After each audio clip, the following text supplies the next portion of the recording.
How's everybody doing?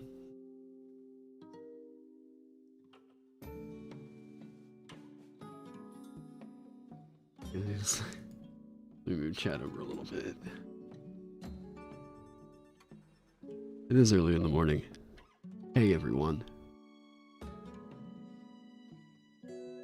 Was I gonna do that class with that? I'm gonna I haven't actually sat down to watch Sailor Moon or anything like that. I've got some ideas going on for what the Zodiac should be, that I think are kind of taking it away from, how do I put it? That one's gonna be in an interesting state. I've got some ideas going on for it, but I'm not like, how do I put it? That was in such a weird spot. Like, I have such a cool idea for like what I want the core to be. At least for like the spellcasting feels super unique, but like making it fall in line with the current vision I've got for the class, plus I'm in a weird spot where like kind of making stuff for 5e right now feels a little bit like, oh god. After seeing the Unearthed Arcana drop, I'm a little bit worried, but yeah. How I've been watching the Kiwi Farms crash and burn. I haven't been watching it actively, but I've definitely seen it going on. Yeah, good. That's a good day. What is a Zodiac? It originally started out as something that was going to be like a kind of like the prime example of what I think a Zodiac kind of makes sense as would be like, it's going to be themed around astronomy, astrology, all, whatever, more so astrology than astronomy in a sense. I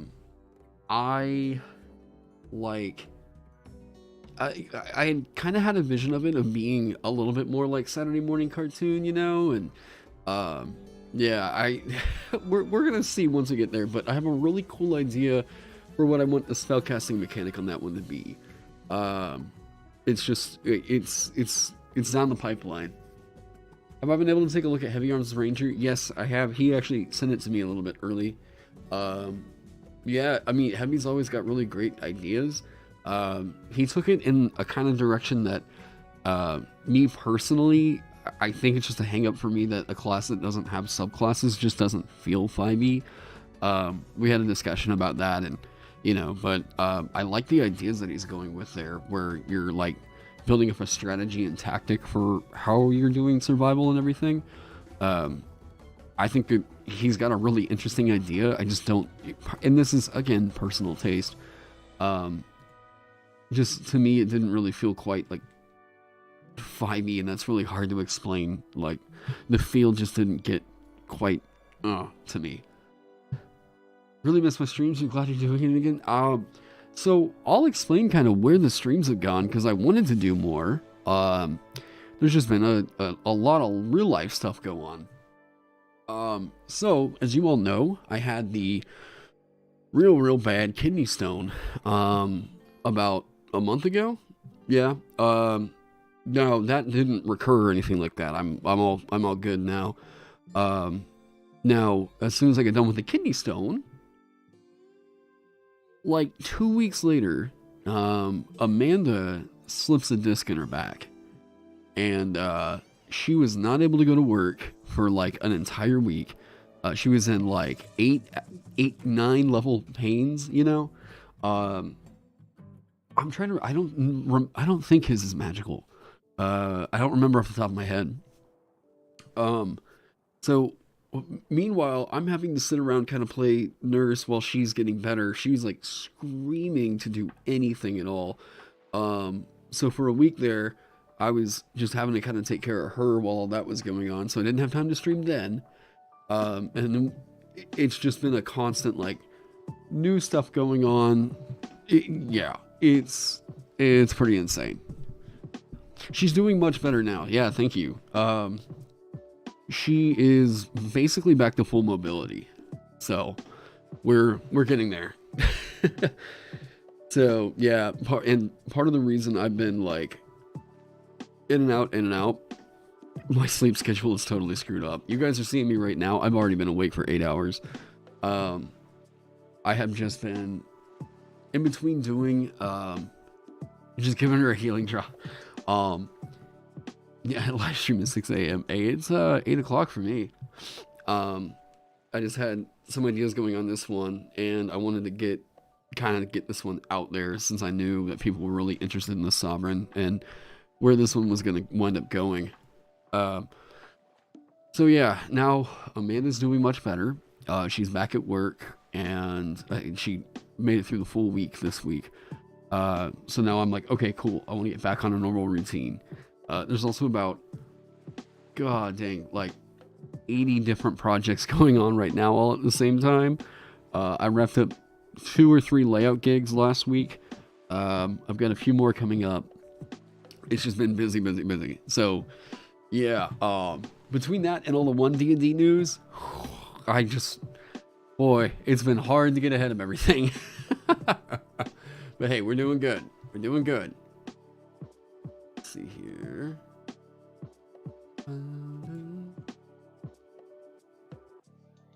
Okay. Now, what happened to her?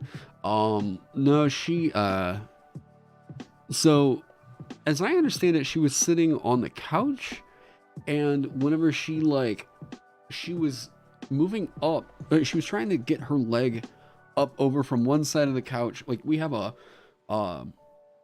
it's a sectional, and then at the far end of it, it's got a piece of it that, like, extends out, almost like a recliner. I don't know what you call this section of it, whatever. I think it's a lounge, like a chase lounge, almost, you could think.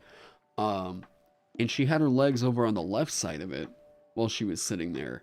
And she said that she lifted her legs up and then, like, moved them to the other side of the chase lounge. And whenever she did that, she felt something, like, pop in her back. And she was like, oh, man, what? That was weird. And she got up. We went outside for a little bit with the dogs. And she was like, ooh, man, yeah, that stings. And then apparently she went and sat back down. And then as soon as that happened, she just started screaming. And it was like nowhere she could sit was like making her comfortable. And we couldn't get her to lay down and it not feel bad. We couldn't get her to like walk around and it not feel bad. It was scary. So yeah, after about 3 days, we went to the chiropractor because it just wasn't getting better. Chiropractor adjusted her and she's been getting better. So yeah, it's been some work. That's scary. Yeah, it was. Yeah, you can mess yourself up real bad without even trying. Like, for real. She was. I'm trying to make sure that the dogs don't just barge in here now. So yeah, but another part of it is just like from being from doing the COVID stuff, just we have not really been like super active. And I'm finally at a point where like, man, ever since I had the kidney stone switched over and I'm no longer doing like pop or anything like that. So I've already lost 20 pounds from switching over to basically just water all the time. And after this, we're both committed. Like, yeah, we're gonna go get to the gym. We can't be in our 30s already throwing crap out right now. Like, you kidding me? I got a kidney stone like this. You just threw your back out. No, we got to get in shape. Hexenschuss? What? Said I was worried about 1D&D. What's my biggest worry? Right now, it's just. I mean, ultimately, my biggest worry is just that they're not going to like.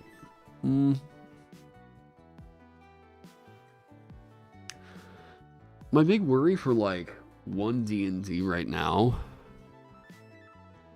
is getting to the point where they can't.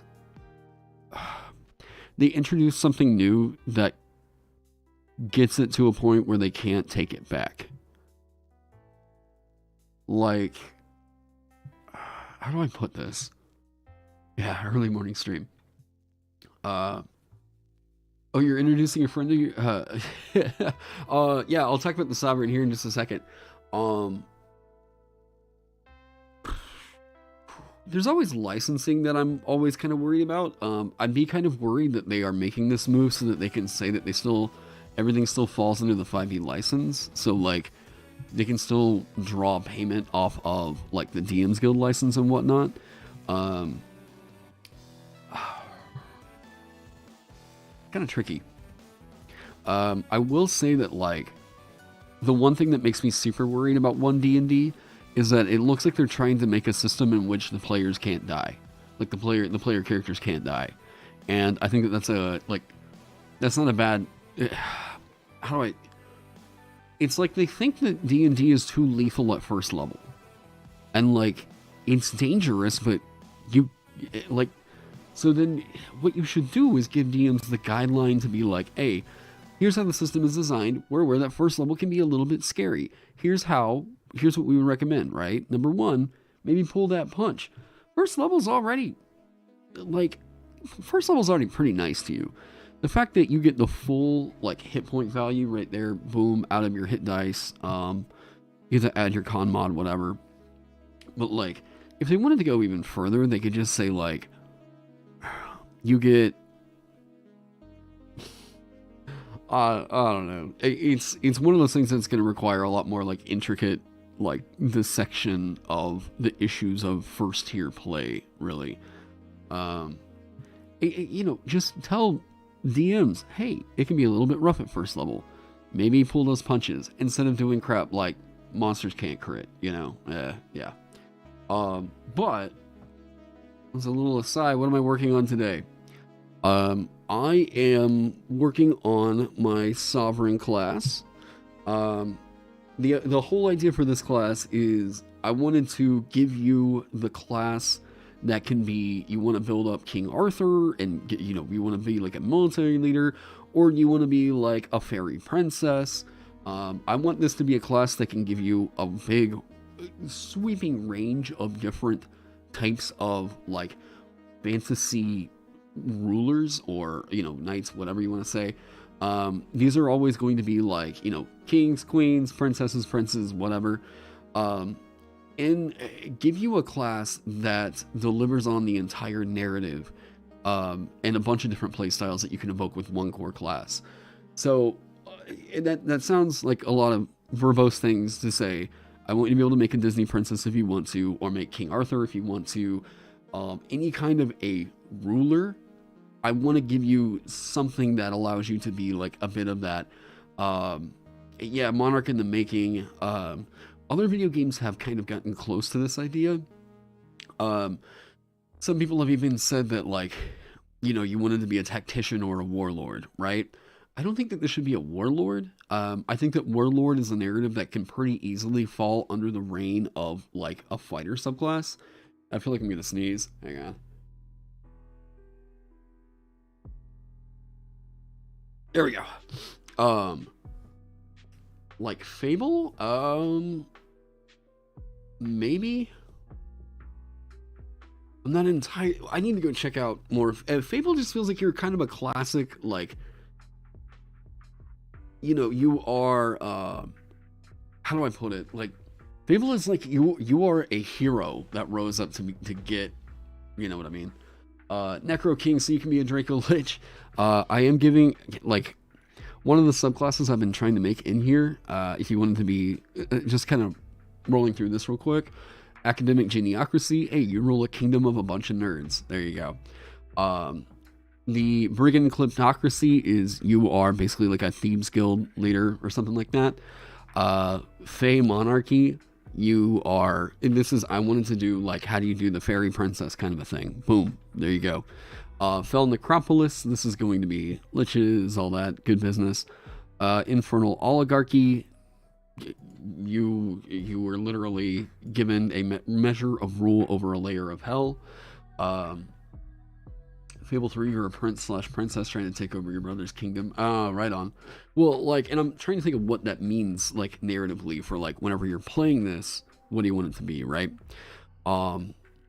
warrior stratocracy. This is you are a military leader. These are the ones that I've kind of written down right now. I think I clipped out there was a draconic one that I removed. Ideally what I'd like to do right now is like just get it to where there are maybe 3 or 4 subclasses that I really want to stick with, and then move forward from there. And by the way, this is a real experimental one. I am trying to get this one to where it can evoke a bunch of different playstyles here. And part of that is going to be, as you can see, you don't get hit points and proficiencies through the base class. You get them through your subclass. This is weird. This is super weird. I'm very aware of that, but we'll talk about that a little bit and why I'm doing that. I think that this is... I haven't seen anybody try to explore this kind of design space, so I'm kind of throwing it out there to see. Part of the thing that I know I need to do with it, because I've swapped this over into the subclass, that means that the subclass needs to probably define, since this is playstyle defining here, what the big power spikes are going to be, right? This is going to be like, so here at first level, we're going to define your proficiency. I'm trying to write out the scaffolding at the same time. First level, this is going to define your proficiencies right here. Yeah, subclass at level 1. Yep.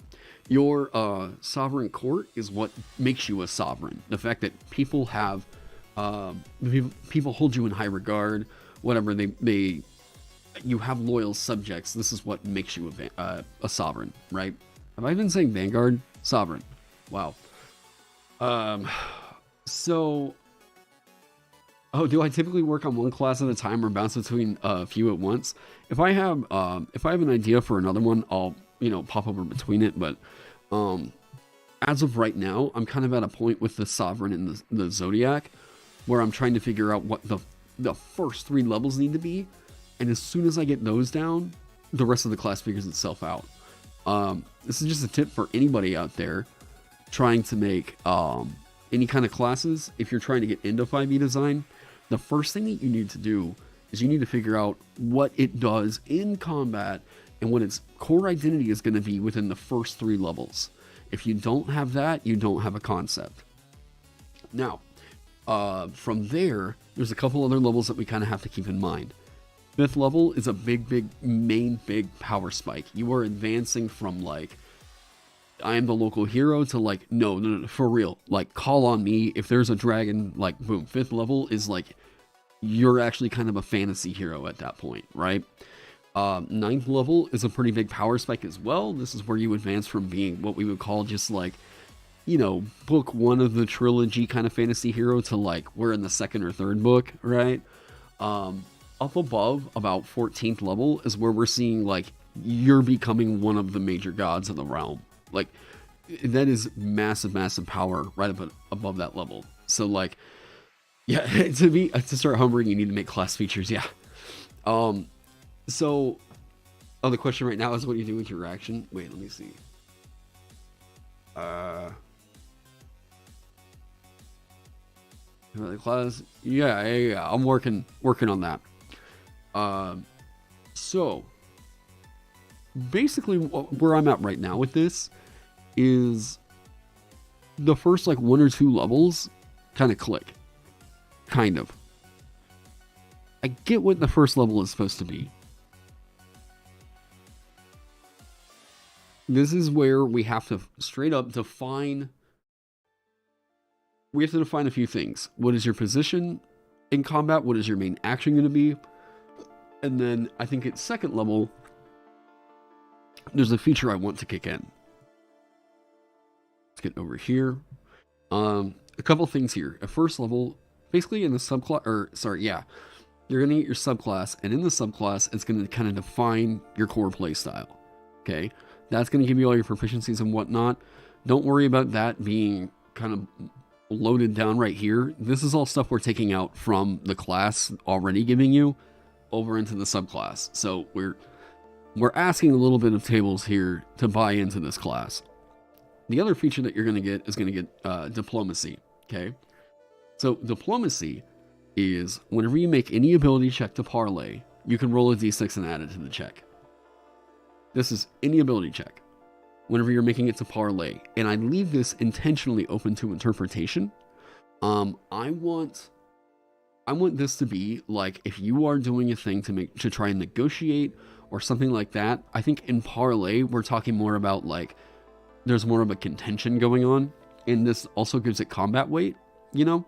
So allowing you to just roll the d6 and add it to any check that you're making for that, this is not going to be redundant. I don't think there's any point in which there's a lineup of proficiencies or whatever that makes this redundant, okay? And then additionally, while you and your allies are in a settlement that holds you and your title in high regard, the settlement will provide you and your allies with the comforts of the most expensive lifestyle it can afford to you at no cost. Why not call it negotiation? What do you mean? Like, call the feature negotiation? Because diplomacy is more regal. It sounds more, like I'm a leader. Parlay, this has a codified, like, mechanic in the game. Will parlay stack with guidance? There's nothing in here that says it can't. What is my biggest hope for 6e? The best thing that they could probably do with the system is make it to where vulnerability is the exact same mechanic as crit. And this is going to make sure that spellcasters get a buff. Because since they just lost out on crit damage, they're going to have damage type versatility in there. So, you know, it also weakens vulnerability. It makes it to where we can give that out to quite a lot of monsters now, and it won't be incredibly broken. Yeah.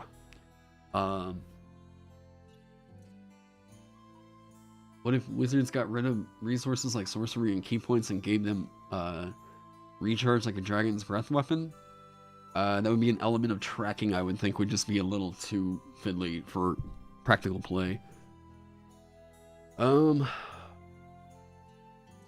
of your DMs will make it so you can never use that feature, then I would say probably don't play this class with that DM.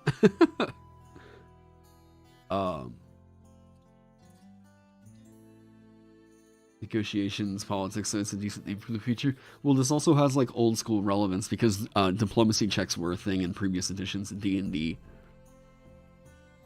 Shouldn't the name be reflect how it would be used in combat? I mean, I think it does. The Ember's looking at you.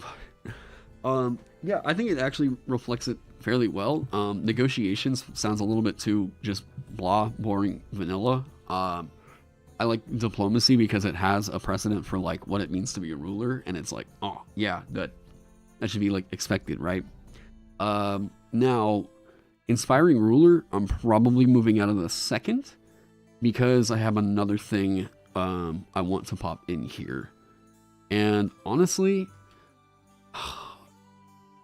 it would feel weird to do this, but I think I'm gonna have to design a thing like we'll talk about why I'm moving this here in a second, but I'm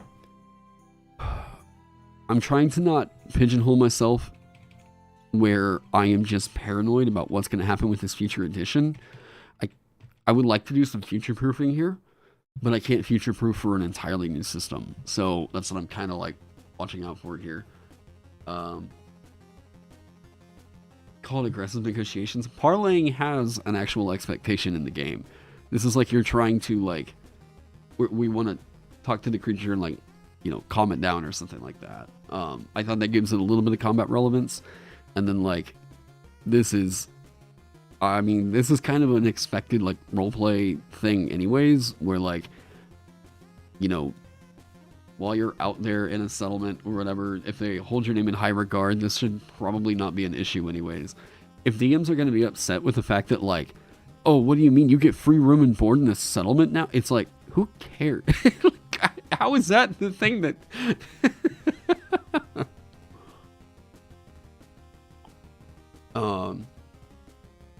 Probably a Divine Ruler subclass. I mean, maybe I haven't gotten to that point yet.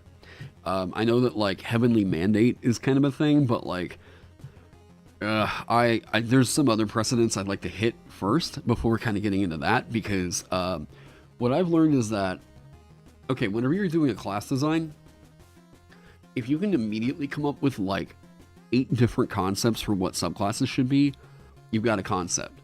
And I can think of like 30 that could fit into this. So I want to just make it to where there's at least 3. I want to lower that down to where there's 3 core, like, bam, bam, bam. You know what this class is about by seeing those 3. And then expand out from there.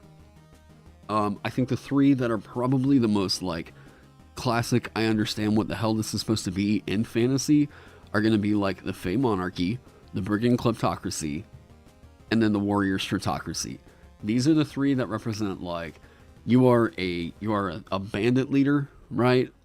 You are a fairy princess, and then you are a military leader. Like, boom, boom, boom. Those 3 are classic. So, you have a settlement and people who care about and do anything to defend. Coming at the mouth of a normal DM and will resent you for what?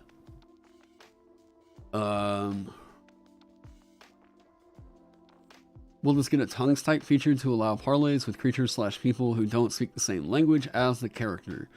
I don't feel like that's super necessary. That would eat up power budget, and I just don't really think it's completely required for the class to really work out. Ruler of monsters. See what I mean? You guys can come up with so many concepts for this. Would it be overpowered to say that you can add 1d6 to ability checks when someone that's opposing your will is watching you? What? Wait, what? I don't really get what that's asking.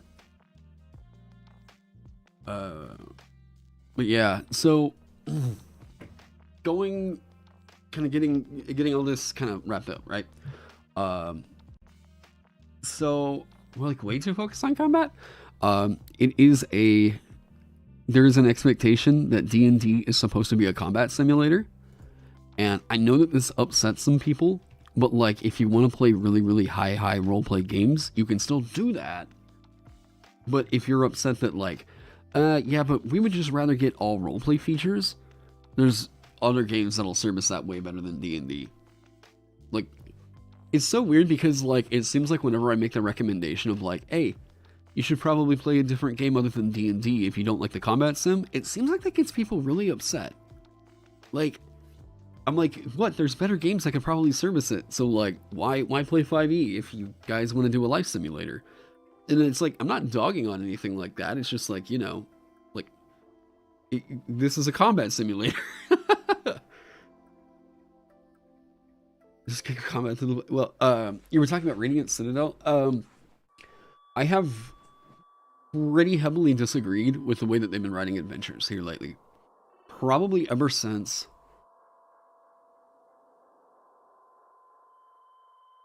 Would I say Wild Beyond the Witchlight? Like...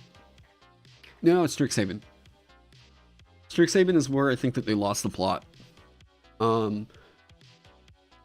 I'm fine with like the idea of like, yeah, we're gonna do like a combat light.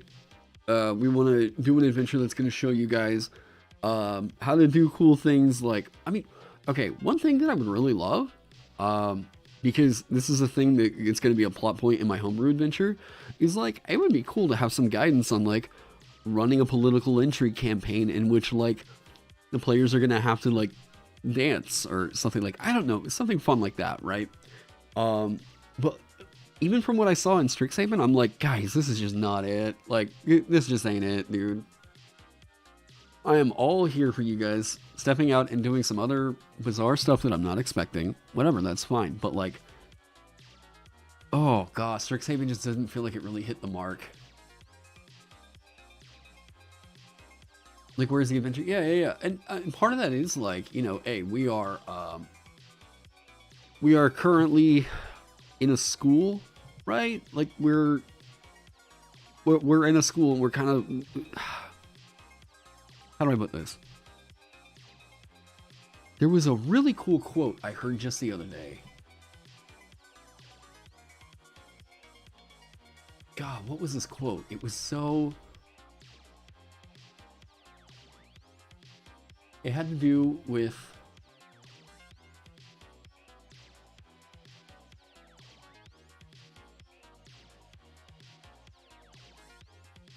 Okay, Yeah, there was a really cool quote, and it was by someone that was, it was like the daughter of a lighthouse keeper. I saw this video on YouTube, and I was like, wow, that's a beautiful quote. Um, and this daughter was like, well, even though her dad had died because of, I think, mercury poisoning inside of the lighthouse. For those of you that don't know, you should really look up, like, if you're even at all interested in some weird little obscura about history. Um, there were lighthouse keepers that it's always been like they've been going crazy. It was always like a big thing that like something about that profession just tended to drive people insane. Might have been the seclusion or whatever, but there was a whole big um, like superstition that developed around lighthouse keepers going crazy, right? Well, what they eventually found out was these lighthouse keepers were having to keep the lanterns like basically suspended in mercury. And this was before they really knew about mercury poisoning, where even like the vapors were something that was going to like drive you insane, right? Is that what the Lighthouse movie was? Hey, what's up, Jordan? Close. Well, they used it as inspiration, right? Lighthouse had its own other thing, but basically the daughter of this lighthouse keeper was whenever she was asked about like why would you be doing this profession in which it drove your dad insane. She was like, whenever you grow up in a lighthouse keeper's family, you just know like you understand the romance and adventure of it. And I'm like, I love that. I love that idea of like, and this is part of why I love this old like rustic kind of feel to the fantasy that I like to write, in my designs. Is there is something to be said about that kind of classic old romance of the dungeon, the classic fantasy adventure that like, it just doesn't feel like a modern 5e is evoking. And like, a lot of the stuff I've seen gets real wacky, right? And that's great. I love the wacky. Love that wacky. But like, if I look at Spelljammer, I'm not really seeing like, I'm not really seeing in Spelljammer what I would consider to be the like, the feeling of like, if I see,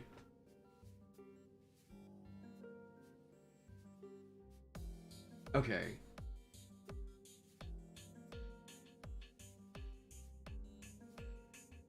These like old.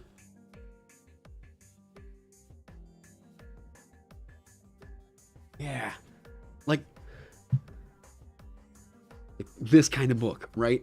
Where I'm just like, oh, this feels like I'm jumping into an entire, like, there's a feel to this, right?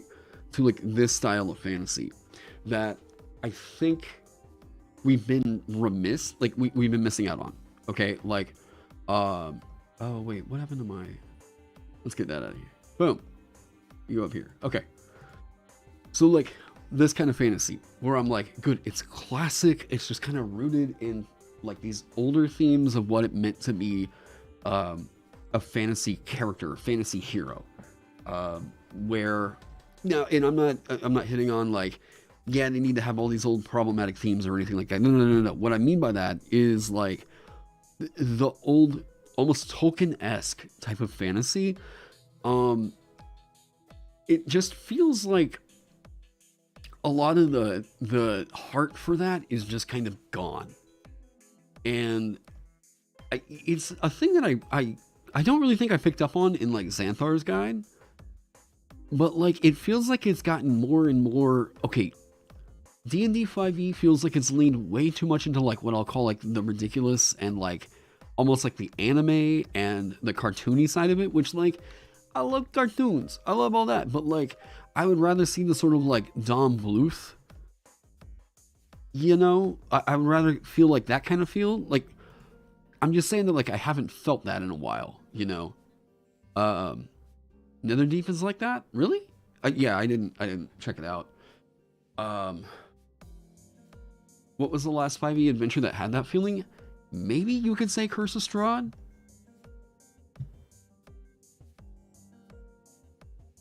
Like, you went over the garden wall, D&D. Sue all ages friendly? I don't even think that you need to be like gory with it or like anything like that. There is a yeah, thank you, Jordan. There is a like I said, there is a romance to it Lost Mines is close. Lost Mines is really, really good, but I'm trying to think of anything after that that felt like, oh. Is it going to remain a D6 class? Its hit dice is going to be flexible dependent on your subclass. That we'll talk about here in a second. Part of the thing, my favorite feedback I got about The Alchemist so far is that it feels like it's rustic classic fantasy. And I was like, thank you. Thank you. I really liked Icewind Dale until up about 2/3 of the way through the book. That could have been a perfect adventure, but they fumbled the ball. Absolutely fumbled the ball. Tomb of Annihilation also is a little bit too cartoony, but I do dig it. Okay, perfect one. I have praised this book.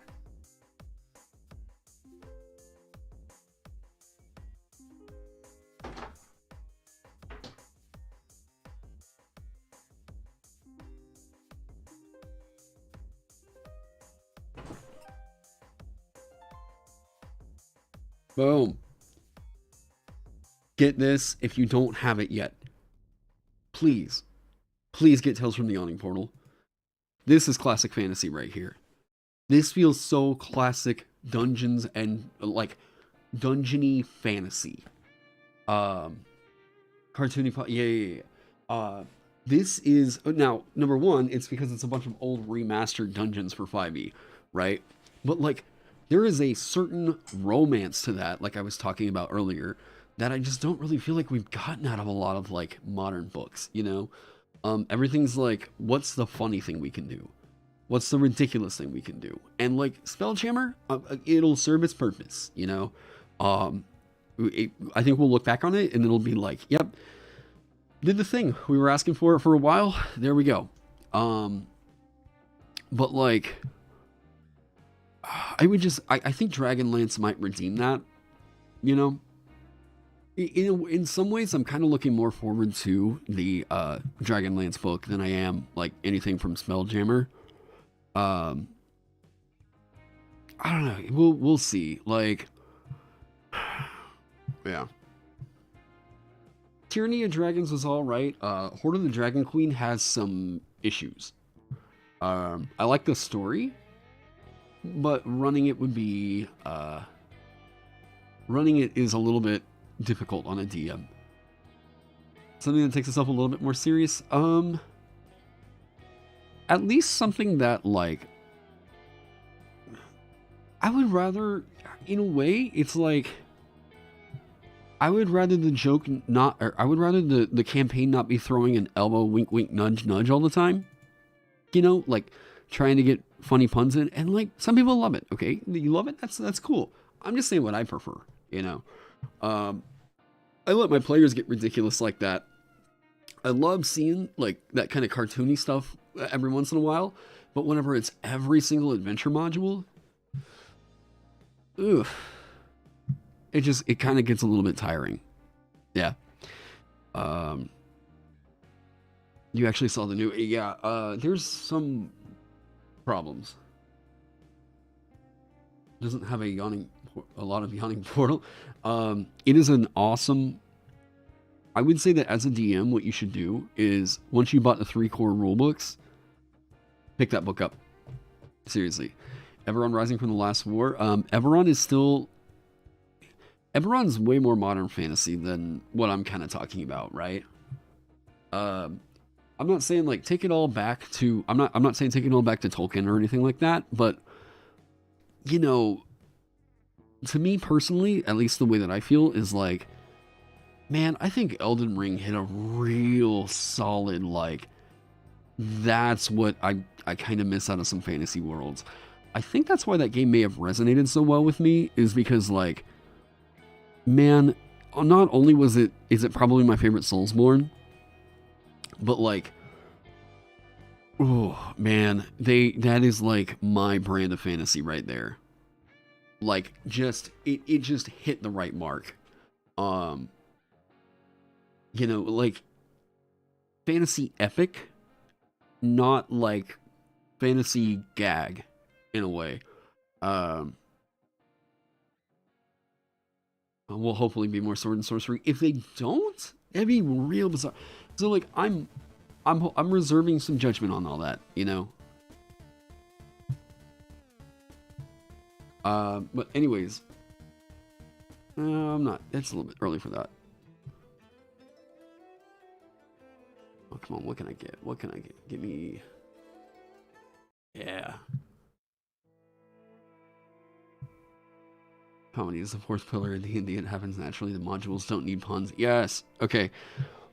Like, it has always felt really bizarre to me whenever they insert, like, there's like a joke that they put into the book. And, like, how do I put this? Like, it's always weird to me whenever they put a joke into the book. That like, oh yeah, the DM should really sell this one on you, right? We're like, guys, get it. There's a pun in a D&D adventure. I'm like, what? What? Like, what? It also doesn't help that Wizards of the Coast isn't funny. They can be, but whenever it's like, you want to see how they did real bad humor? Hang on.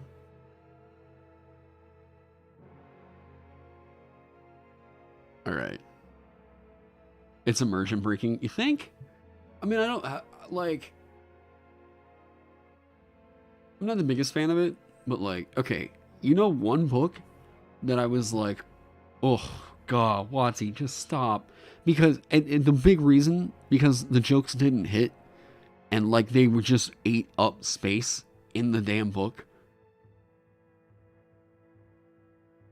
Oh my God, the quips from Tasha in Tasha's Cauldron of Everything were driving me crazy. Yep. Yeah, you guys see it, right?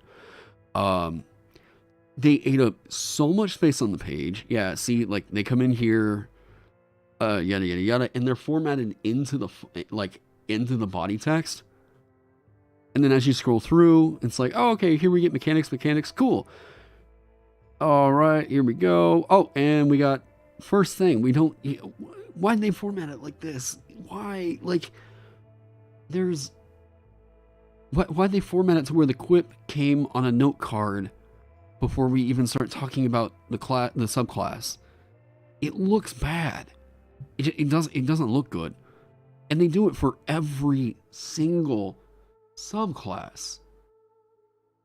This is just unnecessary. And these weren't always funny. Like... Classic artificial logic right here. What if, when our invention goes explosively wrong, we're inside it? Tasha.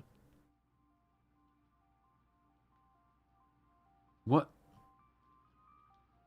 What? Some artificers ask the hard questions. Couldn't there be even more collateral damage?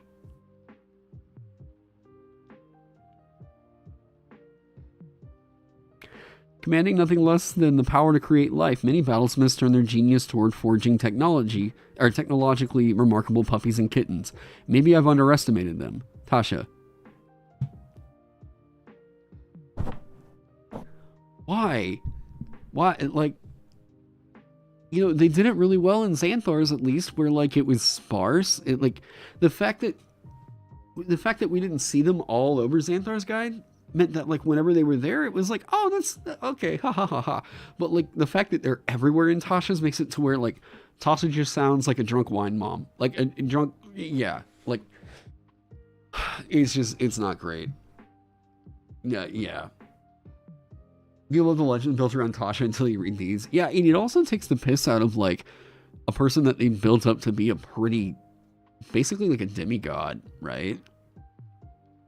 It's all fine. What am I talking about? It's a waste of page space. They're not funny. Oh God, yeah. At least what I think that they could have done. Can I also show Xanthar's? Yeah. They are few and far between. There we go.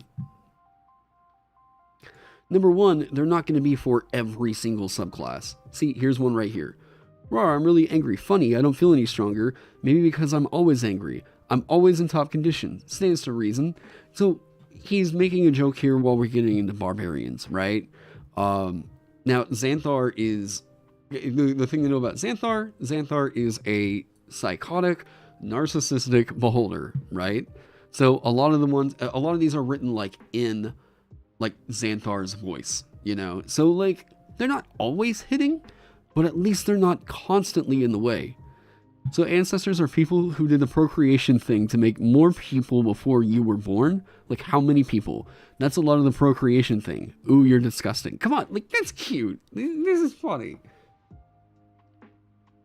Wait, did they do this after every subclass? I don't think so. I don't remember them doing this for every single subclass. If they did, huh. It's weird that I don't remember that. Let's take a look.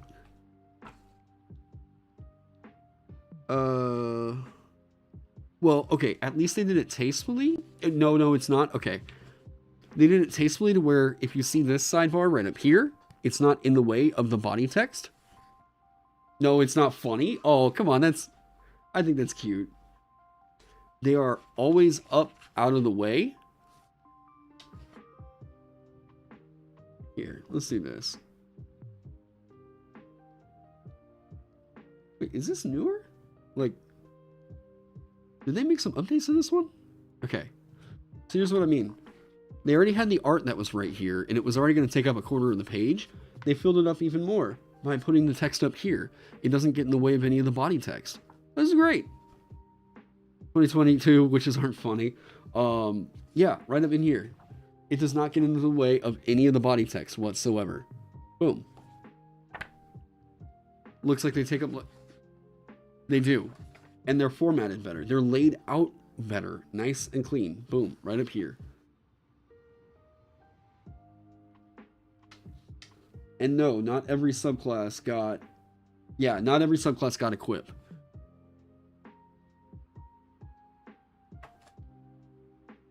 They're like once every 2 pages. Okay, once every page and a half-ish. Yeah, they're always tucked somewhere to where they're not in the way of the body text. So like they're just not formatted like in this weird way that takes up space on the page. In Tasha 2, they don't take that much space. They take up what could be the equivalent of like 3 lines of text. It's not necessary. I think actually like probably 4 or 5 lines. And it would be different if like, I don't know, man. Tasha's just, yeah. Do I believe it's more of a layout critic than content? I would say that even the jokes that they put in there really just aren't necessary, so I would also criticize the content.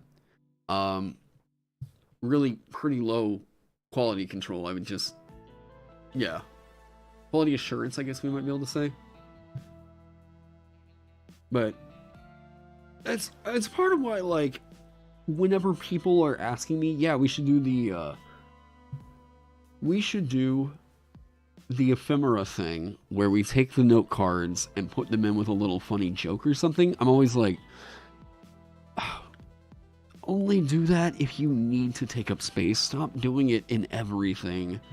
You don't have to keep coming up with these jokes. If anything, it makes your product look a little bit like pretentious.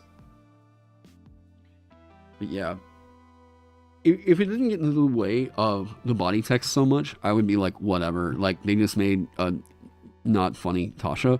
But the fact that it's like formatted inside of the body text, it like, oh god, I just don't think it looks good. And it's, yeah, I bet you, because Tasha's is what, like 192 pages? I bet you if you cut out a lot of the quips and formatted them similar to Xanthar's guide, that book would probably be about 150 pages. Might be a little bit hyperbolic there, but like, I bet there's about 30 pages of bloat. It's just not really well put together. Yeah. Okay. So speaking of really not well put together, the Sovereign. You hate the League of Legends voice lines they give? Yeah, D&D NPCs. Yep. Oh god, right. I hate how every character needs to act like Spider-Man or Deadpool now. Wow. Oh my god, wait, you're right. I that's huh. That's super interesting. I hadn't thought about that before. They all really do just sound like they sound like they're written by, yeah, the edgy fourth wall breaking kind of thing, right? The self-aware like Joss Whedon kind of. That's funny.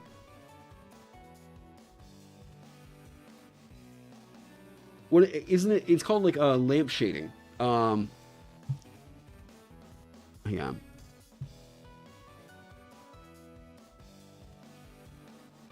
Okay.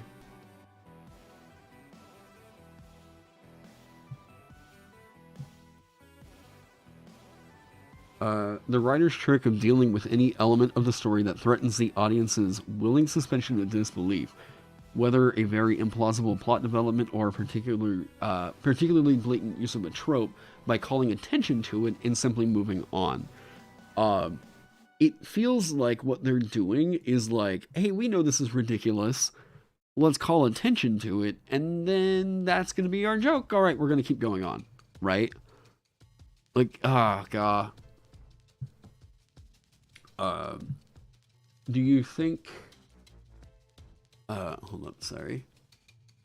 How do I think homebrew content will fare and transition into 1D&D? I'd have to know more about. Yeah, I mean, I already know that the Vanguard's going to have some problems. Because of the way that they've changed shoving. But yeah. Now that you think about it, it makes sense that Xanthar would fourth wall break as an aberration, not the same for Tasha. It's not even a fourth wall break. Like, I don't think that it's doing that necessarily. Like, I wouldn't say it's the fourth wall break. I would say it's like they built up a character, and the quips that they're making aren't really fitting for that character. But everyone's like, they're trying to like humanize a fantasy character, and they keep doing it in the exact same way, right? Like, for Tasha, boy, she's not funny. She's just not funny, and Tasha's called of everything. Oh, God.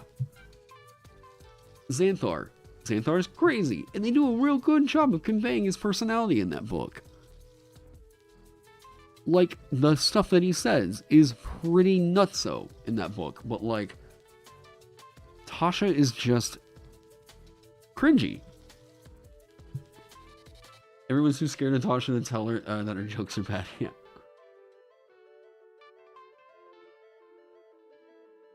Diplomacy not being called negotiations. I'm not calling it negotiations. Tasha feels like she should be sultry sassy, while Xanthar is fine. I think that, like, Tasha doesn't really strike me immediately as, like, the kind of, like, Yennefer sorcerer, or sorceress, I guess you would say, right? I see, like, Tasha, I don't know. I'm also, like, I heard that there was kind of a campaign to get, yeah, Tasha gives you sassy aunt vibes. Yeah, she just sounds like a wine mom. Like, yeah. But, like, why? Like, is that supposed to be her personality? It just doesn't, yeah.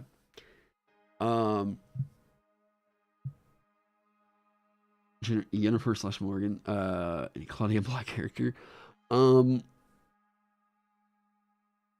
Yennefer, I mean, amongst any, like, fantasy sorceress that there's been out there, I think Yennefer is the most, like, absolutely hypersexualized I can possibly think of. And, like, it's fine that they do that, because it's like, that's part of her character, you know? Like, it is her sensuality is part of what makes Yennefer, right? And, like, well, I don't know that I see Tasha as that. Like, you know, I mean, quite literally the daughter of Baba Yaga. I don't. I'm also just not familiar with her character in the Forgotten Realms. I've been hearing quite a lot of chatter about people talking about recommending that the Forgotten Realms not be the default D&D setting anymore.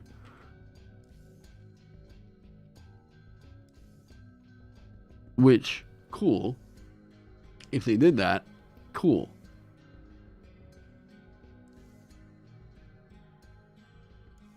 Tasha married the demon lord of sex and divine. Wait, what? Really? Oh. Well, then, like, I mean, in that case, there's. Wait, really?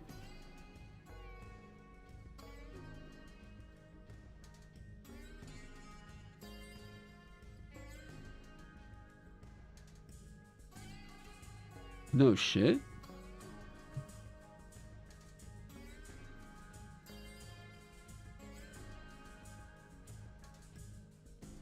They made her like OG Graz. Okay, yeah. They based her off of like old school like witch themes. Like yeah, demonology, yeah, like classic witching. Okay. I'm saying this because I have been doing research on this quite a bit. As much as I've been looking into oh, how do we get that? There we go. I've been looking into themes about like, hey, exploring classic witchcraft to make like a more dedicated, like classic old witch, right? Astrology, all that stuff. Hey, blah blah blah. 2000. Hey, thank you so much for the follow. Um, and like, Tasha seems to be much more rooted in like the old superstitions of witch, which is fascinating. Cool for that. They scheme against each other. Yeah, and boy, her character in Tasha's Cauldron of Everything does not hit that. Wait, what? I'm just trying to. Hey, let me skim through this art real quick.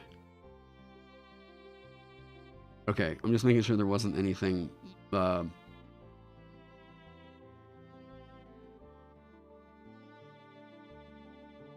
No joke. So she was actually kind of a Yennefer of the Forgotten Realms. And they made her a cartoony ass witch. Like in the newer.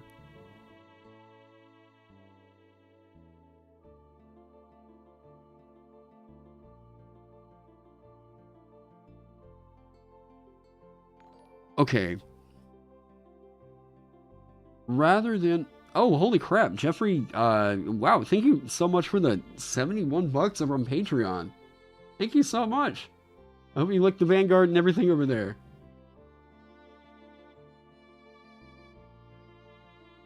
The book and it's originally yeah. So like this is really weird that they would have decided, you know what? We want to take this character right here and make her a like why not take any other character? Like why is it that they felt the need to take Tasha, who seems like for all intents and purposes a pretty well established character, and you know what? I've got the easy solution right here. Easy solution, all right? Oh boy, why not just take literally any other character? Were they trying to reach for like a famous like female rep to base a book off of? Because like they could have gone with like Katie Bree, or is it Caddy Bree? I'm trying to remember her name. I'm just not a big Forgotten Realms guy. It seems like they could have gone with a different character rather than take Tasha and turn her into what they turned her into with her sometimes lumbergrass. On par with the demon lords, and yet she has the personality of a 2x4. Yeah, yeah. I don't know what they did with her in Tasha's. boy, that's weird. She's from Greyhawk, which is the original D&D setting. It was the setting in which Guy Gax ran his adventures with his friends. I don't know. Or they could just do the what I would suggest is just call it like a Player's Handbook 3 or 2, whatever, right? Quit naming it like Xanthar's Guide to Everything. I'll tell you, you don't know how many times I've gone into a bookstore where I see a confused mom or dad, but it's mostly been moms I've seen. Yeah, anyways, that's not the important thing. The important thing here is I've seen a parent that's talking with their kid, looking through the D&D book section, and then they're just like, I don't know, what do you need? And they're like trying to text their friends or see what else is going on, and I'm like, okay, hold on. What's your kid doing if they're playing D&D? Like, what do you think? She's like, well, I'm seeing like 8 different books, so I really need to buy all these? And I'm like, no, stop, wait. Okay, they might need a Player's Handbook. All right, Terran Mom Watcher, hey, you know what's up. They might need a Player's Handbook. All right. Most important thing is like, okay, who's running the game? Is it gonna be your kid? If not, then like you don't need the monster manual. You don't need the Player's Handbook. All right. You don't need the monsters manual or the Dungeon Master's Guide. You just need the Player's Handbook. All right. Take that home. He'll have that. That's fine. He'll have some character sheets online that he can print off and roll up characters. I swear to God, the first time you get someone into D&D, the first thing that they want to do is they want to take the player handbook, and then they're going to roll up, once they figure out the system, they're going to roll up 80 different characters in 1 week, and that's going to be more than enough for them, all right? They're just figuring the game out to have all that churn. Cool.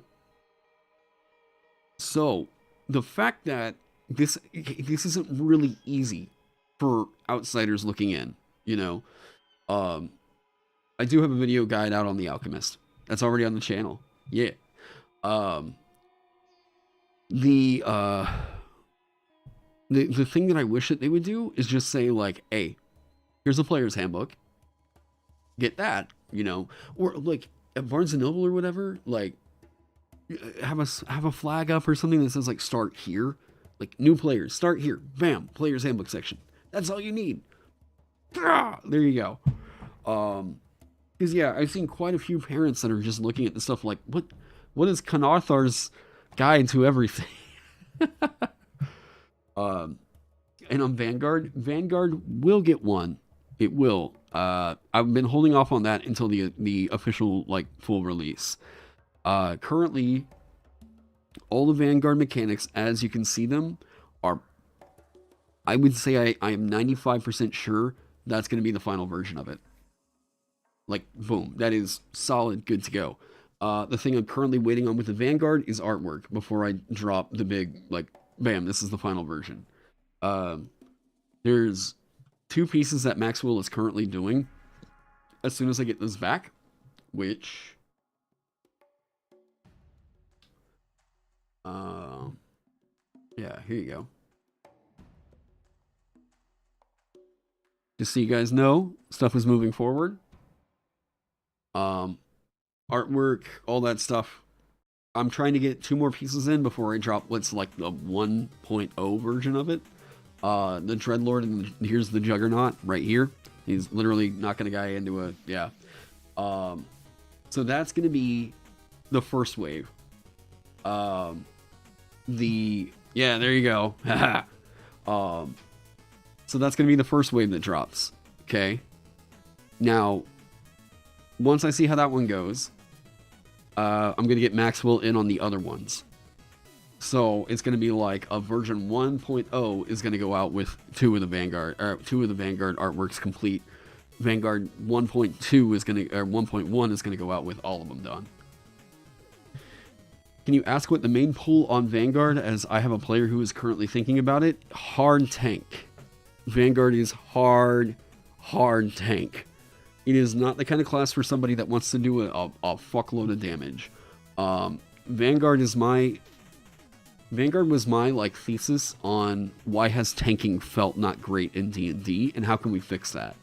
You get a D12 hit die, heavy armor proficiency, proficiency with shields. You can dual wield shields. It gives you mechanics for that.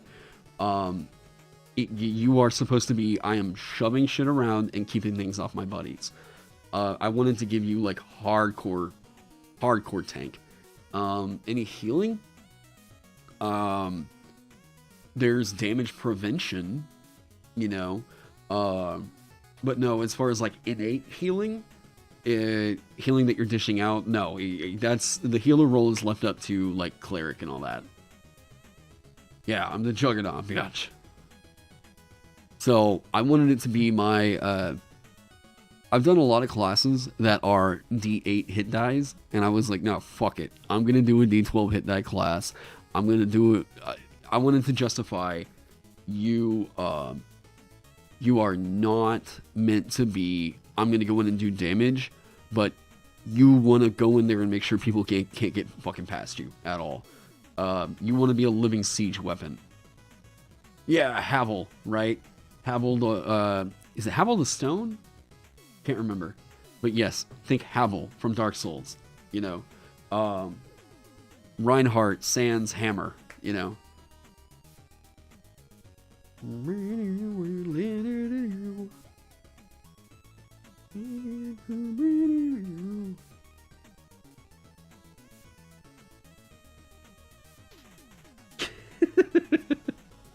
I love that.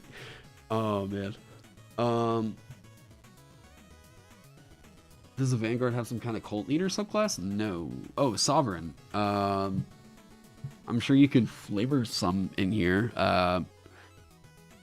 Like, I mean, I could easily see the academic geniocracy going in that way. I mean, definitely the infernal oligarchy. You know, is it Havel the Rock? Okay. God, now that I've like beaten Elden Ring, I'm like, I kind of want to go back and do another run of Dark Souls 1. God, it was such a good game.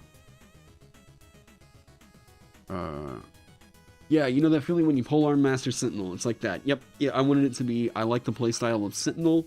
I want to make that a full class. How do I take what is Sentinel and make it, yeah. I mean, it started out being named the Sentinel, but it felt weird to have like a feat named Sentinel and then that be, you know. But yeah, I will, and that's one that because it's not on the Dungeon Masters Guild, as soon as we figure out what the final system is for whatever this new thing is, I am updating it for the new edition.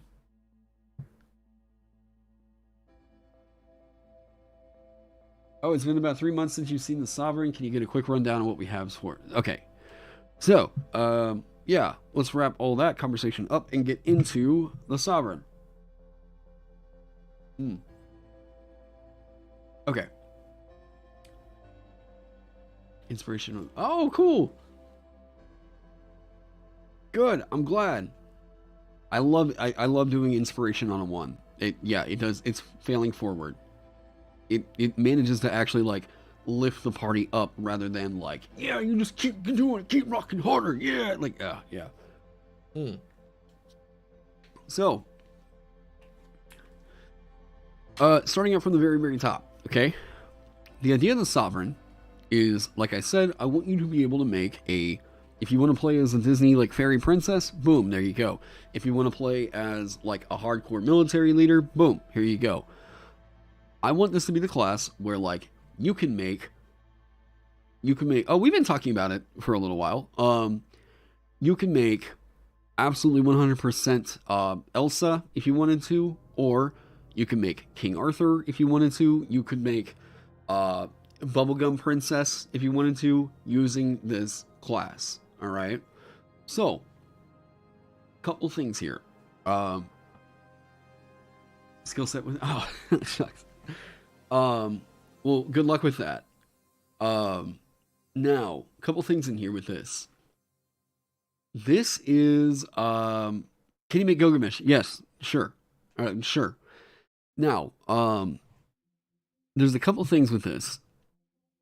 This was going to be really weird to make, like, I was having trouble settling on a hit die size for it. Because, yeah, like a Disney princess didn't feel right as, like, a D10 hit die class. But, like, I lower it down to a D6, and then like any kind of the military leaders I want to make with it don't feel right either. It was this odd hang up, right? So with the Sovereign, what I decided to do was rather than set your hit points and proficiencies right up here in the class, they're all going to be in the subclasses. I was having the hardest time trying to figure out what it was going to be to like can Snow White wield a sword and a shield? I guess if you're a Shrek fan, maybe, but like, you know what I mean? Like, if I'm thinking like classic Disney princess, boom, this is what I'm thinking about right here. Fey Monarchy, 1d6. Okay, let's zoom in on this one. This is all the Disney princess tropes. I want this in here. Like, this is different. We're going to see how it plays out. Proficiencies. I might take this away. The only reason why it's in here right now is because Druid got it. I don't know. It might go away. Whatever. But they're going to get spellcasting. So, I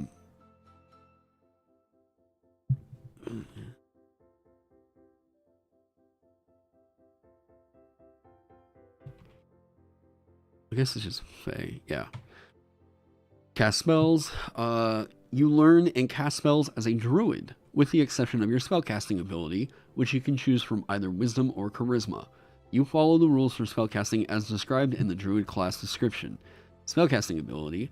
You choose your spellcasting ability for your druid spells from either wisdom or charisma.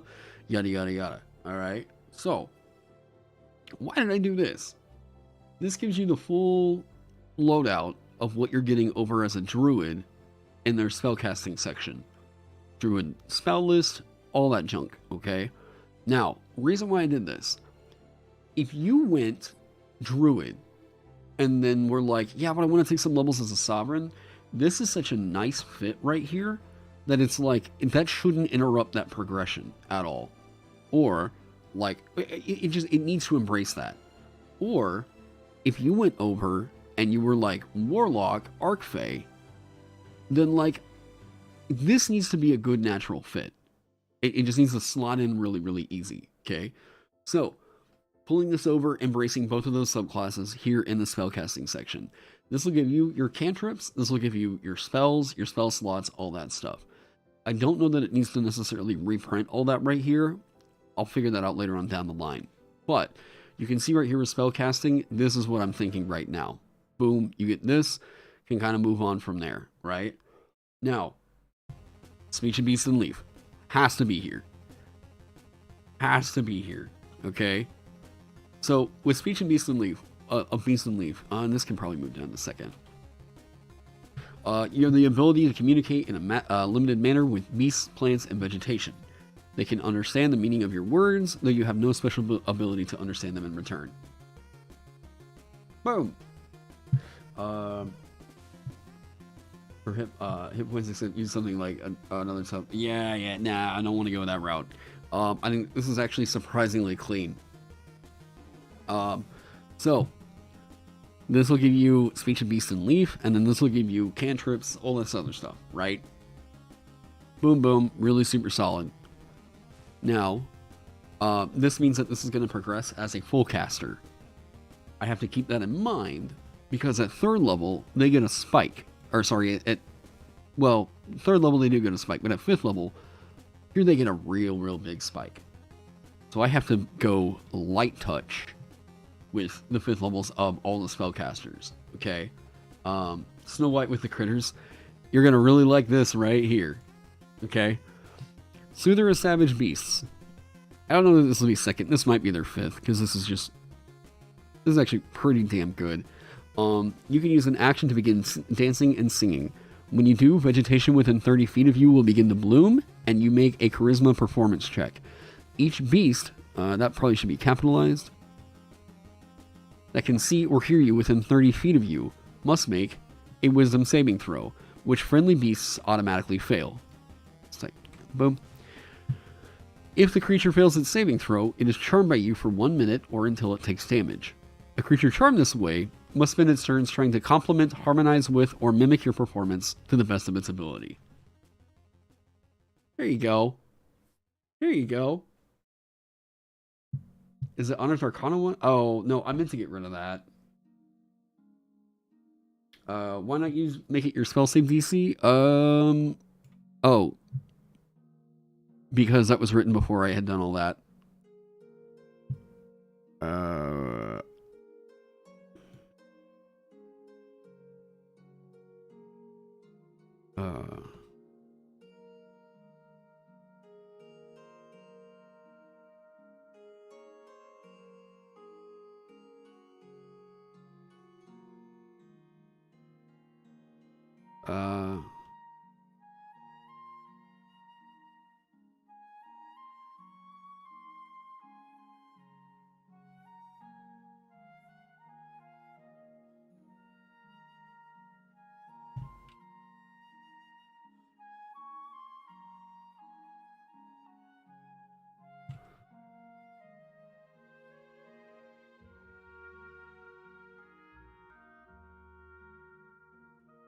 If a creature fails a saving throw, it is charmed by you for 1 minute. Or until it takes any damage. A creature charmed this way must spend its turns trying to complement, harmonize with, or... yeah, so there's all that. Yeah, do my laundry, Bluebird, yeah. This could be pretty easily the 5th level, because they're already going to get 3rd level spell slots right there. And that is a very, very light, like, this is kind of nothing right here. So, I would say... and I'll talk about... There we go. I'll talk about my idea I have for the rule of law features as I'm building out, like, scaffolding and everything.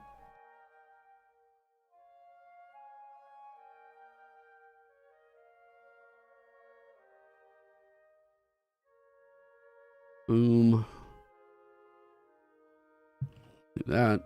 Subheader. There we go. Yeah. Nope. Go back. Go back. Here we go. All right.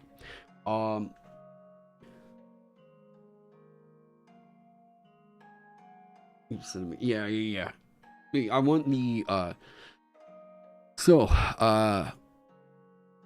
on the subclasses, what I'm thinking about doing is you're going to get something that's going to define what you're going to be doing in combat, right? Spellcasting. Boom. There you go. For the Fey Monarchy, yeah.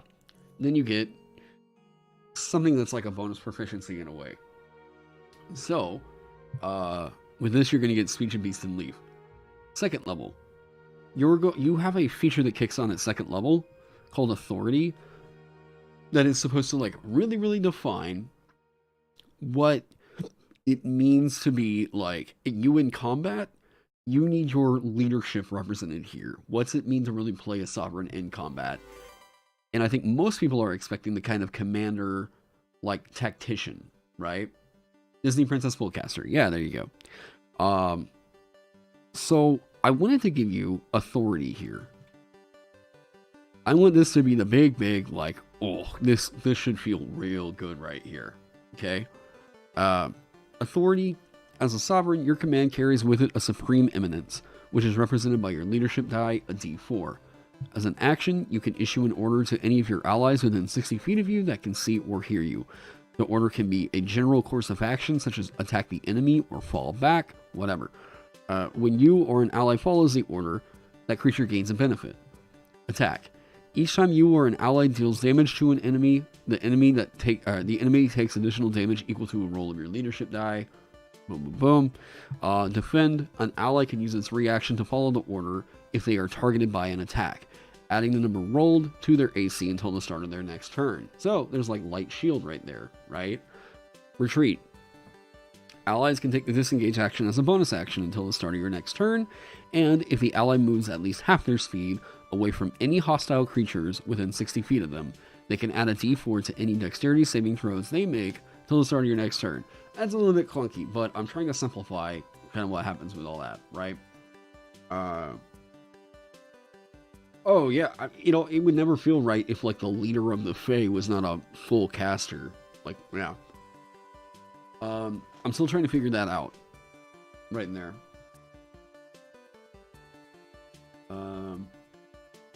Wait, what?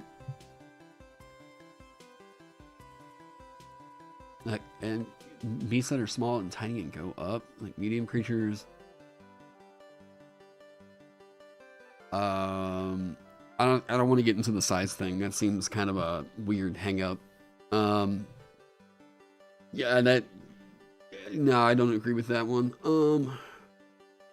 Even if I don't have a group that say to play this class, it's an amazing way to represent an NPC in a story or sidekick for really. I like designing classes that DMs are looking at to think like that would be a fun way to roleplay that NPC out, is to make up like that class, right? That's why I like giving them like stat blocks at the end of it. But yeah.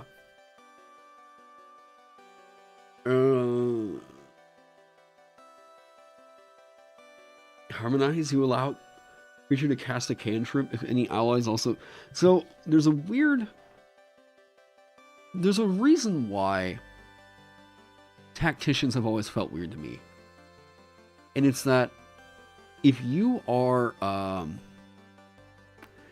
if you're playing a tactician, the thing that feels really weird is whenever it says like the creature can then use its reaction to do the thing. Okay, what if it doesn't use its reaction to do the thing? You wasted your time. Like, is the merchant class nice?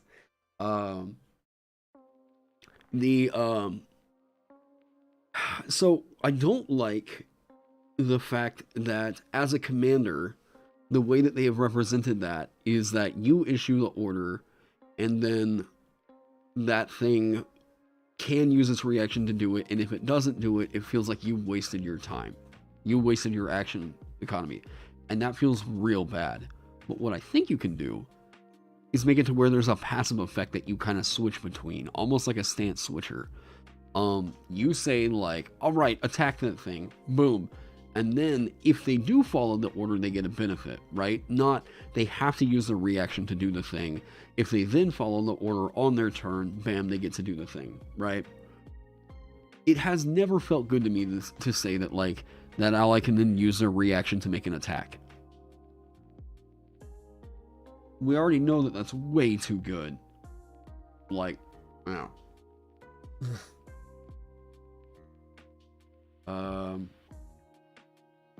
Pacifying thing, like stop an enemy from attacking, that gets on the verge of like being magical.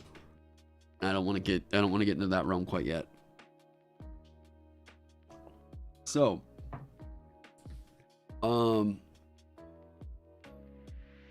the kind of the things I'm looking at right now are like authority.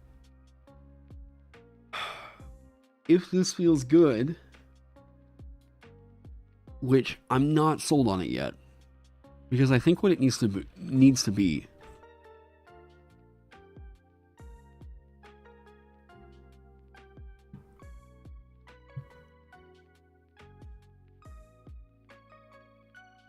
what does Inspiring Ruler do? We'll get there. We'll get there.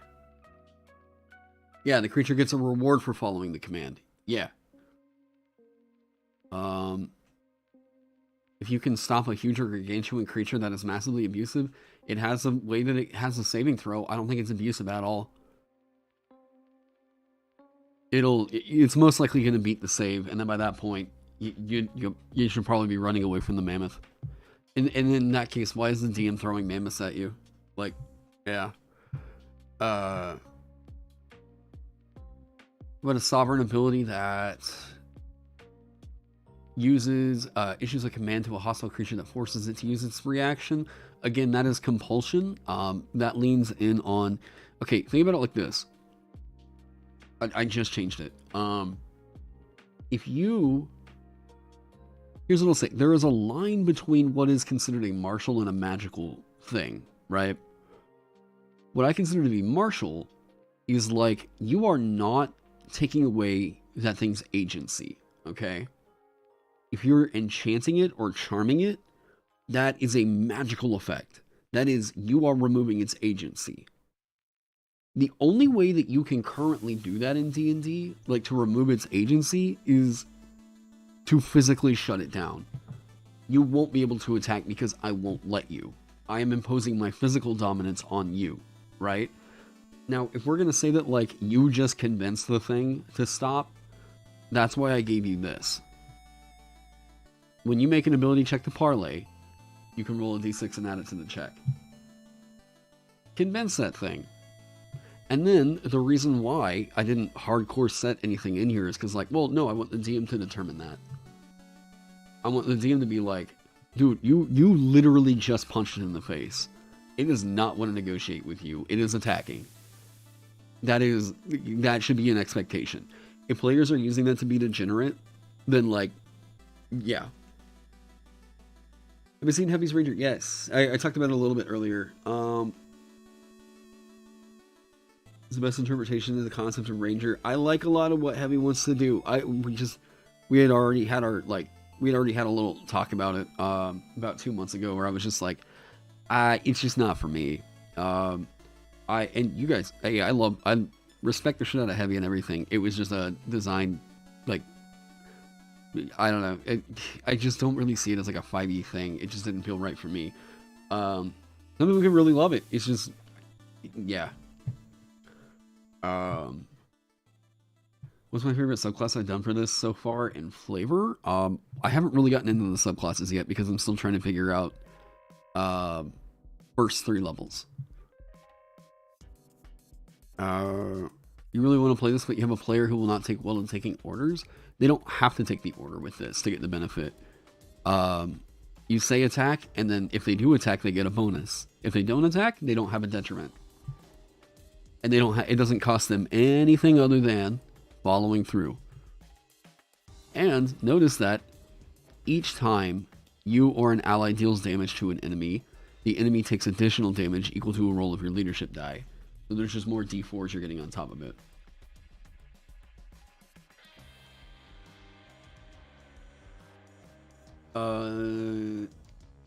Authority help maybe to encourage cooperation within your party, but in terms of doing what? If it's for ability checks, then that would just be spammed. I mean, like, I'm already, like, guidance is just so easily spammed.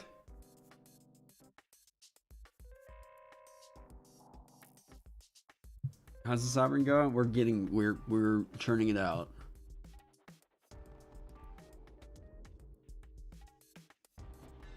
If you're engaging in diplomacy with the Klingons or something, punching is on the table. Oh, maybe.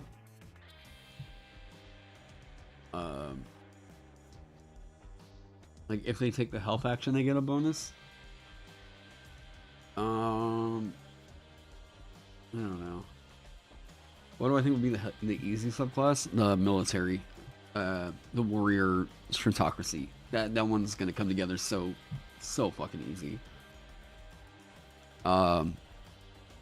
Mostly because, I mean, I feel like at this point, now that I've done the Vanguard, and I've done the Dancer, and I've done the Alchemist, I'm like, dude, I feel pretty fucking good about designing martialists.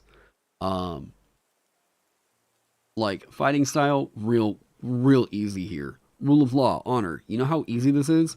You can use authority as a reaction to an initiative roll you make. God damn, you would immediately, as soon as it happens, attack, and this is the only one that can do that?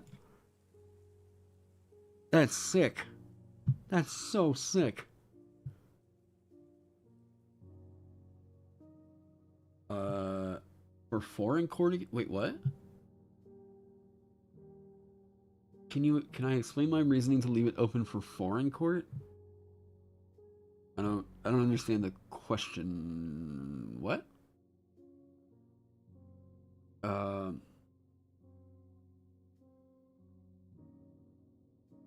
Very regicidal? What? Yeah, we're using big terms. It's 9:30 in the morning. I'm still going through my breakfast. I mean, coffee. Coffee. What, breakfast? I mean, coffee is breakfast, but yeah.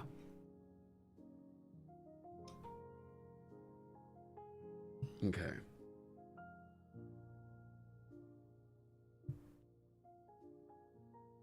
Oh yeah. Uh,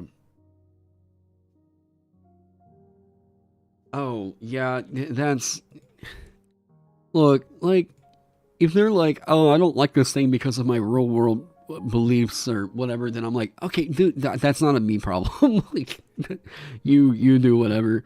Um, there's too many people that like, and look, I realize that there are a lot of real world issues that some people have been trying to mirror in TDRB or whatever. Jesus, like here's one thing I'm real tired of, all right? And I've heard people give me the excuse of like, well, I can't get away from talking about it or whatever. Okay.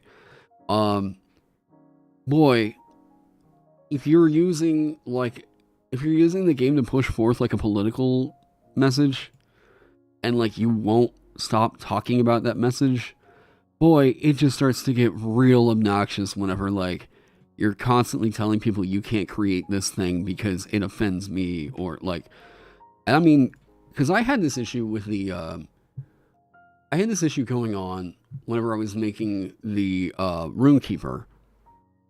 I had people that were upset that I was making a class based around runes because there are real world hate groups that use runes as like their real world hate groups that use runes as like their logos or whatever, right? And I was like, then don't buy it. Don't buy the fucking class. I don't know what to tell you. Like, I'm not mirroring any kind of like real world hate or whatever in this thing. Stop trying to throw that on me. It's just that like there's some people that refuse to let down their goddamn there's some people that refuse to let down the sense that like how do I put this? If I'm like, hey, you know what? There's a we're talking about a queen is coming into town to visit, and then someone's like, "Oh, eat the rich, fuck the monarchy or whatever," and then they go and that's what like, oh my god, quit. That's as bad as wang rotting. Like, oh my god, the character not liking it. I don't think it's a hatred towards royalty in real life. All right, well then I'm just talking about this like in general. Um, Yeah, like, you know, I'm all behind the, like, eat the rich movement or whatnot, but, like, dude, pick your battles. And really, is a D&D, like, is a D&D game the kind of place where you should be like, oh, no, fuck the rich. Like, dude, come on, it's a fantasy game. Like, chill. Like, it's like, I get it, okay. People are, we're not able to always really avoid political, like, discussions going on and whatnot, you know, but, like, whenever it has nothing to do with policy, whatever, we're talking about a game here, and you're trying to guilt somebody for making a thing that wasn't even political in the first place, dude, get fucked. Like, for real. Yeah. So, I wound up having to, this is someone I wound up having to actually, like, ban from chat because they just wouldn't stop. King Arthur in the fictional Charlotte, yeah. Like, if... At the point that it becomes, like... Okay. It's the... Here's how to put this, alright? If you are... Let's say this. Let's say that you go to karaoke with your buddies every weekend, but let's say that you go up there multiple times per night. Oh yeah, cool, you really like karaoke, except you sing the same fucking song every time, every week. How long do you think your buddies are going to want to keep going to karaoke with you? You know? Oh yeah, it's really narcissistic, right? And there's some manipulative tactics people are trying to employ to make others feel like they are, like... How do I put it? Like they're doing some kind of a moral injustice or whatever by even I don't know, pushing back against people that do this kind of stuff, or like, yeah, making the sovereign, or because I made the Runekeeper, like whatever. And that's what I would consider to be like, yeah, chop suey night after night, right? What if it's a banger? um, I really beat that imaginary person in an argument. Um, like, so this is it's a form of emotional manipulation. All right, like you should really, really watch out for these kinds of people. Okay, um, these are the kinds of people that are trying to um, they're looking for enemies. They really are. Yeah, like that's the thing is okay, I'm totally fine with the idea of like, yeah, you know what? Fantasy I mean I think that most fantasy racism is just very, very lazy. There are my position on this has kind of shifted. I think I actually had one of the like more moderate takes on it, like I don't know, last year or something. My position on it shifted because like it just doesn't feel I think I was always comparing it to originally what I had written or what I had read in like, you know, I guess like oh crap. This is about to freeze up, huh? Sorry, one sec. Me too. Okay. Hang on.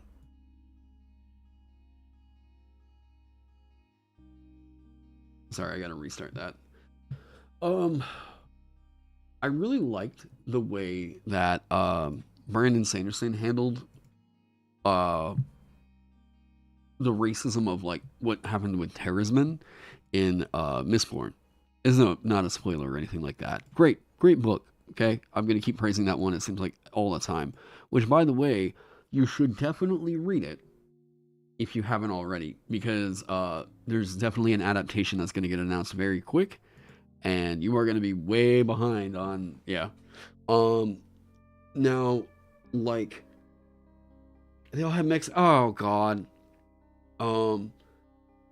So, okay, in a story in fiction, right? When we're reading the story, I'm like, you know what?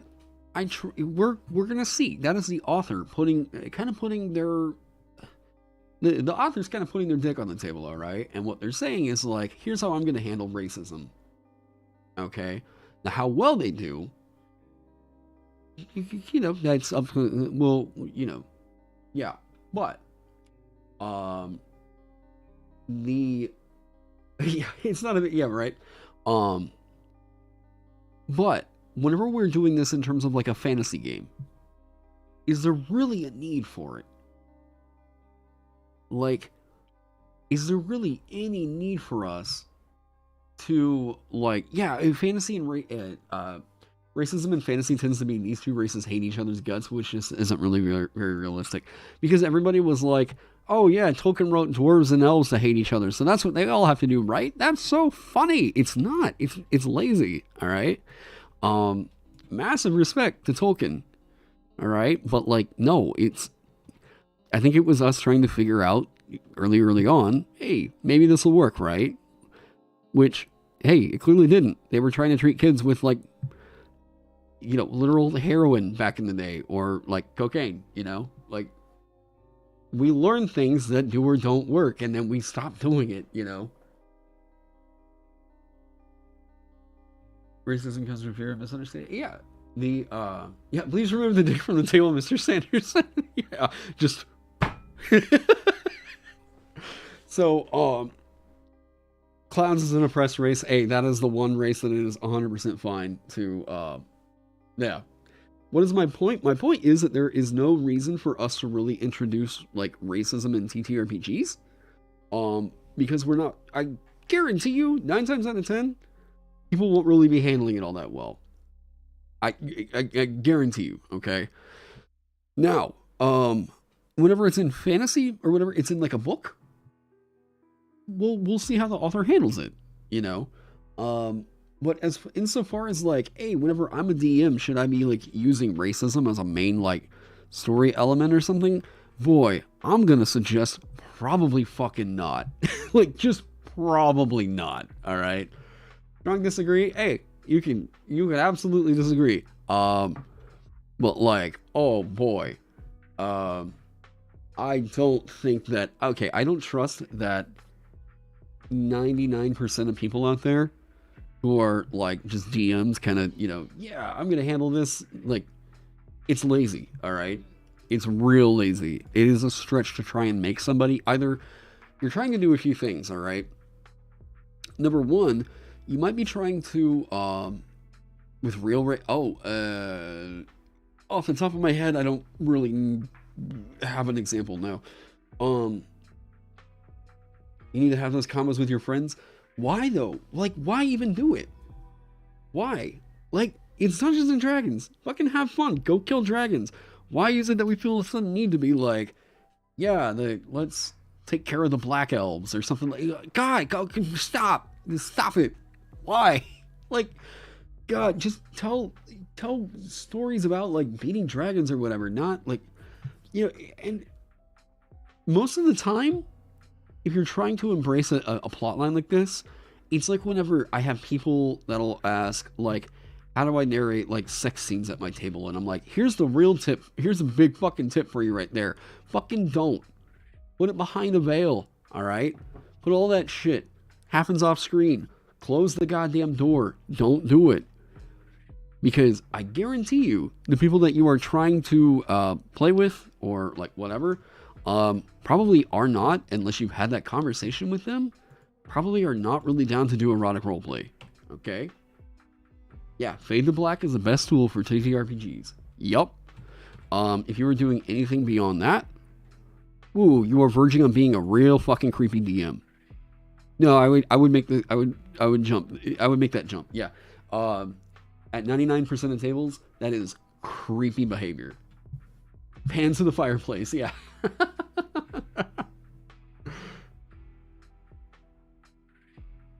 Oh, jeez.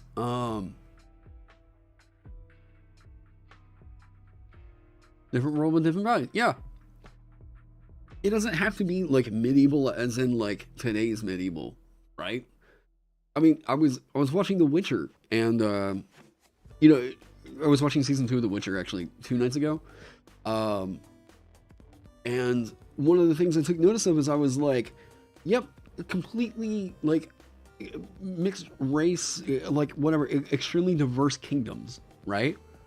Because like this, unless it was like internalized in that world or whatever, there are so many other creatures and monsters out there to really have an issue. Like real monsters out there. Like third best is using what? That's geez.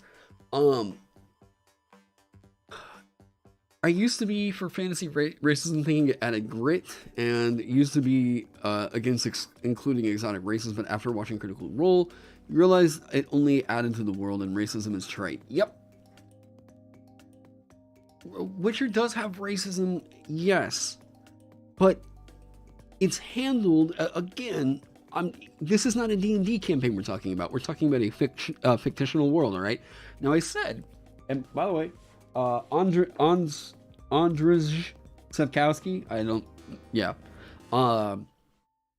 that is on him, how he wants to handle that, and it is on us as readers, knowing that that's content that's within the books, whether or not we want to participate in that, right?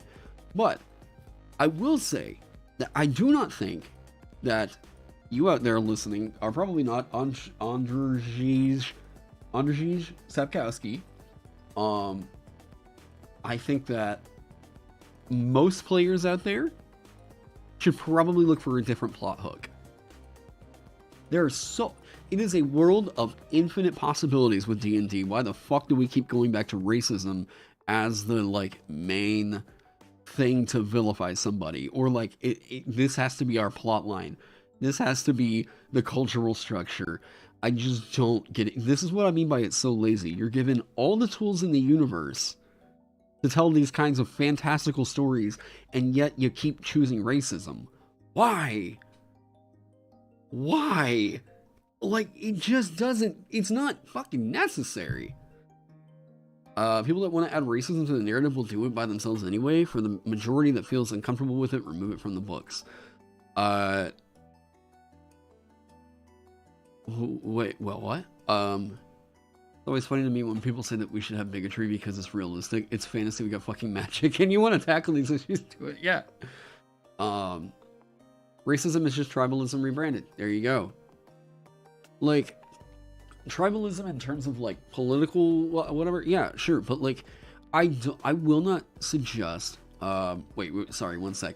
Is my point that racism is something that should be avoided in D&D games because most DMs are not going to be able to apply enough tact to use it tastefully. Yes, that is one aspect of it. Yes, the other point of it is it's just not fucking necessary. Like, you just don't need to do it. It's very lazy. Like, here's the thing, all right? You have that discussion with your table and it's like, whatever. But I still think even then, it's like, why is it that you want to do that? Ask yourself, what is the idea in my mind that I got that has me so hard set on, you know what? I want this to be a story about racism. Why? Why is that?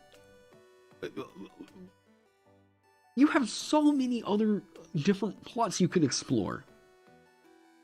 It's just not necessary. What is my opinion on magicism, aka hating warlocks or wizards? Man,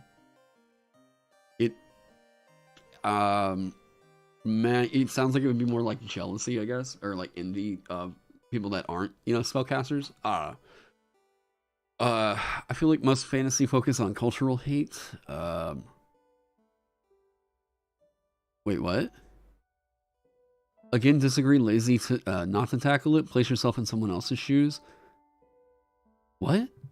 Lazy not to tackle it? Why the fuck would you try to tackle racism in a TTRPG? Why is it that you feel... Okay, this is a problem that I had with the way that some people were thinking about the way that they were writing third-party D&D content. Why are people trying to make a grand fucking political statement or whatever in a TTRPG?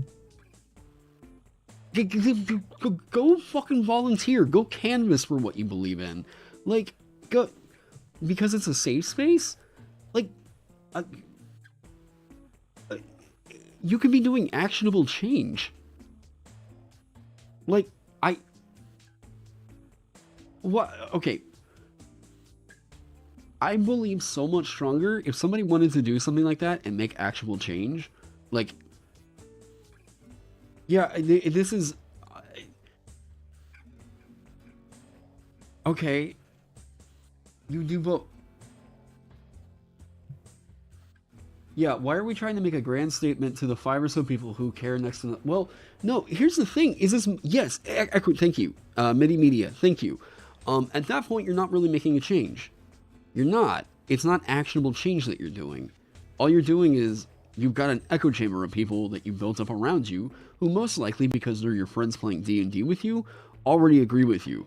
Now, if you invited somebody into the group because you think that they disagree and you're trying to propagandize to them like that, that's a bad fucking move.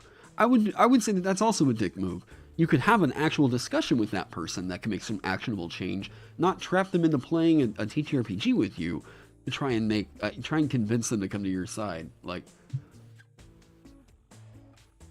no, this is fine. This is fine. This is good. Throw the hardball at me, because this is stuff that okay.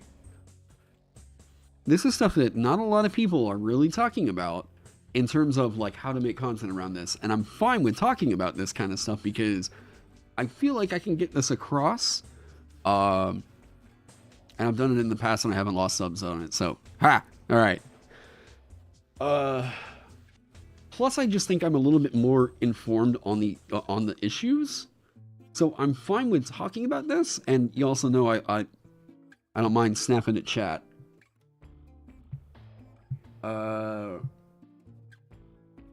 Yeah, if someone's going to staunchly defend that, like, no, D&D is the way that, like, I'm going to handle... I'm going to push back against racism?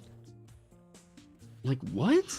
There's so many better ways that you can do actual change in the world. Why? And then it's like, well, if it's a safe space, then you're not actually dealing with racism. You're not actually, like, trying to do actual change. Yeah, send me with a whip. You know it.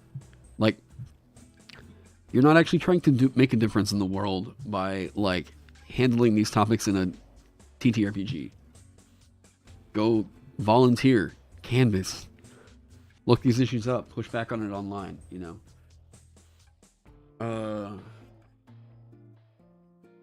Yeah, there you go. Volunteer work, right?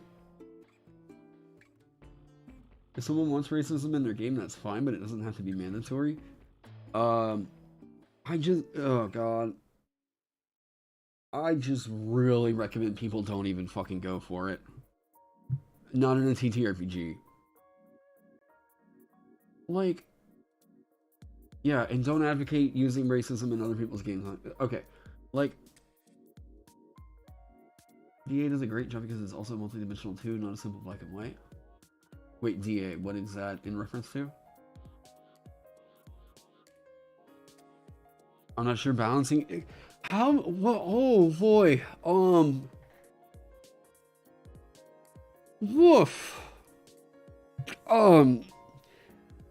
I don't get why this is such a sticking point. Guys, find other story beats other than racism to tell TTRPG games. Like, what is this? Oh, Dragon Age, gotcha. Okay. Again, video game. That person opted into it, right? You got developers and writers working on that. That's a different kind of. We're talking about a completely different medium. D&D is not the same kind of thing. We're talking about a cooperative game, right? Especially one that's as improv heavy. Okay. Yeah. What about we fight a monster, right? Well, like, it doesn't need to be a thing. Like, it just doesn't. And look, like, if you and your buddies are like, and I'm not saying that, like, you're a bad person if you guys, like, I don't know, you make a character who's, like, not, who has an issue with elves and then they learn, or I don't know. Like, it also feels weird as a content creator because sometimes it's like, you, especially during a live stream, some of the things that you're saying, like, off the cuff, you're always, like, looking back on it and being like, oh, wait, did I say a whatever? So that's another thing to give context in this with. Hey, this is a live stream. So, determine things is not always going to help that very specific concept.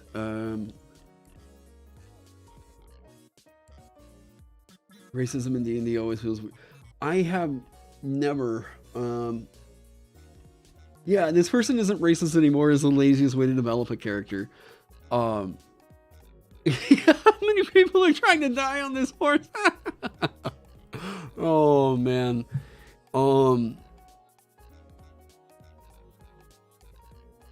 You follow a content creator that is disabled and doesn't allow people to recover limbs through magic in their world because they are not comfortable with that. But they say it's not mandatory, huh?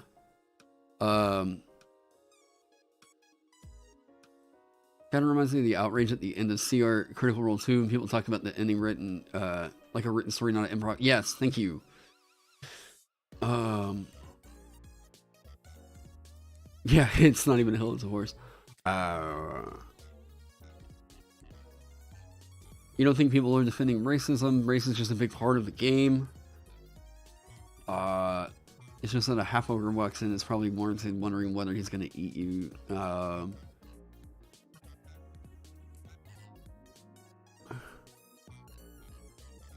Rejecting segregation stories is like rejecting coming of age stories. It's one of the most universal topics and generates good drama. I'm not rejecting a segregation story in terms of like, okay, hold up, because that's a reframing of something that I'm not making the argument for. I'm not saying that the story should not exist. I'm saying that most likely D&D tables are not the fucking place to tell them. There's so many other things. I don't get why people are hung up on this idea. What I mean by this is like, boy, your D&D table should probably not be the place where you are trying to handle a topic like racism. Now, someone wants to write a story about that. Let's see how they handle it, right? See what they do. Whatever. No problem with that. Now, you tell it at a D&D table, I will tell you that 9 times out of 10, you're going to make most people uncomfortable. Like, I don't agree with that shit. This is also another issue with this, right? Is like, I find that a lot of the people that are having these kinds of discussions, and hey, look, self-admitted, oaky Irish dude here, alright? I will say, that there's quite a lot of issues where we have guys like, oh, I don't know, with like, I posted this on Twitter the other day, and I swear to God, it was so fucking funny. I was talking about, it was on my like why race is changing video, and there was someone with a fucking Super Saiyan 3 Goku profile that was like talking about how libs and wokeism was destroying Western civilization, and I was just like, what the fuck is this? And then like a Rainbow Dash avatar is getting on there talking about how like, oh yeah, go woke over, and I'm like, Jesus fucking Christ. All right, who wants to bet that these are two white dudes that like are just upset that what they thought was so funny in racial humor that they can inject into D&D is now they're being told that they can't go for those jokes, right? And like it oh my God. Yeah, profile picture of a guy in a pickup truck. Yeah. So it turns out that, hey, what do you know? It's a bunch of fucking white folk trying to talk about issues that don't really fucking affect them. They're not necessarily the disparaged party, okay? So, hey, other whiteys out there, let me let you know, as another fellow whitey here, shut the fuck up about it. Like, for real. Oh my God. Like, if you're pushing back against the change of, like, why they're changing race, right? Like, they're changing the race terminology. And it's like, oh yeah, I was having a stroke over Radiant Citadel. Yes, like, holy shit. Trying to take as many bad faith interpretations of like what it means to have a team of POC writers on their fucking crew. It's like, yeah, they wanted to hire a team of black and brown writers for Radiant Citadel. You know why they did that? Because Radiant Citadel is a fucking Latin American inspired setting.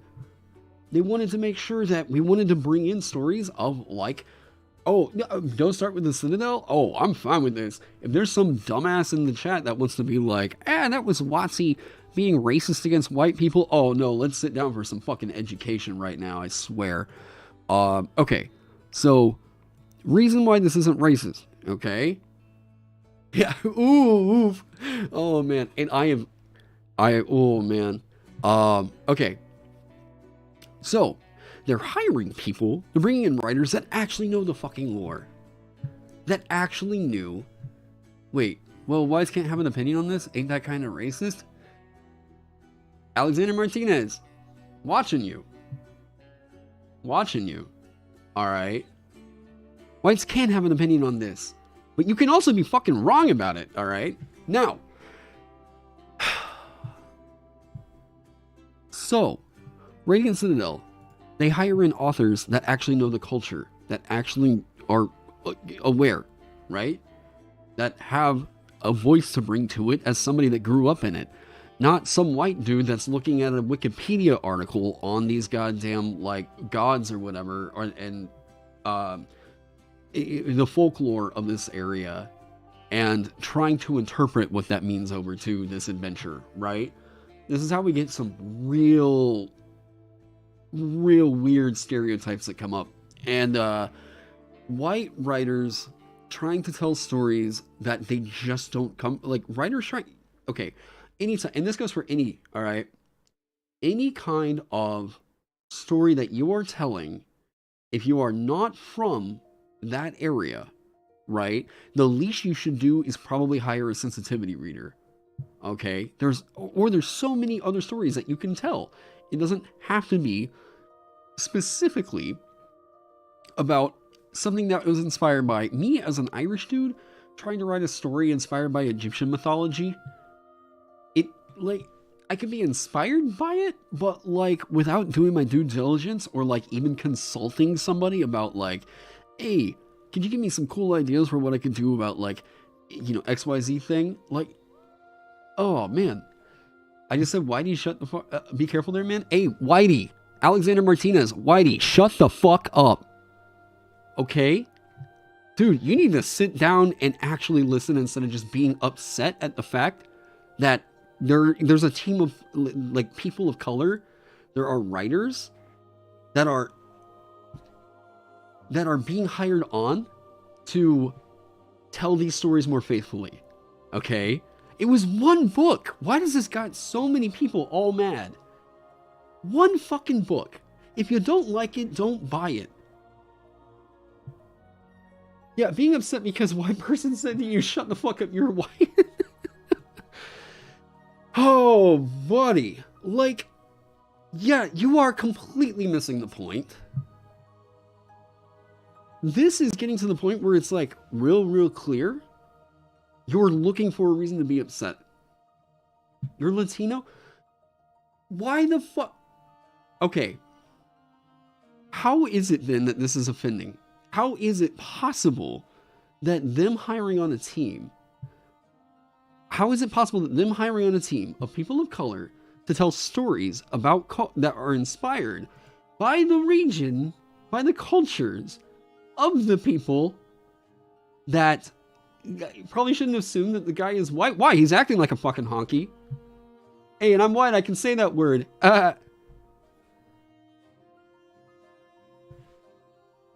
Hey, you know what? If you're quacking like a duck, I'm going to assume that you're white, all right?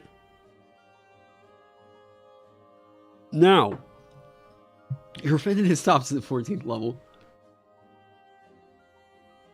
No, I am sick and tired of seeing so many content creators out here get non-stop.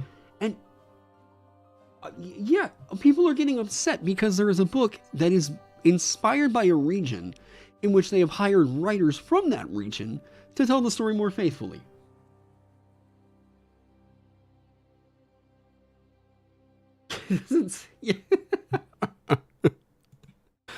So,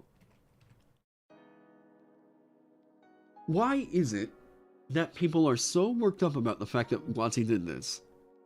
Truth be told, they're not. They're upset about the fact that either, number one, WotC is making a push towards, I guess, okay, there's something to be said about the way that, like, wait, it's about understanding the culture, not being that skin color. I keep mentioning color, which is why I said they hired POC writers to understand the culture. What?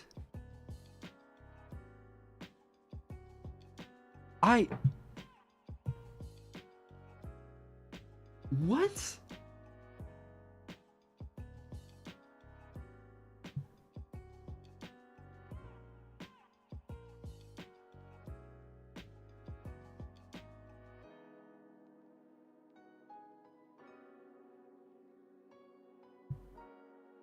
You know, people's bad takes on racism. Hey.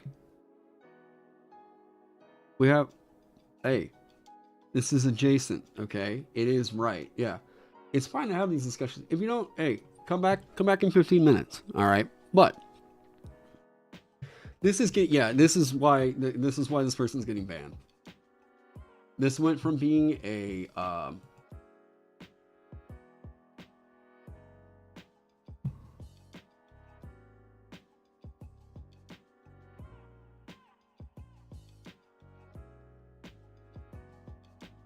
all right, cool.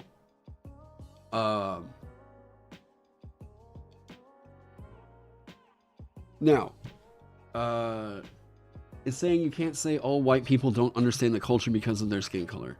I'm not saying that they don't understand the culture. What I'm saying here is that if you want to tell it more faithfully, the least you could do is hire a sensitivity writer. The best you could probably do is try to contact people that are actually from that culture and get them to write the story. Just projecting onto Alex. Wait, what? Doesn't seem like this. Don't you think that this seems like a hill most sides are going to die on? Not telling you what to do, but maybe time to move on. Okay, the fact that people aren't willing to have these discussions is led to basically it's led to the point really not going anywhere. Some people are getting to the point where they're like, yeah, I'm going to, yes, right there, right? Sensitivity writers are important, and a whole group of sensitivity writers are even better. Yeah. It's like if I Terran would write a story about Mexico, would I do it? Why would I do? I mean, I don't really know anything. um, Alexander was making a point that wasn't specific to Radiant Citadel, but it was adjacent, and they were talking about Radiant Citadel earlier. So that's, I mean, yeah. Why wouldn't you want to hire the most qualified people? Exactly. Like, that's...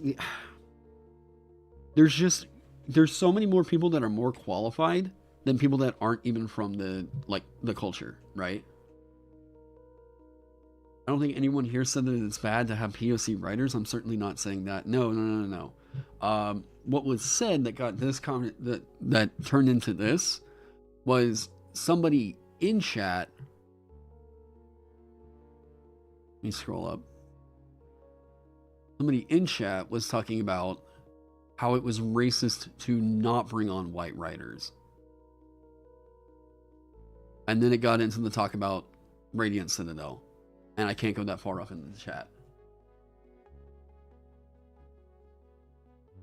You really need to have a discussion until it reaches an impasse? But, like... Oh, man.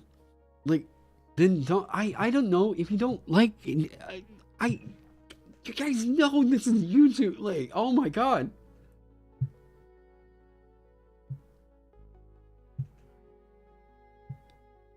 The point you were making is that people interpret the marketing as we hired POC, so buy the book, and they miss the point that the marketing is supposed to signal due diligence and respect culture. Yes, I think that WotC did a bad job in pushing that as the kind of thing that was supposed to sell the book. At least they opened themselves up to that critique. I would agree with that. Oh, he objected to me telling white people to shut up. Okay, all right. So, yes, white people, whenever it comes to these kinds of discussions in regards to, like, the thing with Radiant Citadel, okay? There are white people that are voicing the opinion of, like, wow, they didn't hire any white dudes on this, how racist of them. No, you're missing the fucking point. These are the white people I'm saying, shut the fuck up. Now, the way that they promoted it, it was like, I think that you guys probably could have had this, y'all probably could have done this in a way that wasn't quite so, like, how do I put it?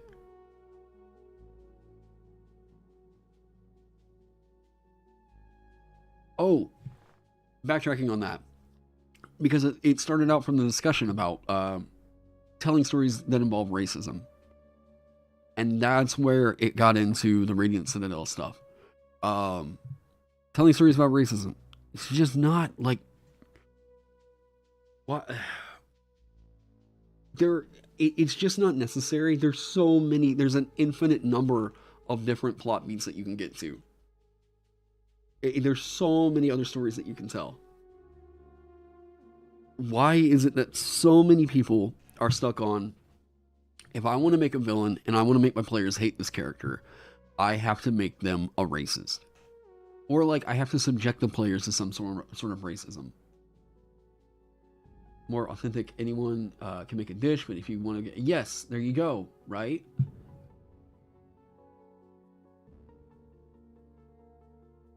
I don't know. No, I don't know Alexander. That's the first time I've ever seen that person in chat. I'm assuming he knows what I'm talking about with the Radiant Citadel background. He's the one that started he's the one that started that conversation. Yeah, yeah.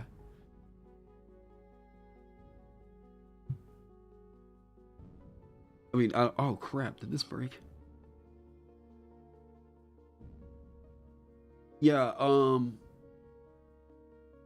there we go. Yeah, there was a comment from Alexander that got it started talking about how, he was trying to justify telling stories about segregation, and that's whenever I pushed back, and that's whenever it, then I think he might have missed some context.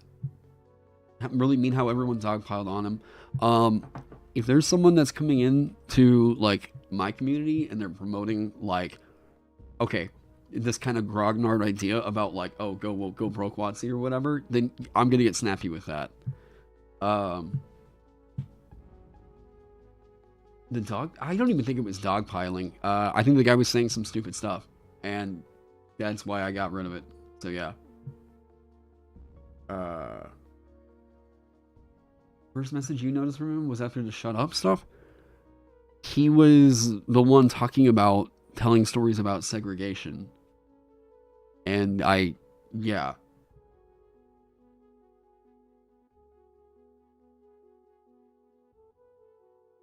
The D&D channel? Or it's like, what? Guys, hey, let me reel this, alright? Hey, you know we're all humans and we can talk about all this stuff, right? If I'm doing a live stream and this kind of stuff comes up, so why should shut the fuck up? Isn't that racist? What I say in regards to, okay, if I'm telling, whenever I said, why shut the fuck up, that's in regards to these subjects of racism. If we're talking about like, hey, well, there's a group that, if you're wanting to tell a story about, I don't know, Chinese segregation, why is it that you would go and get a bunch of white dudes' perspectives on it? You wouldn't. And yet so many white people want to like step up and be like, yeah, I want, this is a, my head's gonna start pounding. Okay, because the whole thing got started because I noticed that usually whenever it's people trying to talk about racial issues like this, especially like, hey, whatever, it's usually always white people. So like, I would rather hear someone's perspective that was actually in the group that's being discussed, like the demographic that's being discussed. And this is why I said white people should probably shut the fuck up about this. And yeah, me saying I'm white. I don't know. It's also my channel. Yeah, I'm pretty sure. Yeah. Like,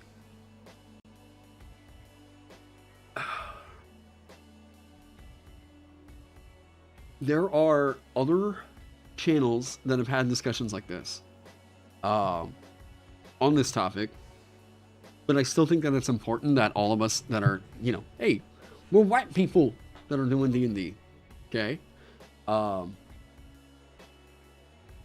Is your mechanism discrimination, positions, and privilege? Yeah.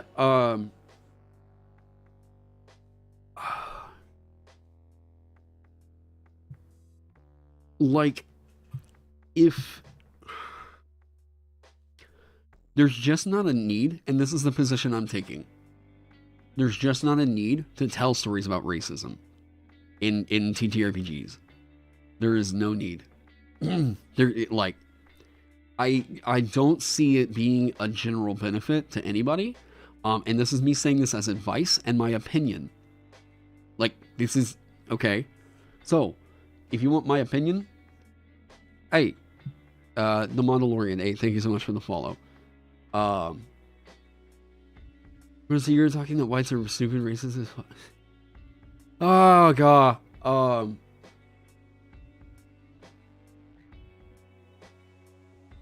Yeah, it's like, oh no, I'm not. No, I'm not being trolled. I know the people who are talking. I've seen all these. I've seen all these people. There was only one person that was in here that I hadn't really seen before. All these people are actually active in my Discord. So yeah, no, I'm not. They're not trolls. This is a conversation that has come up quite a bit. But if like people that aren't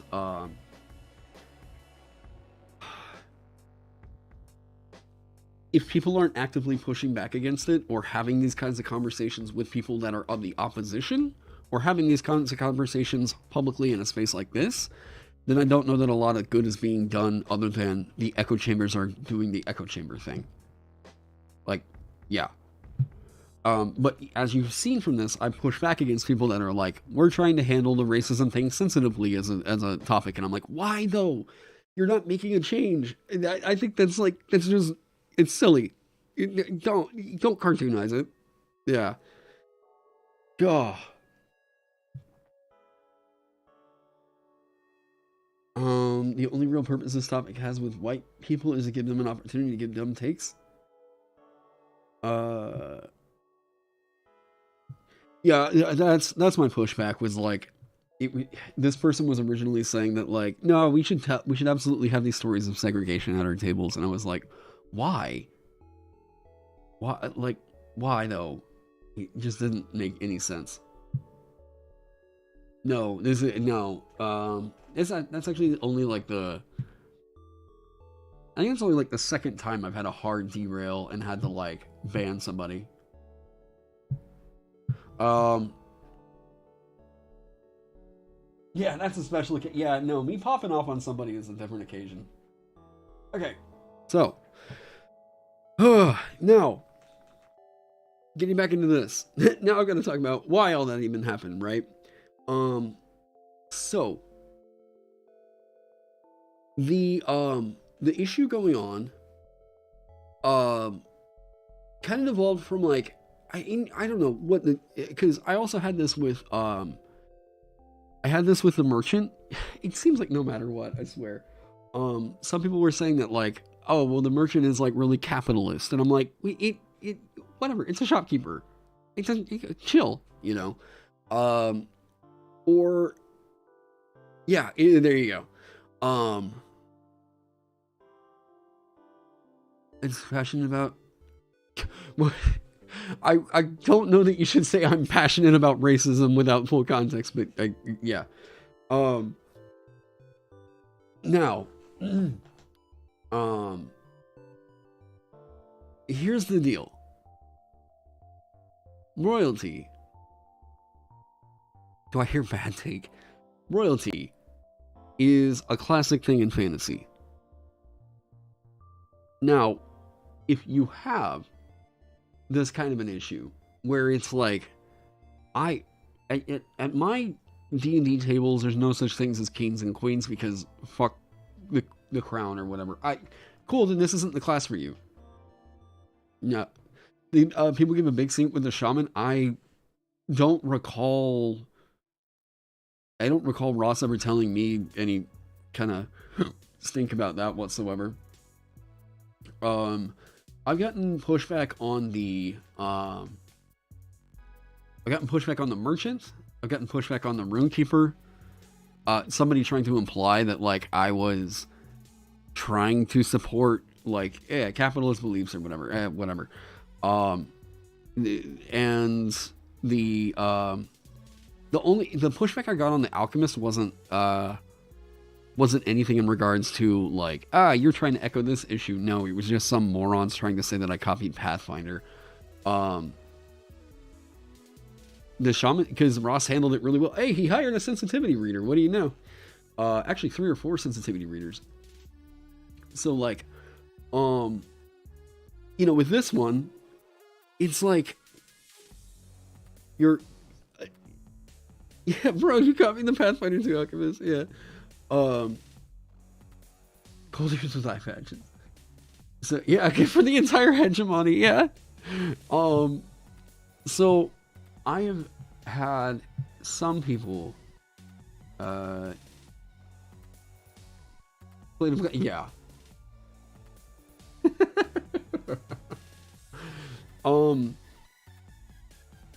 So I try to watch out for this kind of stuff, and this is part of the reason why, like, I guess not a lot of other YouTube creators talk about this, because like I'm one of the only people that's like really making stuff super actively in the scene in regards to like products I make and sell, whatever, right? So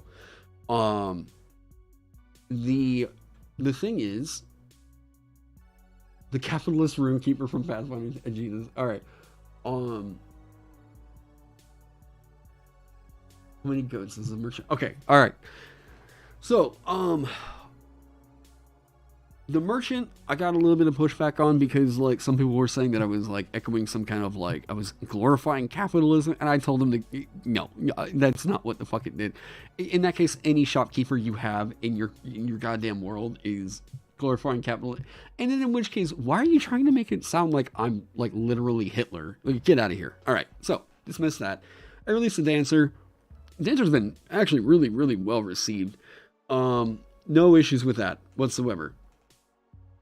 I released the Runekeeper, and I start getting some people that are telling me that the Runekeeper is potentially going to lean in on some white supremacist stuff, and I was like, all right, well, god damn it. So I went through and just avoided Elder Futhark, because that seems to be the big problem right there. Elder Futhark is like, I mean, it's not even in the Forgotten Realms anyways, so why just whatever, get out of here. So move over Elder Futhark, and I try to make sure that like none of the narratives that are in there are pushing anything about like, yeah, it's not like it's hard to like not write something that echoes racist sentiments. Just don't write. You always have to like intentionally try to do that, right? So I even put the disclaimer right up front. And yeah. Now, it's literally a magic linguist. How is that racist? Because some white supremacists have adopted like Norse runes into their symbolism, and some people will associate runes with white supremacy. I got this pushback from 3 people whenever I released the Runekeeper. That's what made me add the disclaimer. Yeah, you also can't win. You can't win against people that go out of their ways to find things to get offended about. But we can still take some measures, right? The issue I'm apparently already seeing with this one is that some people are like, hey, I got a buddy that will fucking kill this character, and then I'm like, that sounds like a him problem. I don't know. I'm like, Jesus Christ. If some people are going to try and say that, like, oh, you're a bootlicker of the monarchy, and yada yada, and I'm like, oh, Jesus Christ, get the fuck out of here. Like, if you're so fucking detached from humanity that, like, you are trying to find any reason to, like, bash someone, because that's bashing. You're not actually thinking that there's an issue with the content. You are straight up trying to imply that they are, like, being a hateful person. That's bashing. Wait, party. So, let me do something real quick. Alright. So, I don't necessarily think that I'm going to need to, there's a couple things in this that, so I'm supporting Queen Lizzie. A couple things in this that I'm trying to make sure that I don't, like, lean into, right? I talked about this earlier. Whenever I say earlier, I mean, like, probably 2 months ago, whenever I was getting in on the Sovereign.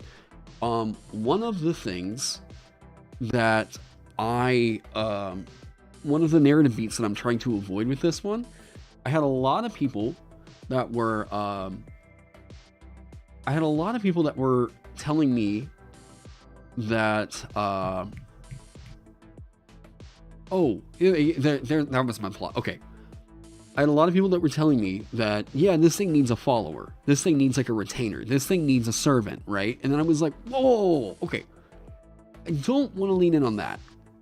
Because what that starts to imply is like, you literally have a creature that is, its entire identity is being bound to you. That's basically, we're talking near slavery with that point, all right? I don't want that. I give you bonuses, and then like maybe you can make it to where like you can hire stuff easier, and that can be a thing. But like, not the party or their followers. Yeah, there you go. It also sucks mechanically. It takes up way too much space in the action economy. Okay, so what we can do is to also encourage this kind of idea. Well, but necromancy's different. Necromancy's different. In a way, yeah, you can justify that like this is part of the reason why necromancy is evil. You know, we're not necessarily saying that like, how do you put it?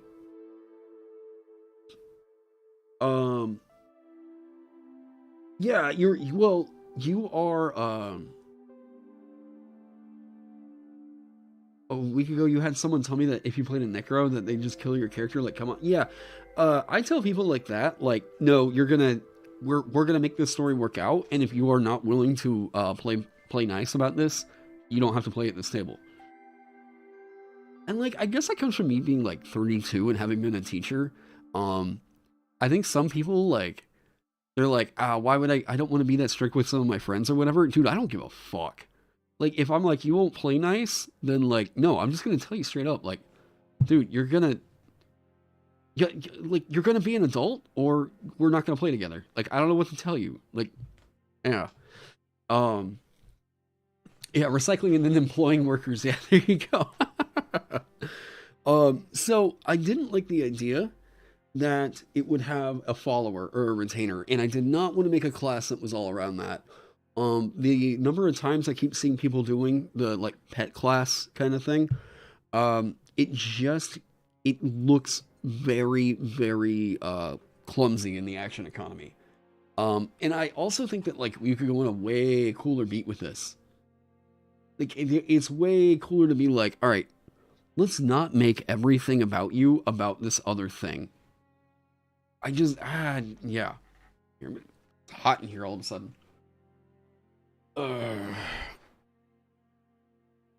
What is a holy vampire lord? Get off me.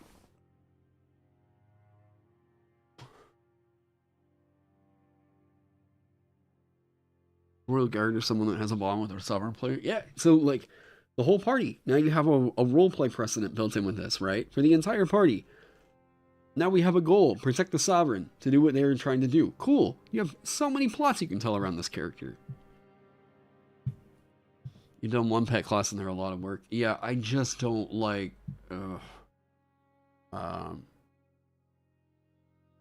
Yep, Sovereign and Oath of Crown Pally. There you go. Guilds from remote? That's a... No, that would be more of a DM tool than a player mechanic.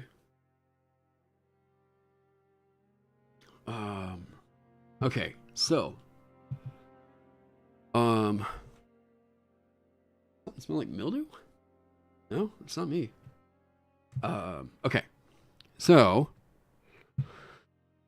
the Sovereign will start out getting their subclass. They get the diplomacy thing that we talked about earlier. Authority is looking like their second level feature because then their Sovereign Court is going to do a unique thing with authority right in there. What is it for the Sovereign? I'm trying to figure that out.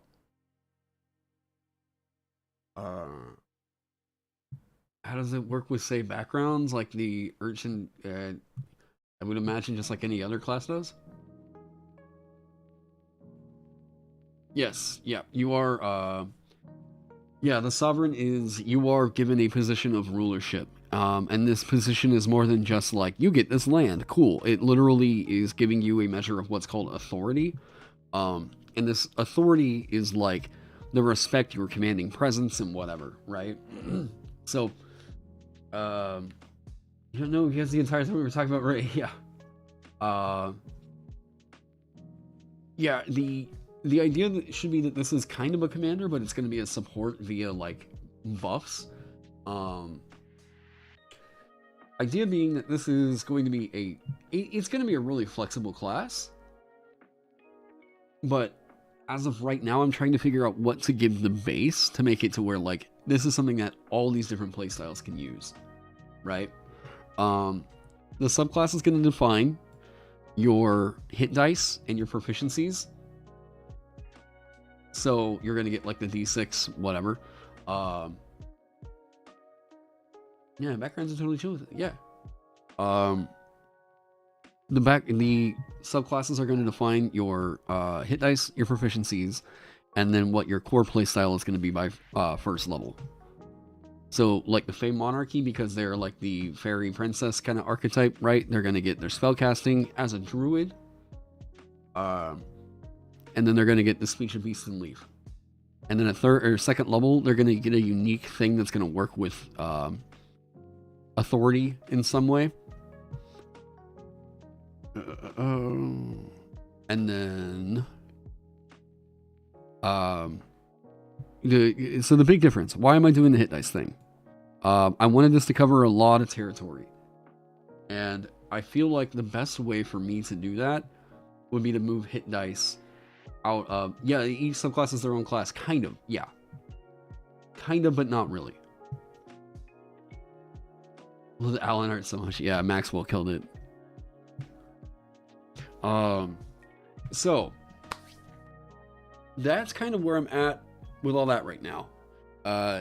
The thing that I want to do with the base class is the base class should communicate what it means to be a ruler right here. And then the subclasses overall, yeah, subclasses defining hit dice. Yep. The subclasses are going to do your playstyle.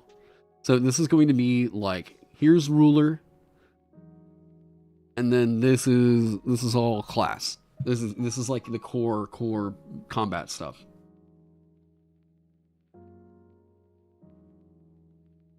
Resource right now. Do I have a psionic subclass for this? I don't have one planned at the moment, no. I need to focus on about 3. So I'm going to do something real quick. This one's going to get gone for right now.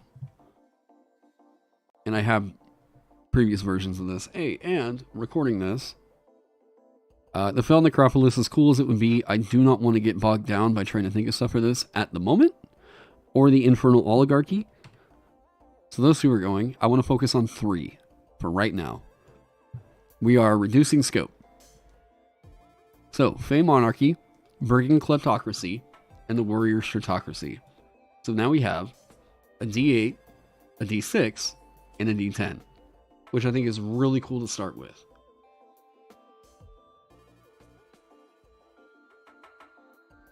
What can they do in combat? That's all going to depend on your subclass.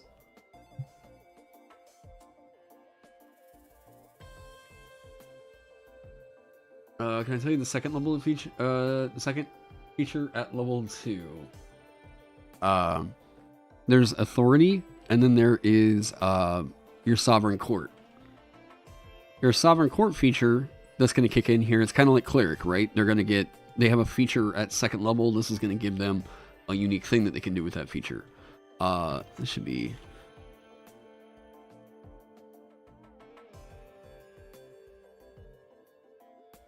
Your rule of law is always going to enhance your authority. So these are going to be unique mechanics for authority right here. How dare I make a class so cool, Yoni? Yes, you can cry. Is this class going to be charisma focused? You can. Inspiring ruler. This might stay or go. It depends on what we see in future Honor Arcanas around the Inspiring Leader feat. Inspiring Ruler, you can spend 10 minutes inspiring your companions, shoring up their resolve to fight. When you do, choose up to 6 friendly creatures within 60 feet of you, who can see or hear you, and who understand you. Each creature can gain temporary hit points equal to 2 times your sovereign level plus your charisma modifier. So this is Inspiring Leader. We're making it a class feature. Yeah. Are those more combat or roleplay features? This is you are buffing outside of combat. Oh yeah, lead by example. I forgot what the hell this was. I haven't seen this in forever. When you were a creature you commanded with your authority feature, score a critical hit on an attack roll, or roll a 20 on the d20 for a saving throw. You inspire your allies within 60 feet of you that can see or hear you.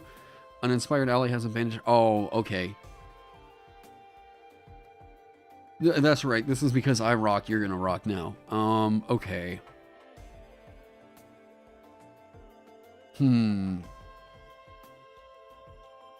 This is hard to track. I'm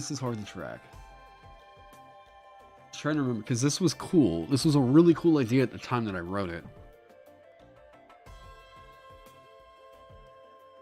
Plus charisma modifier isn't hot since your main ability score changes for subclass. Oh.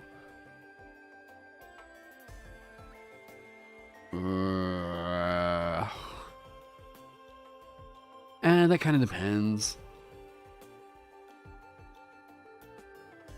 Kind of feels like current UA's inspiration. Yeah. Yeah, okay. So I will say I wrote this one forever ago. I didn't pull it from the UA, but yeah.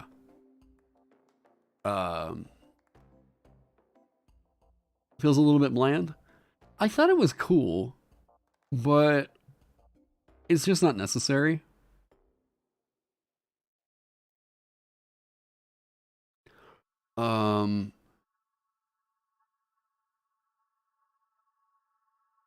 What's cool with that? It's just not, yeah, it's just not necessary.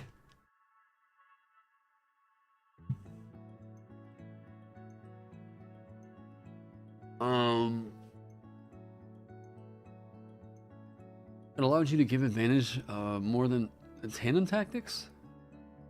Than 10 feet of you. I don't remember that off the top of my head.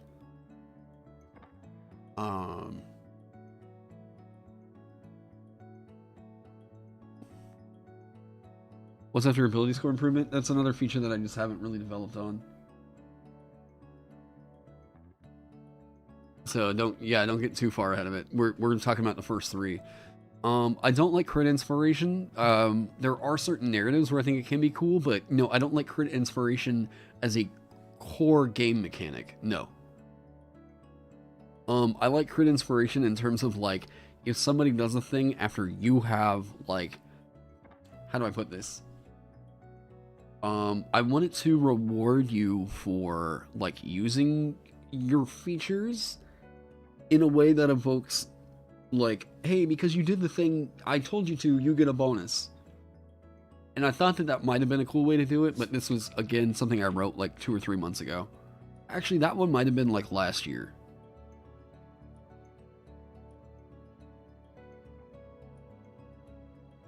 First 3 levels, yep.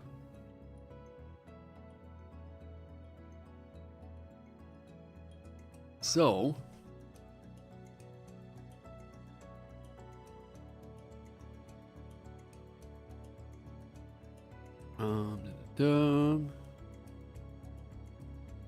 or okay. Now here's the thing that we need to make this cool. The things that need to get figured out. The warrior stratocracy. Okay. So the things that need to get figured out are authority and how to make that cool.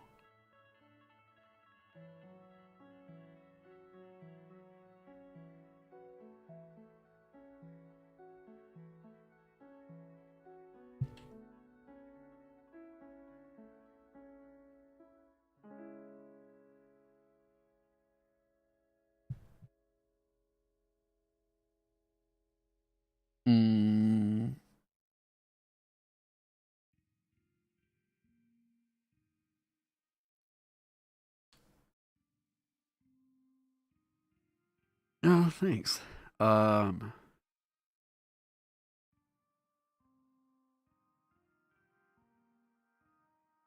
Doing that to where it just disengages the bonus action is already really good.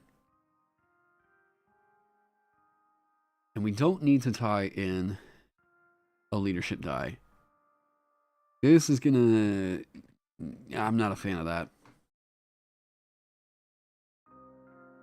As a bonus action, you can issue a command to any of your allies within 60 feet of you that can see or hear you. There we go. The order can be a general course of action, such as attack the enemy or fall back. When you or an ally follows the order, the creature gains a benefit.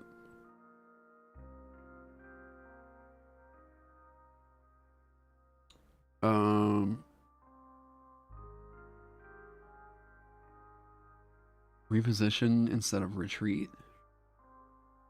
Reposition and retreat and going for another target. Reposition feels not quite like... I try to think of like the fun thing that it is to like say in combat, you know? Like attack, defend, retreat, or like reposition. I don't know, I just think retreat is like snappier, you know? Order the main clerics can go die here on this now.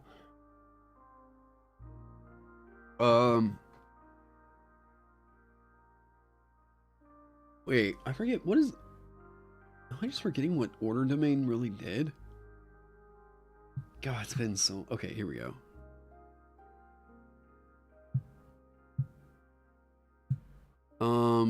Oh yeah. Yep, here you go.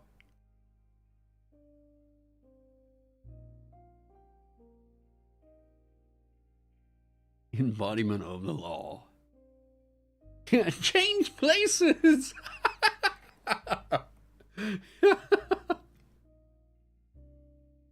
Oh, that's too funny.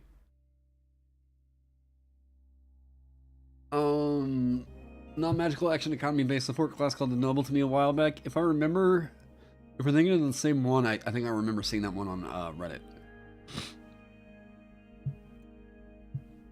Sheriff domain. Yeah, I actually really like the art. I really like the art that they did for the order domain. Because it's like a dragonborn with a... he's just like... He's literally like a Wild West sheriff, but like... Yeah. Let me see if I can find it. It's such goofy art. Yeah, like... this like... Cowboy-ass dragonborn. This is awesome. I love that. So why this one? I don't think that this one really conveys. Number one, it doesn't do the royalty thing, right? Let me see here. Sheriff domain. The weird club thing. Oh yeah, he's got a billy club. Yeah. He's literally a cop. He's just a cop cleric. That's so funny. Okay, so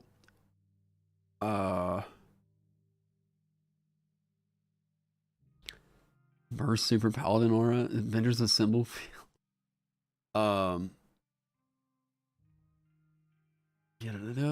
Okay. Part of the thing that we need to watch out for whenever we're designing like parts for authority is we need to make sure that nothing is going to do a benefit like kind of outside of combat. If we're going to allow this to be used infinitely, it can't give you a benefit outside of combat. This needs to be like, it needs to communicate basically this is only to be used in combat without directly saying it, right? And part of that is we just don't give you a benefit outside of combat, which can be weird, but trust me, like we can get this across, okay? You know he's a cop because oh Jesus. All right, we've already had that tangent. So Voice of Authority. If you got the spell with a spell slot at first level or higher, and target an ally with the spell, the ally can use a reaction immediately after the spell to make one weapon attack against a creature of your choice that you can see. If the spell targets more than one ally, you choose the ally who can make the attack. Okay, so this can produce bad play feel. All right, let's get zoomed up on that. Wow. Okay. This can produce some pretty bad play feel. Reason being,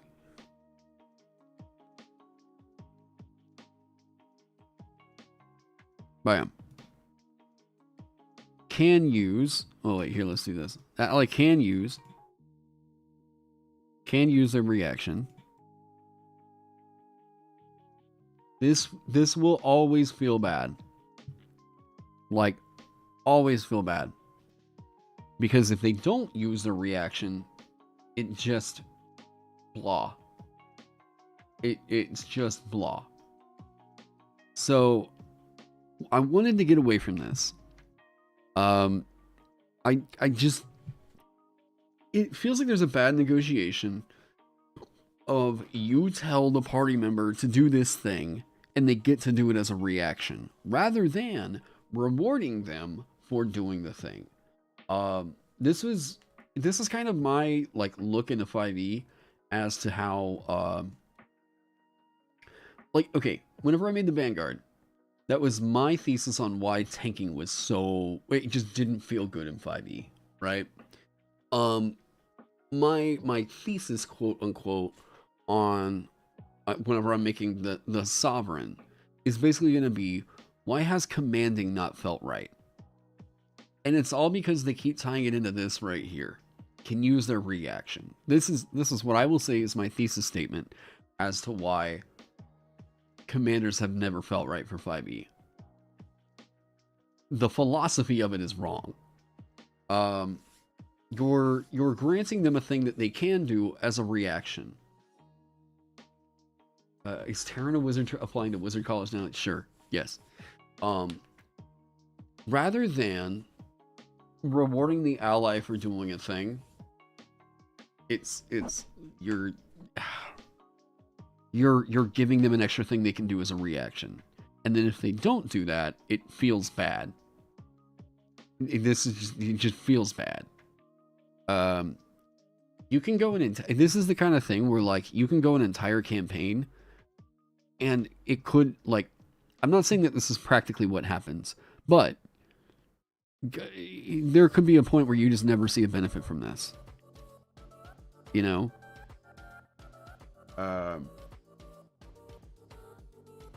Yeah, if they follow the order on their turn. Exactly. So, that's what I'm kind of looking at. What else did they do for Order Domain? I honestly, I think, like, Twilight Domain and Peace, like, overshadowed this one so hard in Tasha's, I completely forgot what all this one did. As an action, you present your holy symbol and each creature of your choice that you can see, or that can see or hear you within 30 feet of you. Sit on Wisdom saving throw or be charmed by you until the end of your next turn, or until the charmed creature takes any damage. Any of the charmed creatures that drop what they're holding when they fail the saving throw. So this is, again, this is like, it's magical, so we can justify it taking away agency. But, like, God. Yeah, hands up. Yeah. Embodiment of the law. You have become remarkably adept at channeling magical energy to compel others. Yeah, see, compulsion. Here we go. It's 2017. Yeah, I'd love to go back to 2017 and tell a few people, hey, heads up about 2019 to 2022. Those 3 years are gonna suck, man. Embodiment of the law. If you cast a spell of the enchantment school using a spell slot at first level or higher, change the spell's casting time to 1 bonus action for this casting, provided the spell's casting time is normally 1 action. You can use this feature a number of times, and you regain all expended uses of it when you finish a long rest.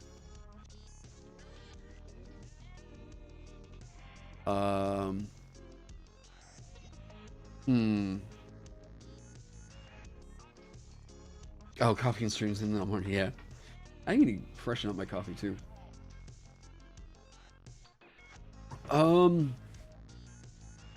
Wait. So,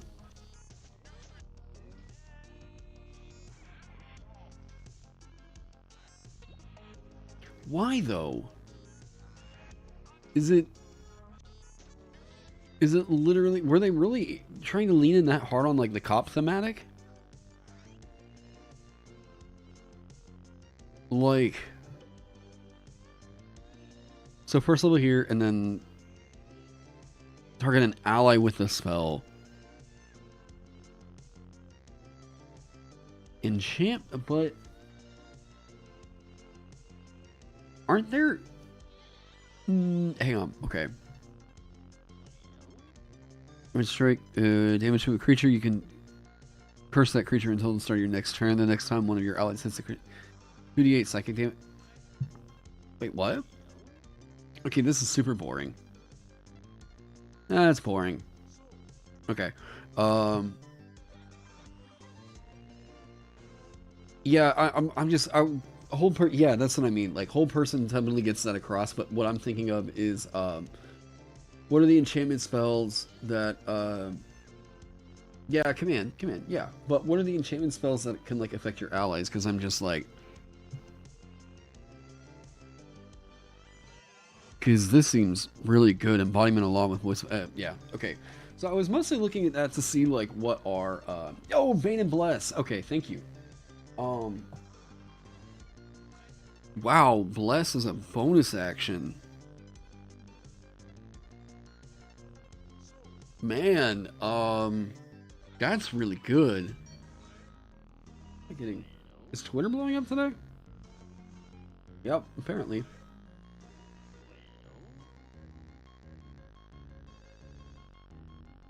Hey, what's up, Get the Gabby?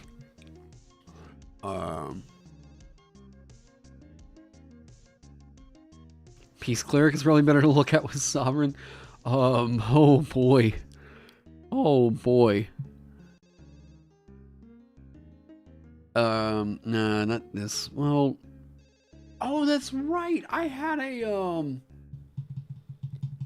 my god, I had a idea that actually emboldening bond.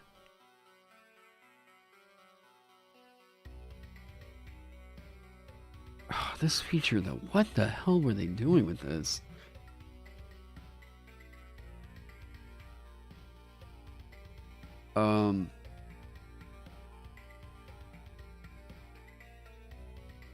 Yeah, oh god, get this out of here. Now, I was just more so kind of looking at like, oh yeah, what were the other like order narratives and all that stuff? What were the like commander narratives that they had? WotC did another one. Where are you at? All the way down. No, wait, there we go.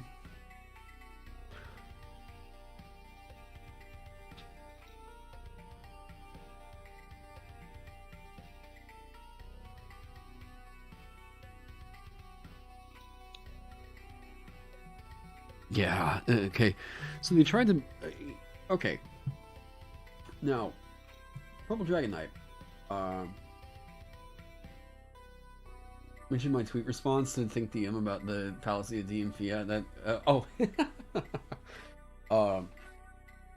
yeah, excusing bad design for the DMs will... it's not that bad because... oh, next... What? Aw. Oh no!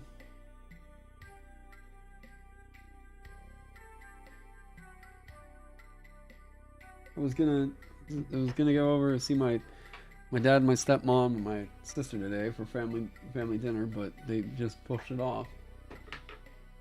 I'm sad. I was gonna go.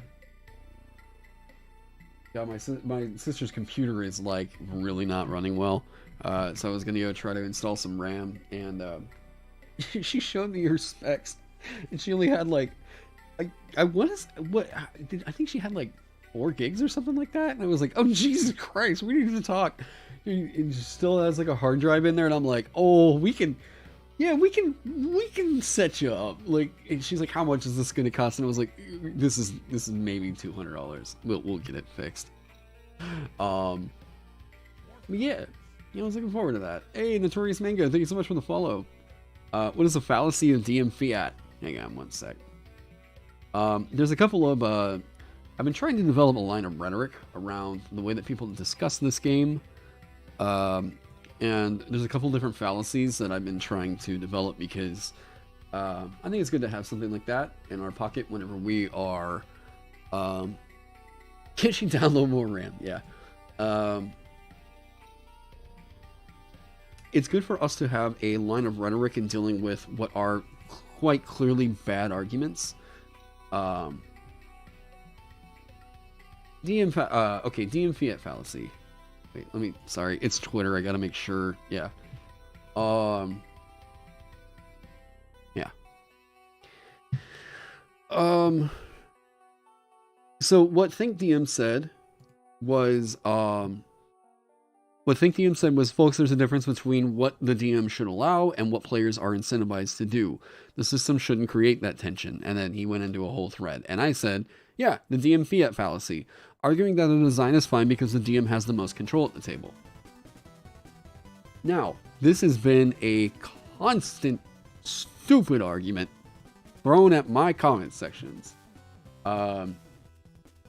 Whenever people are like, no, this thing is perfectly fine because the DM can just not allow this thing. And I'm like, then the thing's not fine. What the fuck is this, like, line of thought? Like, I don't get this. Whenever people are like, well, yeah, this piece, this one thing in the game should be fine because the DM can just not allow that to be in the game anymore if it's a problem. Then like, but why? Like, that's not a. You're still saying to ban it. No, don't ban it. But the DM should just ban it if it becomes a problem. And I'm like, what the fuck is this?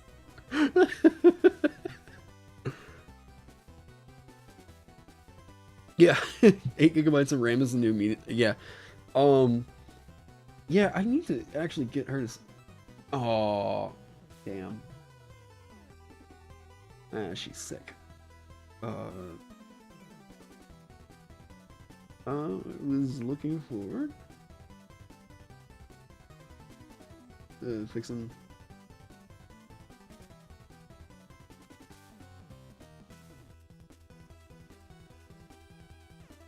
Oh well. It's a very narrow-minded way of looking at the game. Yeah, and it's apologizing. It's bad design apologia. There's whenever I talk about things like what are the other subclasses? I've got a like a thief prince, whatever kind of one, thief king, and like a warrior like kingdom thing. Yeah, that's about it right now. I don't have it all fleshed out, so yeah. Shit, what was I talking about? Oh, okay. So, part of the reason I harp on things like these exploits, and I've gotten, yeah, I don't know. I feel like everyone complains about the way that I view this game.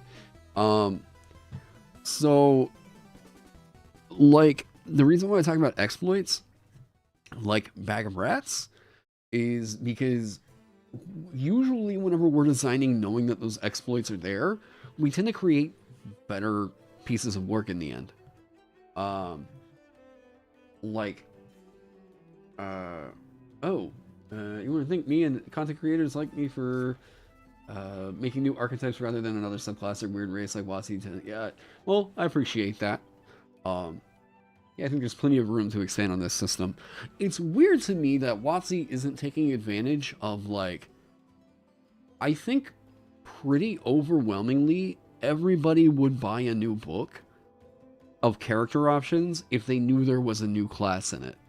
If WotC's trying to sell more books, it makes zero sense to me that they wouldn't be putting in a new class. Like, Tasha's, drop the Artificer. I don't think that Wizards of the Coast should release more character options in a book. Okay, this comes with a big asterisk here. Let's just say just character options. I don't think that they should do a new character option book unless they've got a new class to drop. And if they're like, whatever, like, yeah, okay, so yes, Artificer. Artificer drop with Tasha's, right? I think that any character option book that they do should follow that same philosophy. Don't give us a bunch of different subclasses. Just, like, don't give us 36 subclasses for the classes that we've already got. That means that you guys understand that the system can still be built off of. So let's introduce a new class. And for people that are like, oh no, the territory is already covered. No, it's not. Dude, we are wide open on territory. Yeah. Black Plague isn't even bad in EDM with their Salt can just enact a total quarantine. New classes are nice, but you just don't think they're needed. The fact that there are homebrewers that make a career off of this, like me, should tell you that people want them. Yeah, the fact that, like, I can build a career off of it, it should tell you people want more stuff. Whether or not that you think that it's needed, that's whatever, but, like, it's desired. Yeah, I wouldn't be making this one on stream, yeah. I'm like, can you tell me that there is a way for like a class to communicate what it means to be like a commander? Or like I said, like a sovereign, right? A ruler, even. Can you do like again, yeah, so the rune theme, right? I thought that they took runes as an entire magic system and just completely bastardized it. Yeah. The 30 plus classes in your D&D folder says otherwise. Oh man. Actually, you know what I should do at some point is I need to just make I need to get a binder put together of like all the different classes that I allow rather than just tell people like, "Hey, go check out this PDF." Like, yeah.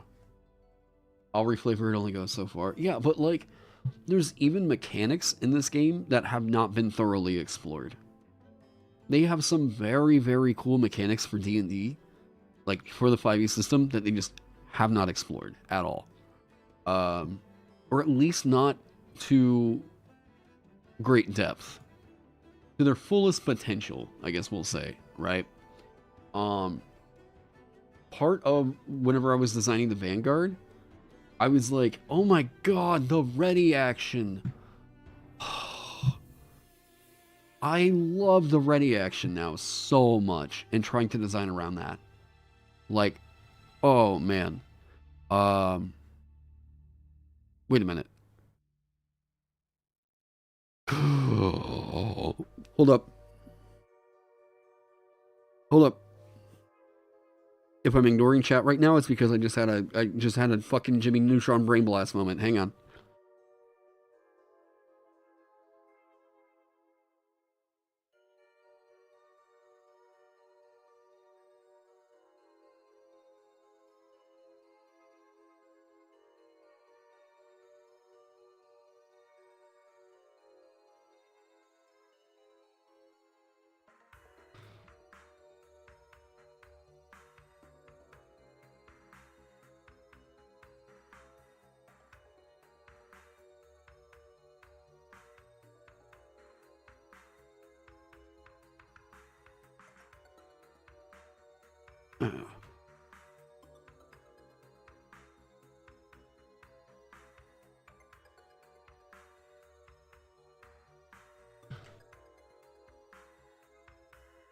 Shit, God, you don't do that right now. That hotbar thing. Okay, hang on.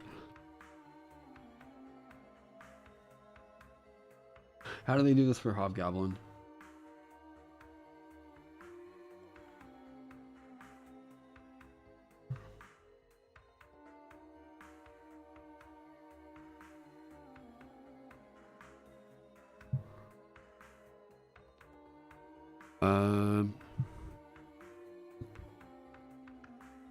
Oh god, I hate that they did this. I hate that they did this. That just kills the race for me right there.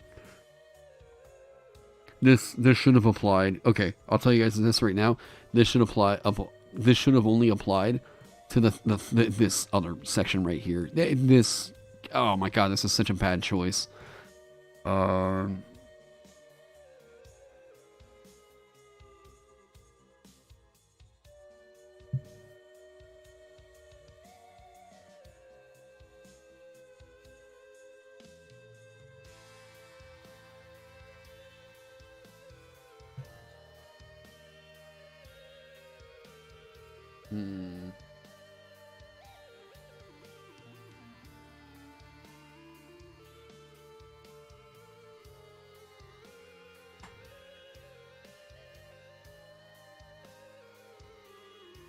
Hang on.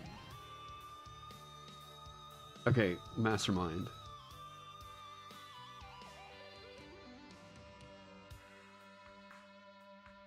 Oh wait, I was in Xanthar's guide. Hang on. Oh shit. Why? No. Okay.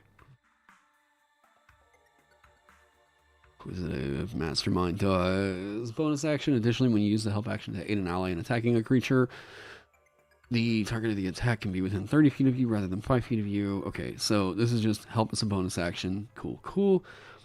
We all really like this. Of everything in Mastermind, because I know that not a lot of people really like this. But like,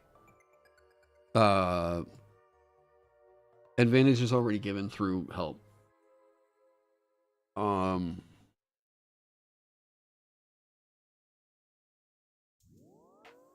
But this can only be given to one creature.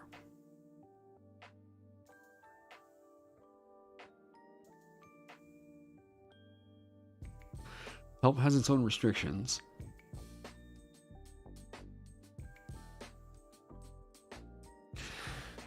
The problem with help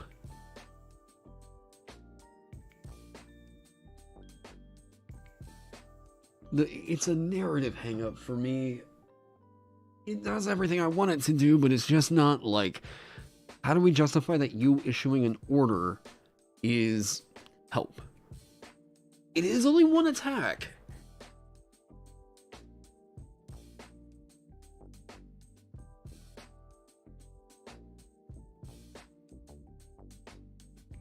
No. We like it. We like it only being the one roll.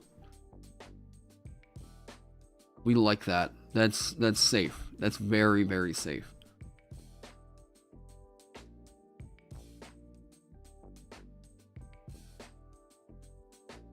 Help action is a bonus action. But what else?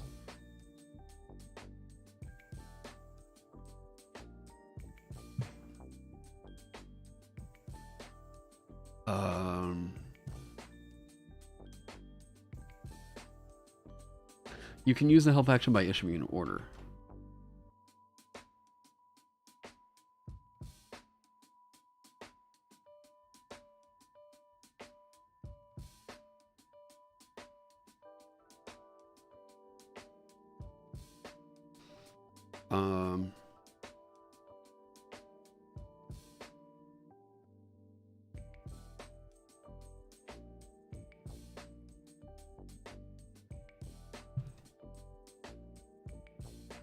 Do the 1 D&D face step treatment of to Fairy Fire? Wait, what? Wait, what?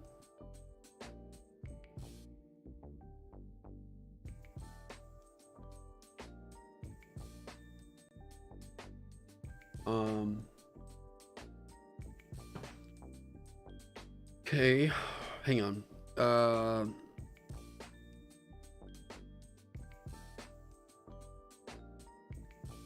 Okay, help is very specific. Help is very specific.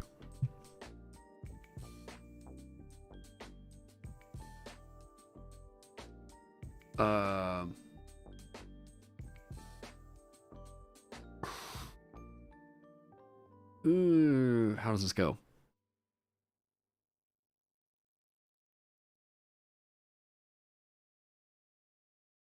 Eminence.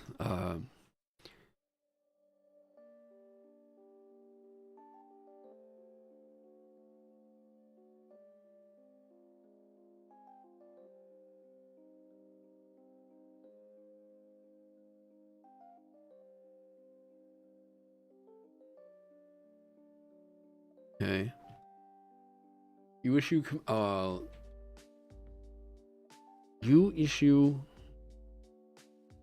commands. You issue orders using the help action.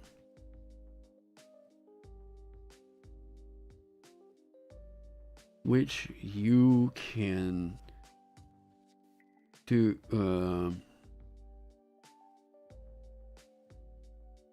which you can use as a bonus action.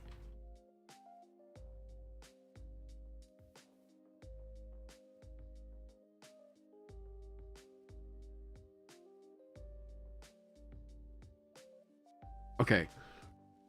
So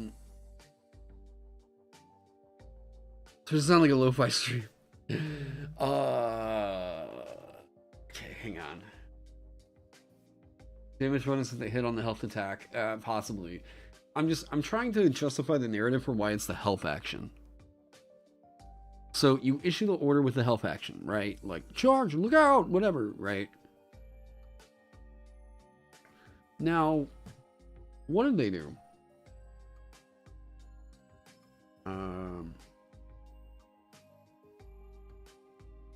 Okay.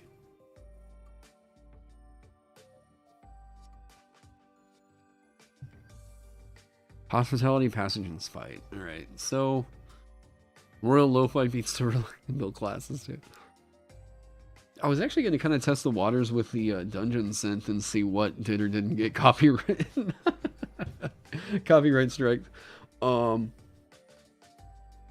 But I also feel like that's playing it pretty fast and loose with my goddamn like revenue. Your orders are to aid your allies. Yes.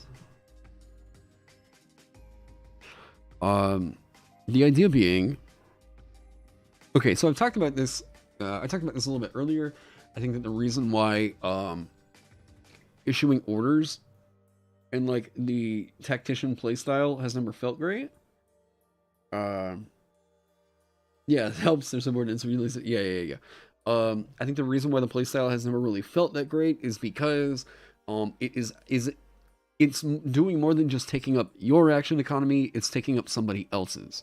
We just need to reward that person for doing the thing that you are commanding. Boom, that feels really good. So, yeah, your orders are an aid to your allies. Yeah, you're giving them instruction, right? And we can even say that, like, your authority is what inspires them. Boom.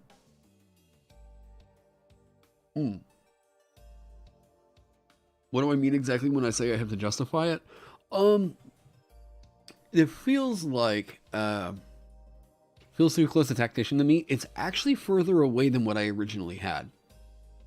Whenever I say that I have to justify it, I mean that, like, whenever I say I'm giving an order, I don't know that I'm sold on the idea that help as a narrative makes sense tied into giving an order. So by doing that, with the wording that I used, I did that with a Noble Court Dancer. Did I? It was more so, I think that one was more so about, like, telling people you can't do this thing. I think it was more about shutdown. That's another one I intend on remastering and everything. I have this, like, one tuft of hair I just realized, like, always goes this way, and then the rest of my hair breaks to the left. Like, okay.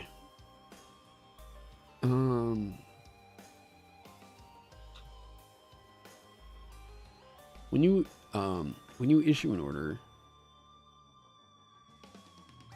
or when you use the help action this way, okay. When you use the help action this way, you can choose one of the options below. Yeah.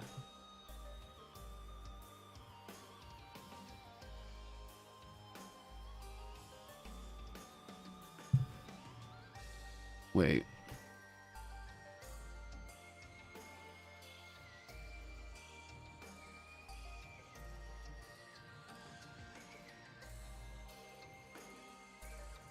Travel Leader / Wolfpack subclass. You can do that with a Warrior Court for right now. Might do something later on.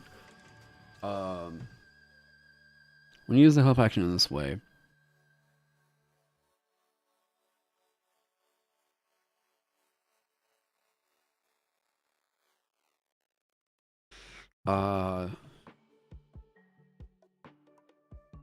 dude, this fucking soundtrack is so good.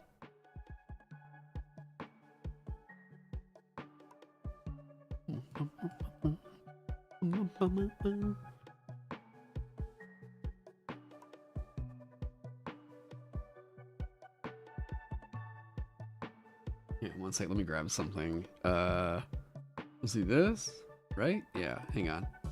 And then, oh,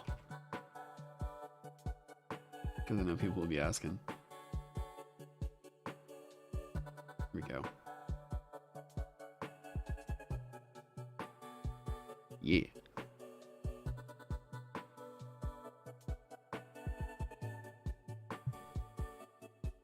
Yeah. I beat it last week. Fucking great game. I got a blast with it. I will say that I've heard from some people that they're like, there's no replay value to it, and I'm like, I mean, it's a roguelite. Like, you know, how much you like the roguelite, you know, play, then yeah.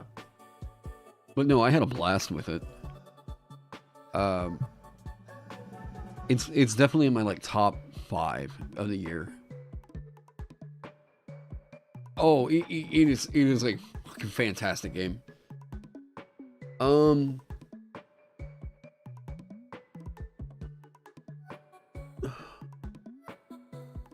It was directed, give the options, yeah. But the roguelike part is lacking. I mean, kind of. The combat is so-so. You can only help with ability checks and attack rolls. We can definitely mess with that though.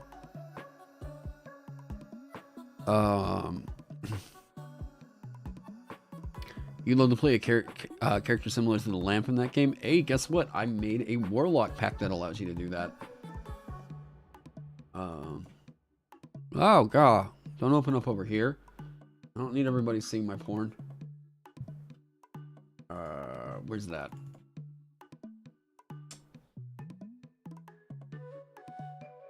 Right? Yeah. There you go. This was I made this one, this warlock pack completely inspired by Cult of the Lamb. My Patreon sponsors voted on this one for, what was it, July? I can't remember. I think this is like the second one I did. But it's a warlock pack from Pact of the Crown. So, if you want the, like, well, it kind of gets like order domain-ish stuff in here in a way. But this was like kind of my original thesis for like what it meant to kind of be a commander, right?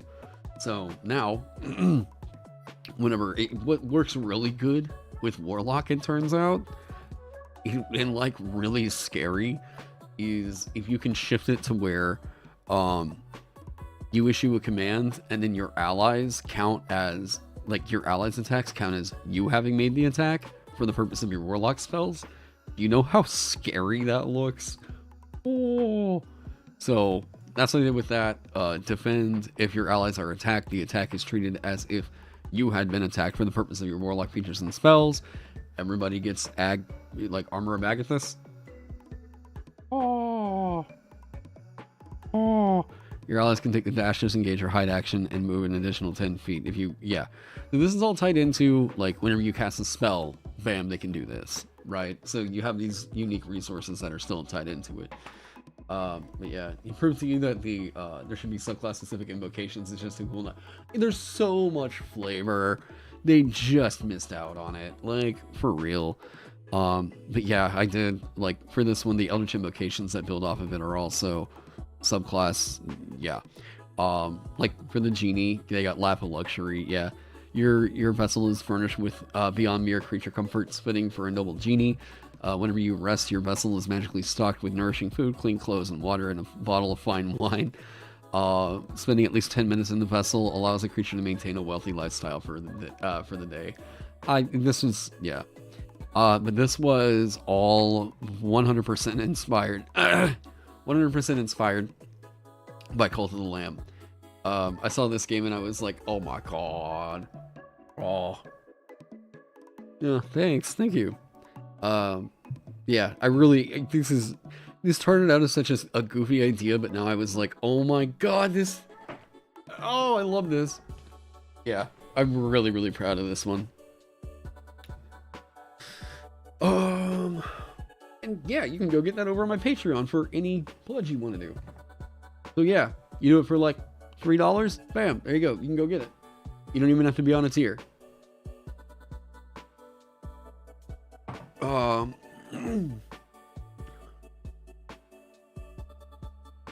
Would general help action give advantage on the target on the baseline, and then the extra bonus activating if they act on your command mechanically convey this idea? Possibly. Possibly. Oh, that soundtrack is too intense right now.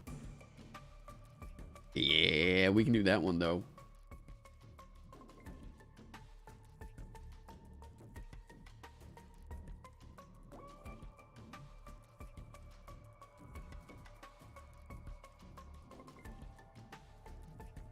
Yeah, 2 for subclass. Yeah.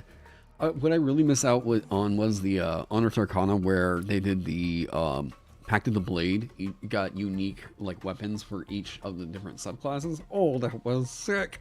And then they just didn't do it. Oh, why? Technically targets an enemy in combat. Yeah, it's something I'm going to be taking a look at. I like the idea of anyone have suggestions for a game/campaign with 1 to 2 players? You heard it can be done. Yeah, that guy that actually Flute Salute has Flute, you ran a solo, or you ran like just a 1-person game before, right? Just you and your wife. I think you had talked about it whenever we were doing that interview, like a week or 2 ago. I know that Phil was recommending to do Gestalt characters with that.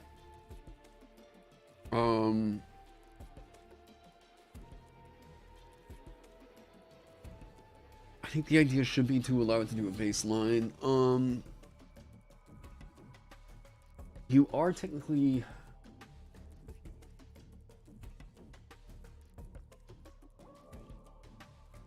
Okay, let's read the help action real quick, because I like the help action a lot. You can lend your aid to another creature in the completion of a task. When you take the help action, the creature you aid gains advantage on the next ability check it makes to perform the task you are helping with. Okay, so that is you issuing the order, provided that it makes the check before the start of your next turn. Hey, that's already there! Oh my god, we don't even have to clarify all that shit with authority. Oh my god. You can aid a friendly creature in attacking a creature within 5 feet of you. Okay. You feint, distract the target, or in some other way team up to make your allies' attack more effective. That is teaming up. There we go.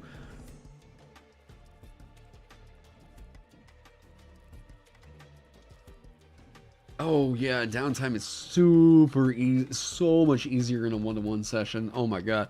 Because it's like, yeah, this character is getting to do all the things that they want to do. Holland Vanguard in a one-shot? Oh, nice. Okay.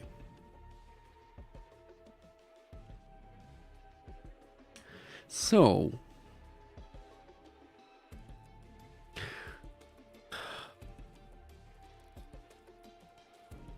I'm wondering if help really should mess with saving throws.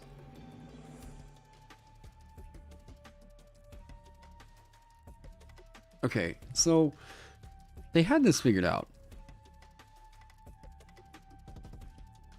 God, I think that they just barely under-delivered for Mastermind. Like, goddamn, this was so close to being the coolest goddamn rogue in this edition.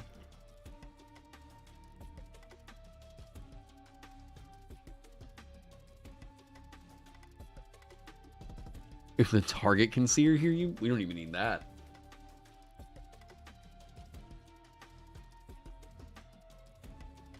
I'd rather not mess with the D6 on the attack roll.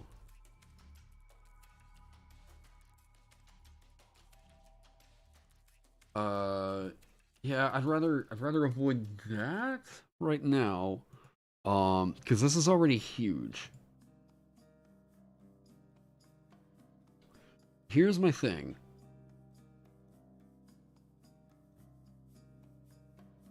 Issue an order using the help action, which you can also use as a bonus action.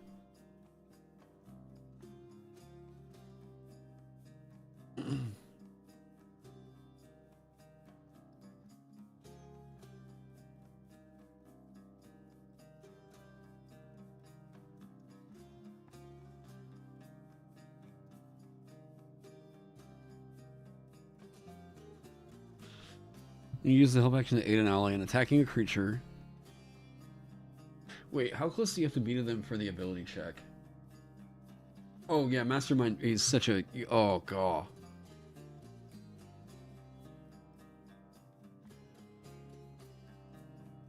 That's right. This is the weird thing that I pointed out. Technically you can help it from, like, as long as you're, like... You can technically just be sitting at home helping it, and yeah.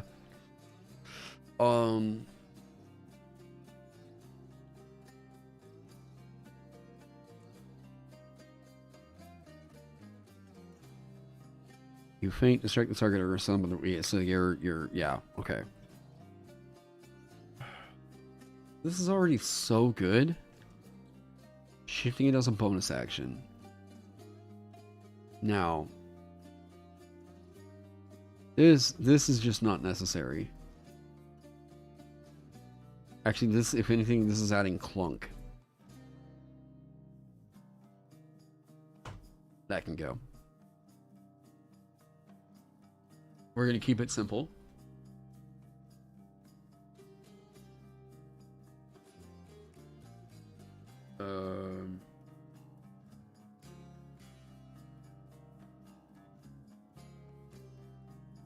What's next the attack action?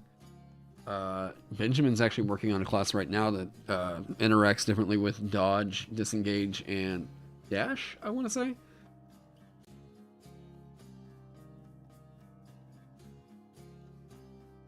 This is my thing, is like, anytime that you introduce a martial, you should probably pick a pick one of the actions in the game and like see what you can mess around with.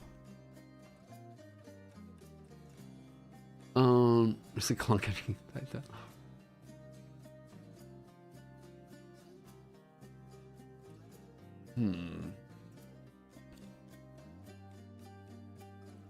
Yeah, the Zephyr. I think he settled on that name.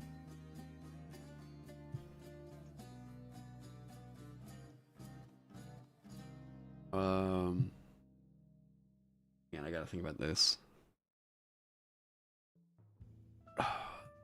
You can issue an order using the help action.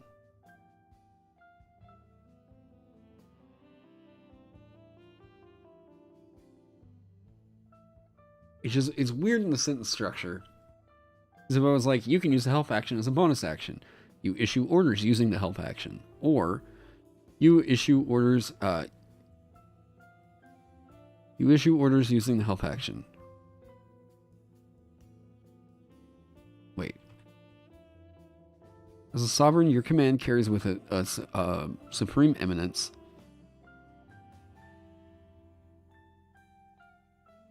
Yeah. That inspires others following your direction. You issue orders using the help action, which you can also use as a bonus action. That sentence feels weird. That sentence feels so weird. Is that for thaumaturgy? Yeah.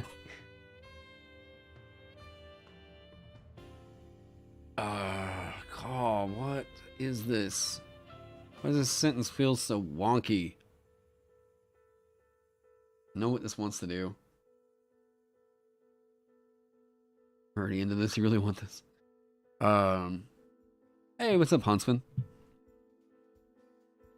Okay.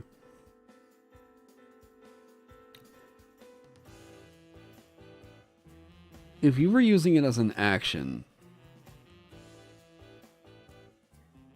it would have to... Okay. If this was going to affect more than one creature...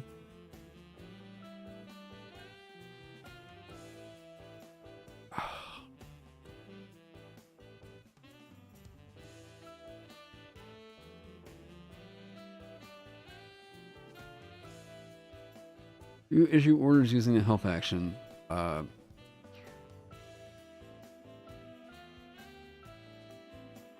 Do I have a hook for the class yet? What do you mean by a hook? But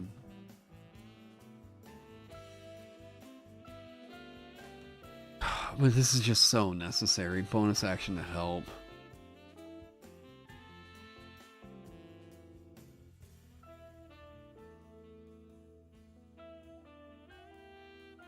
Like...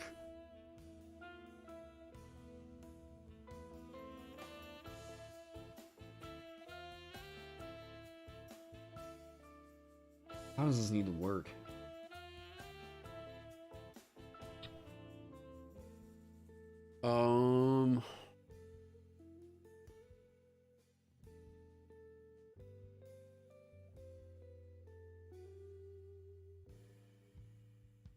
Kind of help actions to the extra attack progression bars. I want this to be a thing where, like, you say, hey, you guys can go in and do this thing, and then bam, they go in and do it, right? And then they get the bonus if they go do it.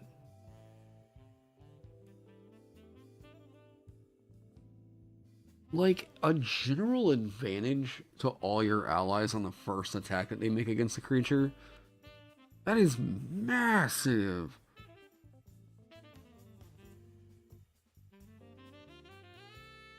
As a bonus action, Jesus. As a bonus action, you can take the help action to issue a command, then why couldn't you do it as an action? I want it to be like, anytime you use the help action, you can issue a command.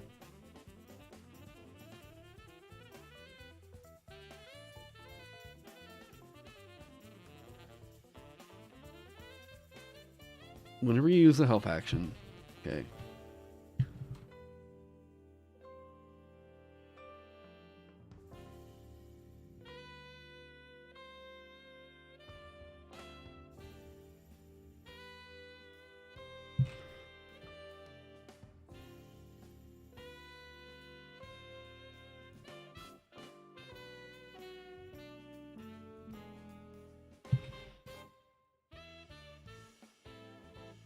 You can use the help action as a bonus action. When you use the help action, you can issue an order. God, this feels so weird. Hang on.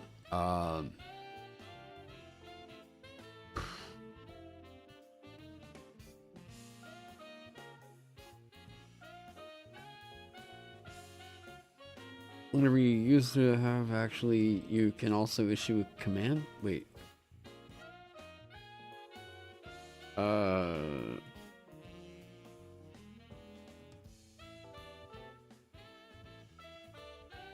No, I want to make it to where,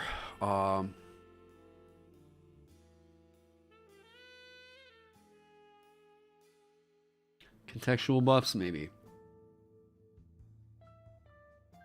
Expertise. No. We can't do that. Can't do that. You're gonna take a little nap because you had a bad night? Gonna sing you a lullaby? Hell no. Go to sleep.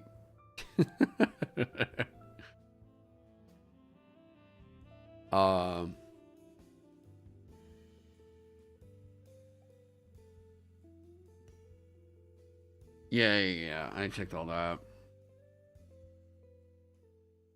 The only thing I didn't, is it says when you use the help action in this way or something like that, right? Look up Hob. Hello, Hob. Choose one of the options below each time you take the help action with this trait.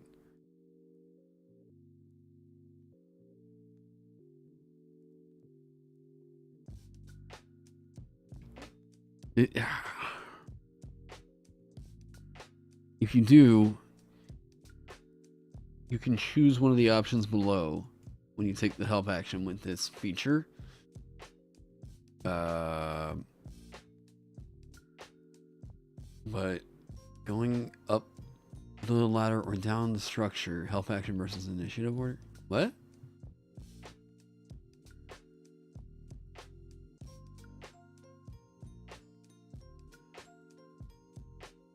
When you use your Bardic Inspiration feature, you can command the item as a part of the same bonus action. Oh, wait, you can command it.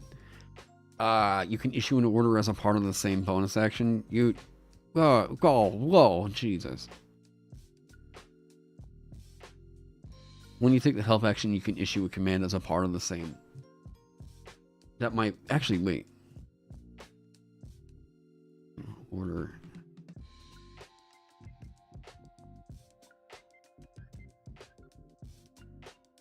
Oh, wait. Okay, let's see this.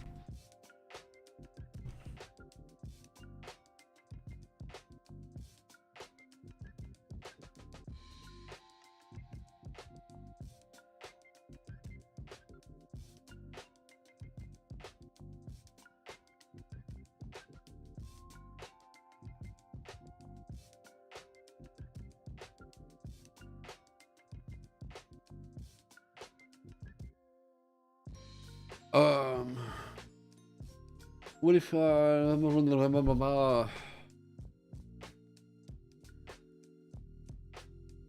if it's like you can ready an action for the ally, and if they do the action, they get the bonuses to it. But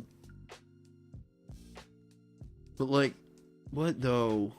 Like, you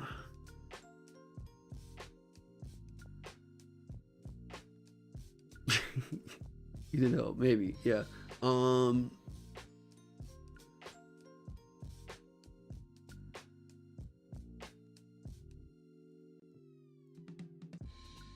Yeah, because the thing is, like, Hobgoblin isn't bad, but it's just not like they played it way too safe.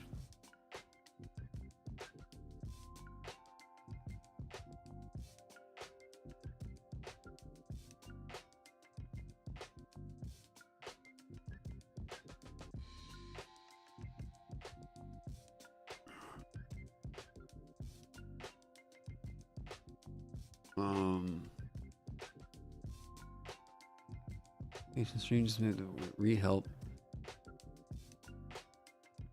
When you issue command as a bonus action, they gain advantage on their next attack roll. I would rather it just be like a generalized kind of thing. What I mean by that, I would rather it just be like, rather than stating something specific, it should already kind of handle that, right? We're telling you like, help, you pick the target, boom, right? Special help action. If you state that once, it might not be so clunky.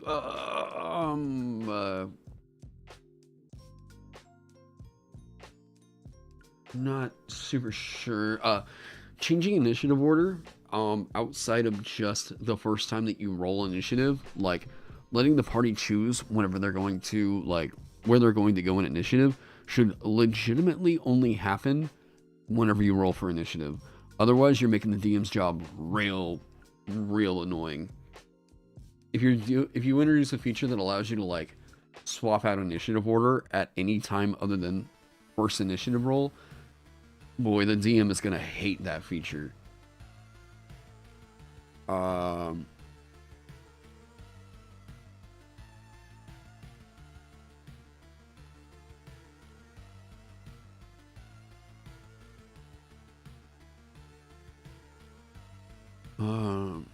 Not having more fun with taking the inspiration from folklore. Yeah, oh man, my ears itched.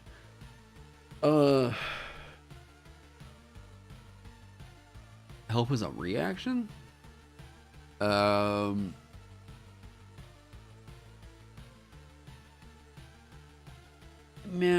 no, I'm not a big fan of that.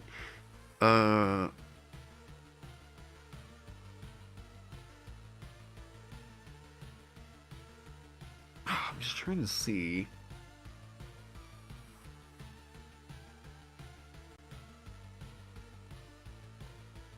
Yeah, wait. You can already help as a reaction. You use the ready action. Which, like... What? Okay. I think it's, because the help action is a little clunky in this context. Only you need to specify a creature and an ally as a part of it, usually.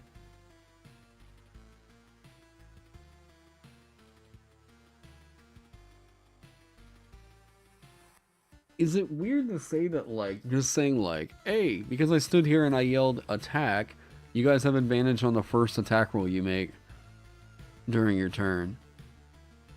Okay.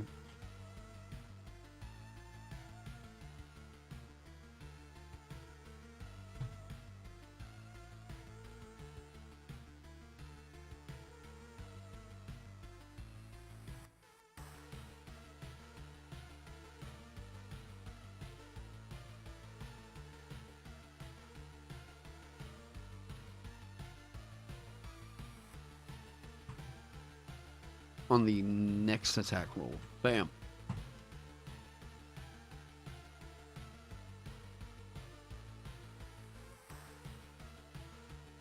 Okay, let's keep that simple. Bam.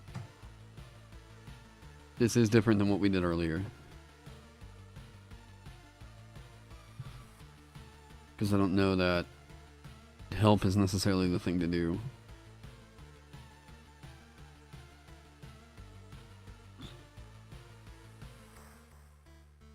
It felt really good at first.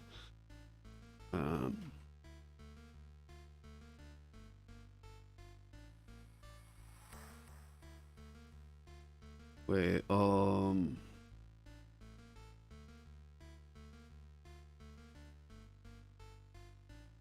as a bonus action, hang on, let's just do this. You can issue an order.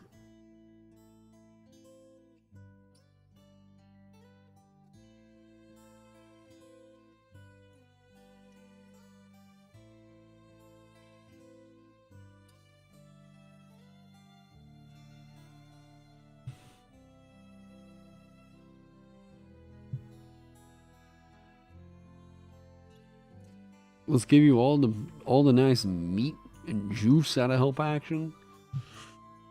Good game to get to. Hey, have fun. We'll see you, Craig. Or is it Krieg? Craig?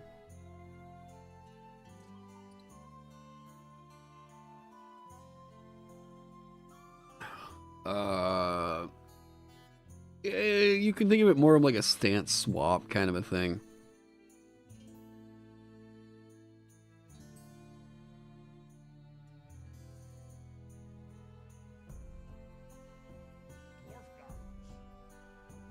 Void Arcana, thank you so much for the follow.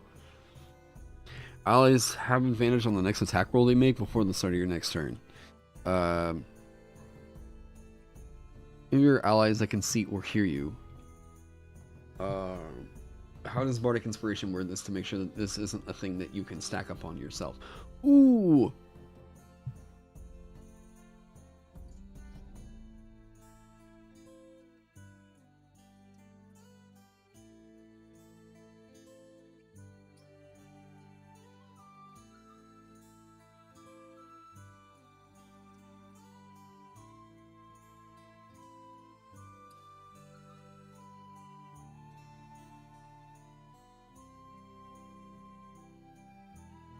Rogue fucking synergy right there.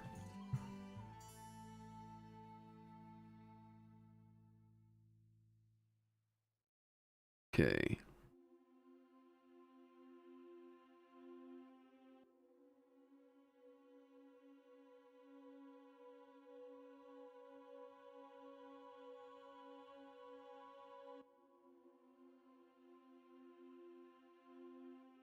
Oh.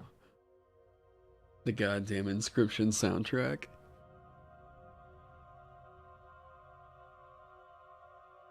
How would I, as a player, build a sovereign player character? I mean, I don't know. We're still building it. We don't know.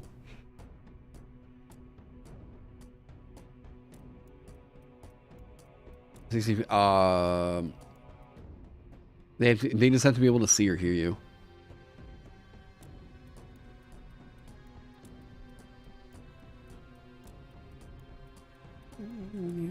God damn, what a soundtrack.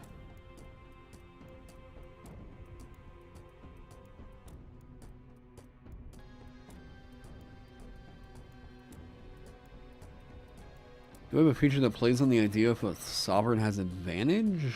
Not really. Like I said, we're still building out kind of the core right now. That's why, okay. That's why we're not stepping on Bard's toes. Because it lasts 10 minutes. This has to be immediate.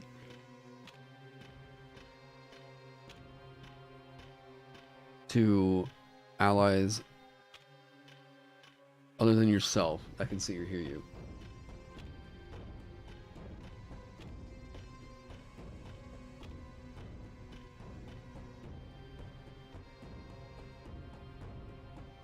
Allies.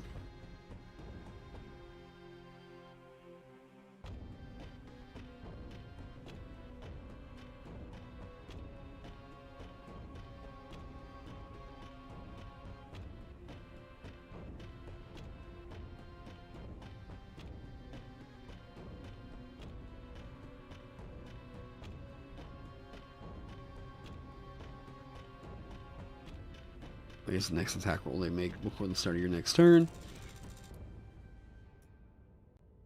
What if, when you have inspiration, you can give it to someone else as a part of the help action?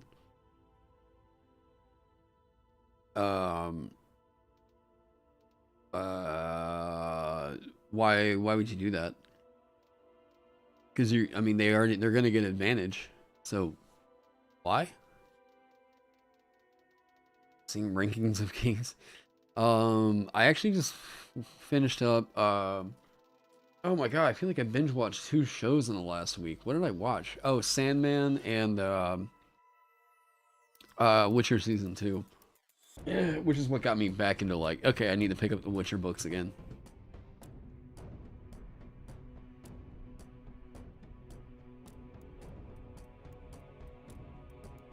If they have advantage, they can forego the advantage to issue one of those commands. Man.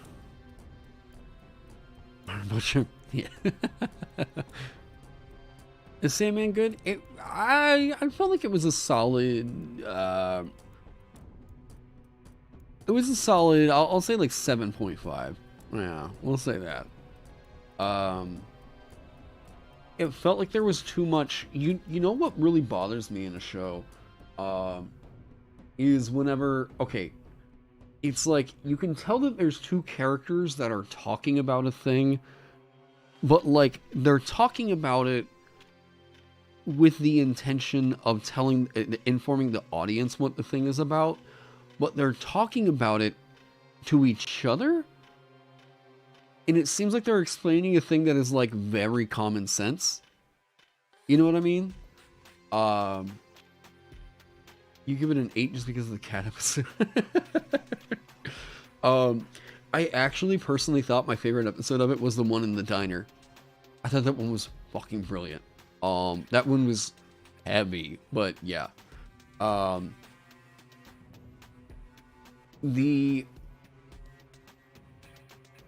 Is this reported really, really good? Oh, cool.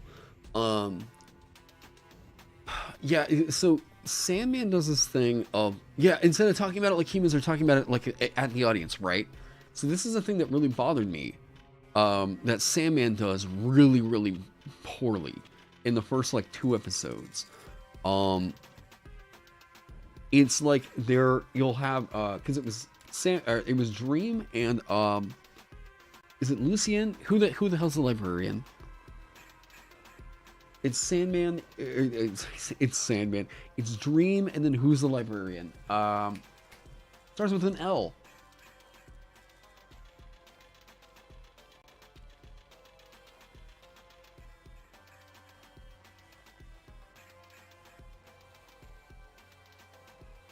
You wish you could have a chair? Is it Lucien? It's gonna drive me crazy. Anyways, but there's a moment where they're talking to each other, and I think this is in like the 2nd episode. And they're Lucien. Okay, thank you. They're having this conversation, and they're explaining, like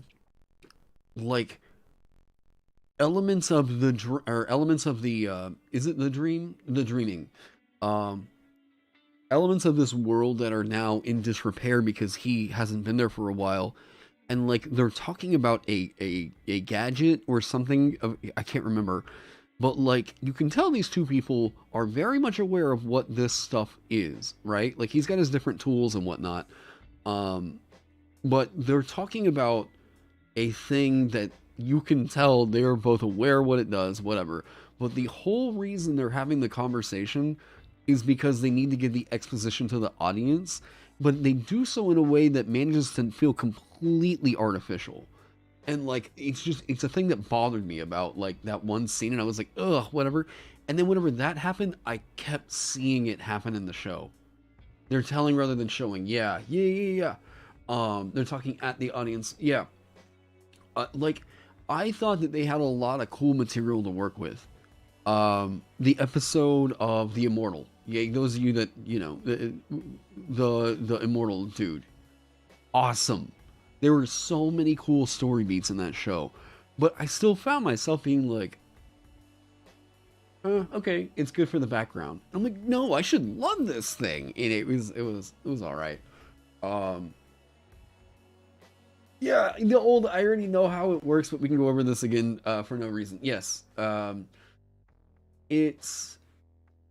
I think that there were a lot of really cool moments in Sandman, but I think that the way that they executed some of the exposition was like really weird. It just didn't feel quite right, you know? Yeah. Yeah, removing help from authority, yes. Actually, I need the. There we go. Boom. Inline, and these need to be. There we go. Oh, wait. Let's do.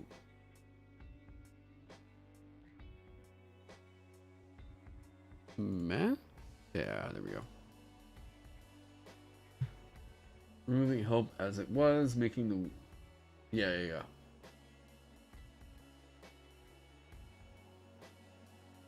What mansplaining feels like.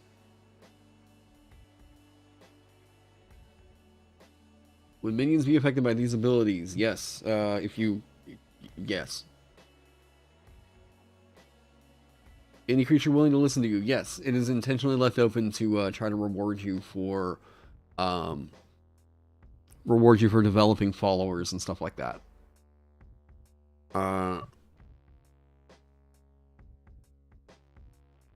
It's never inherently obvious how it helps.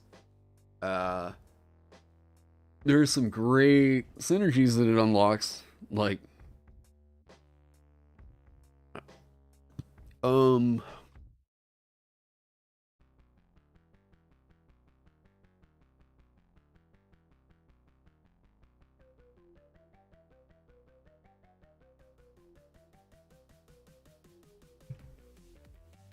to your allies other than yourself, any creatures of your choice.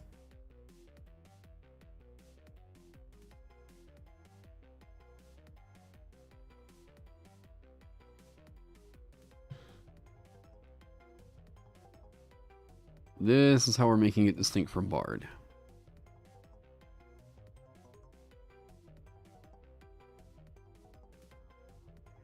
I think give you half cover. I'm not a fan of that. It's gonna be like AoE help, yeah.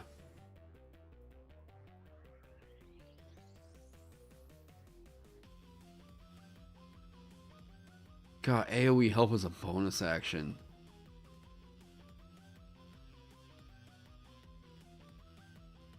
It's like mathematically, it's almost.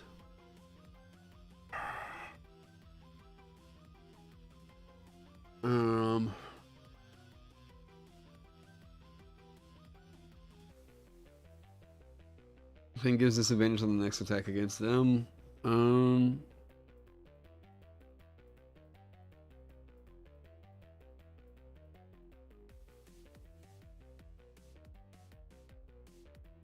Maybe AoE. I would rather. It's mathematically stronger than Bless. It's. I mean, the swing is. On average, advantage is going to be better, but it doesn't stack. So in some cases, it could just be redundant. Now, if we were to change the die around, it would stack with Bless, so then I'd have a worry there in which Bless would be stronger. And we're about to get to a point where everything's going to give you fucking advantage in this game, so like, this is... Yeah.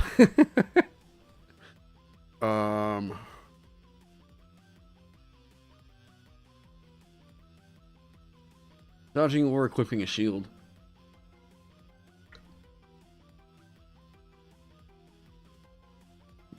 No, I don't want it to do. I want this to be if you issue the order, bam, they can follow it. Um, I want this to be the kind of thing that people are like, oh, wait, really? Yeah, I want it. I want it to kind of push. Something in here needs to have some. It needs to have some cojones. All right. Everything gives advantage, but monsters can't crit. Yeah. No, I don't like the idea of half cover. Half cover has a specific narrative attached to it that this is just not going to really hit. Um,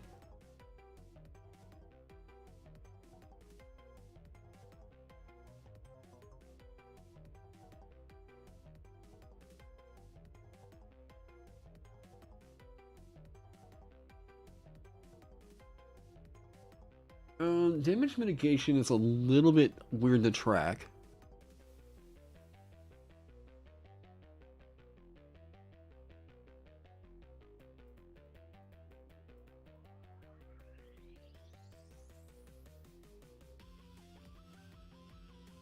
Uh, Hang on.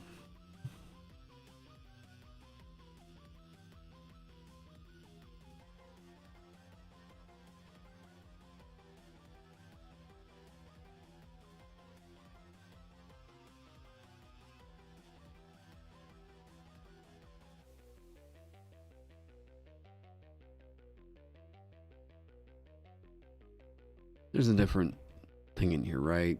No, it shouldn't be disengage.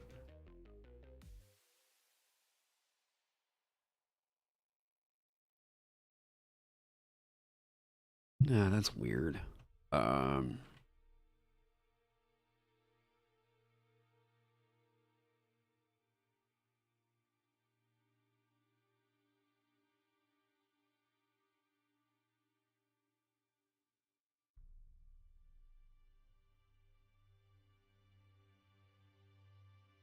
no, that's uh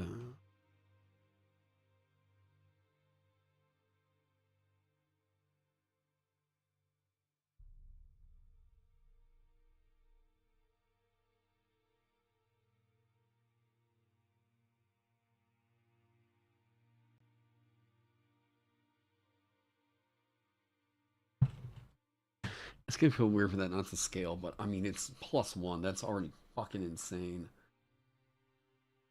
Like, it's so weird how something that small just like makes such a huge difference.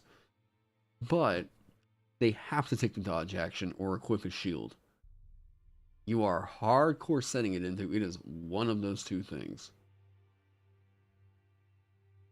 Um, is it weird to get something dodge or disengage for free? Like they can do it for free. One part of the action economy that I really want to kind of tinker with at some point is free action. I don't know when. I thought about it with this. Well, basically, it's like this. Um,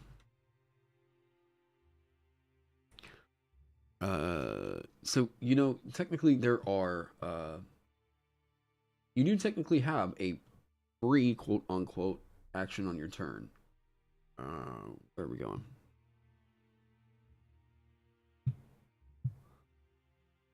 Can't remember. Order combat, your turn. Other activity on your turn. Okay. So you can communicate however you are able through brief utterances and gestures as you take your turn. You can also interact with one object or feature of the environment for free. I would like to figure out a way to take up this space of the action economy in a way.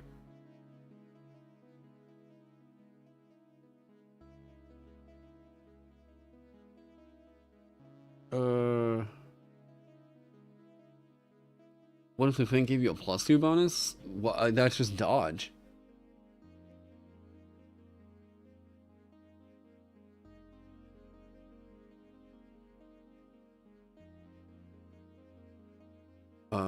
You can give them an option to dodge as a bonus action. Isn't that still dictating their turn? I'm not. It's not dictating their turn. It says right here if they take the action. I'm intentionally trying to avoid dictating their turn. Um, I thought you thought my alchemist did something with a free action. No, there was a thing we were trying to avoid with the free object interaction. And I'm trying to remember what that was all about, but yeah. Would it be too out of left field to add something to make this synergize with a mount? Wait, what? Huh? Mounted combat is so rare that I think that any feature that's designed to work well with mounts and everything needs to be a feat at best. No class should have that as core. It's just not really the expectation that many tables, I mean many tables are going for. Maybe the bonus can be half your proficiency bonus, so there's scaling. Proficiency bonus tied to AC that they can just continue to keep adding. That's insanely strong. I don't know that I would step on that for AC, especially for like that big of an area. I would never allow that to get up to a +3. That's insane. Like, if that was a thing, that would have to be your capstone. At that point, you're breaking bounded accuracy. Because that's going to stack with any of their magic items that they're wearing.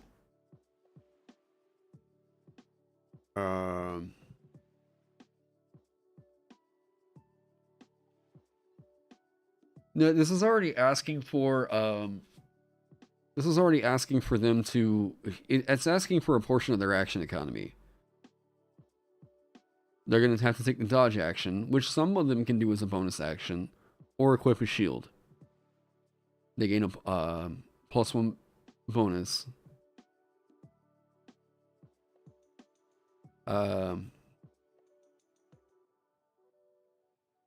Or end their turn with a shield equipped.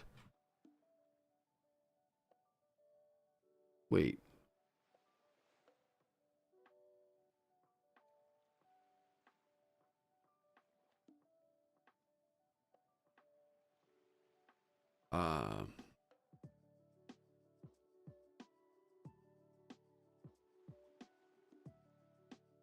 Oh, there we go. God, okay, almost just caught what would have been a little bit not fun. Yeah. What happens if they already have a shield equipped? There you go.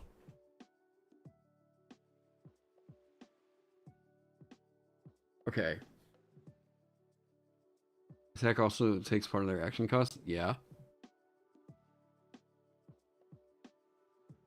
What does bounded accuracy mean? Oh, okay. So, the philosophy of bounded accuracy is basically the fact that, like, there are mathematical limits to the fact that we have a d20 die that we are using to determine outcomes in this game for. The upper threshold of what it means to, like, what is toughness in this game, what is armor class, is 30, right? We represent that mathematically as 30. Now, what this means is, without limiting the amount of bonuses or modifiers that we have to, like, the d20 roll, or arbiter, I guess you could say, we can really only your accuracy, quote unquote, it's not a great term, honestly. It doesn't really well convey, I don't think, at least, what it's trying to imply here. We can't really give you too much of a bonus outside of, like, a +3. Basically because this messes with this system. You can get to a point where, like, either, number one, this thing is just impossible to hit if its AC swings way too far outside of this, or you get to where you will always hit if the bonus is too high, no matter what the thing's AC is, right? Bandit Money or what happened to 3rd edition 2.5. Not sure what that might be in reference to. But essentially, the guideline is, in order to not mess with bounded accuracy too hard, which is basically like a kind of a law of 5e at this point, try not to press anything above certain thresholds at specific levels. A flat one, a +1 bonus to like attack rolls is better than a +1 bonus to damage rolls. You're gonna be way more accurate, right? That's gonna follow up with more damage, etc., etc. And you're messing with a lot more math in the game if you're increasing things like attack rolls and saving throws. Attack rolls, armor class, and saving throws. Those are the 3 things that you need to make sure. Any additional bonuses that you give, probably don't press it beyond a +3. Does authority get an improvement at later levels? I thought about doing like, I don't know, the supreme authority being like the capstone, and I don't know what it would do. Yeah.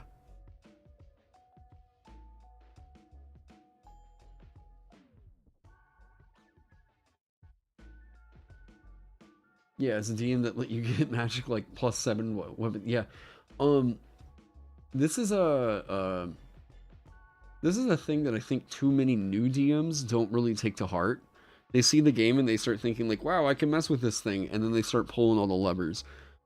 Don't pull all the levers until you know why they're in place.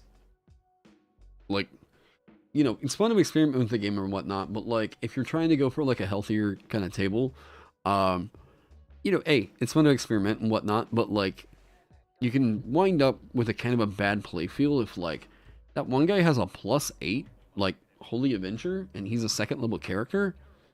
Like, whoa, okay, well the game is recommending that like he probably shouldn't have any higher than like what is it, like a +2, whatever. And the DM was like, that's not cool enough. Let's make it a +8. It's like, okay, DM, you don't know why it's a plus whatever, you know.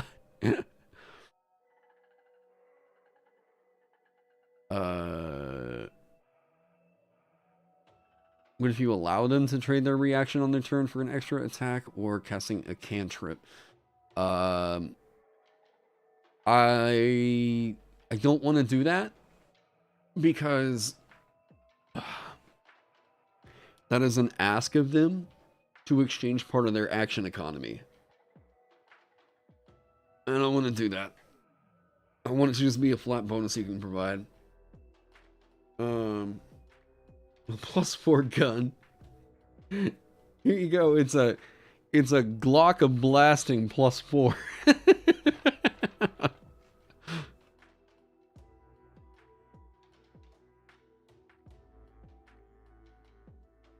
Oh, that's funny.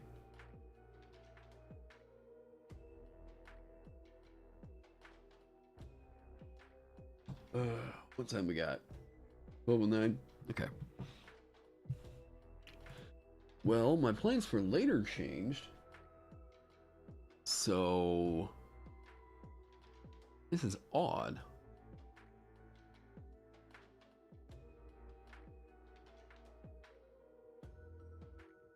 You can just give them an additional action similar to haste. Hey, I already did that with my dancer.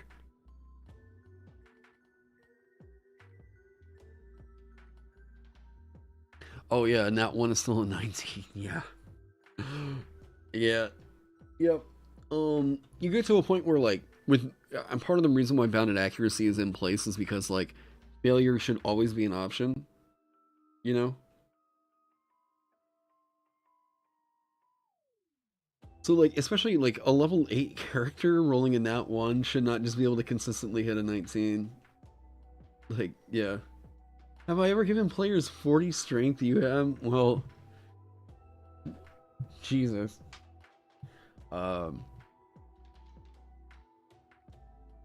Yeah, some of us like to mess with like the math of the game before we really understand why it's there.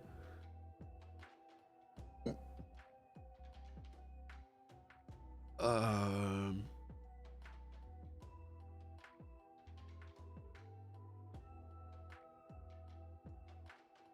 Use your reaction, let someone reroll on that one. Yeah, maybe, I don't know. It seems like there's too many, there's too many things getting pushed for D&D these days that are like, the mechanic is there, but the narrative heart isn't quite there. And a lot of these I'm seeing are taking place in the form of like, WotC promoting like, hey, if you screw up, you don't screw up. Or like, hey, if you fail, don't worry about it. You didn't fail. Wipe that from the game. And I'm like, why?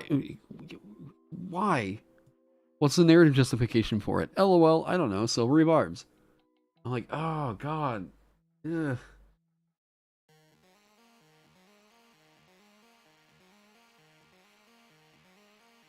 You're digging the juggernaut thing. Thanks. Yeah, I actually let someone get the 20th level of Barbarian 20 times. Oh, man. Well, except the cap would be 24, so they just keep getting it. It's been 4 hours. Let me get some coffee real quick and just snack on something. I'll be back in like 10 minutes, okay? I said 10 minutes. I'll be back in like 5.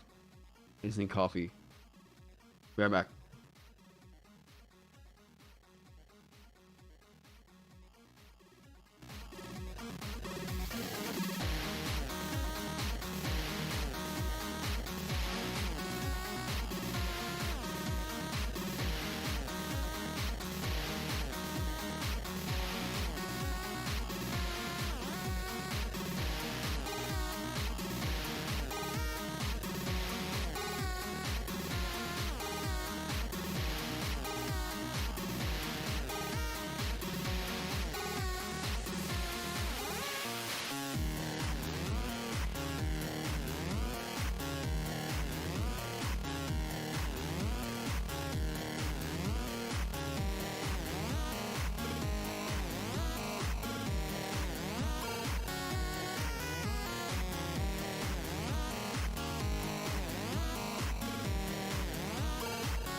Is it? No, you don't. You don't smell like mildew. No, you don't either.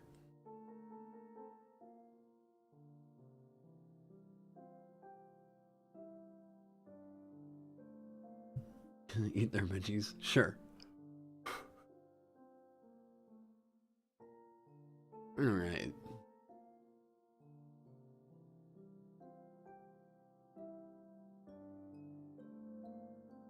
Okay.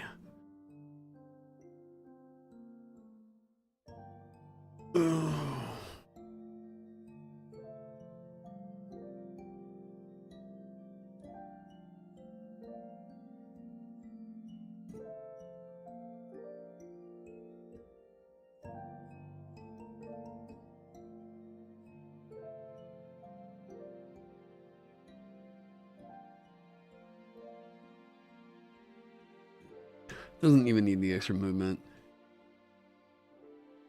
No, just boom. AoE disengage as a bonus action is already huge.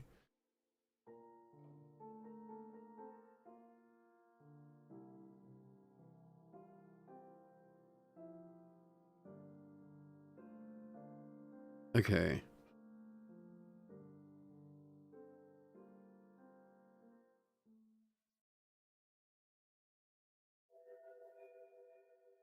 This is reasonable.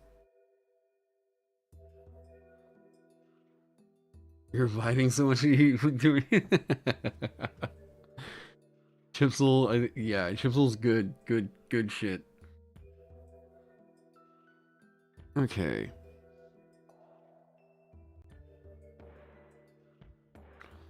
God, this looks so scary though.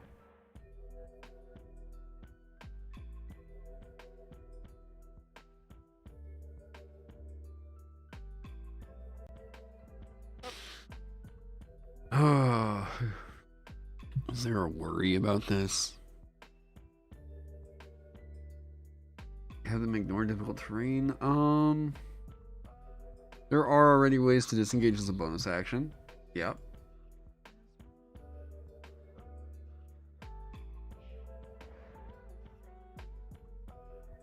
I'm just double checking some stuff real quick.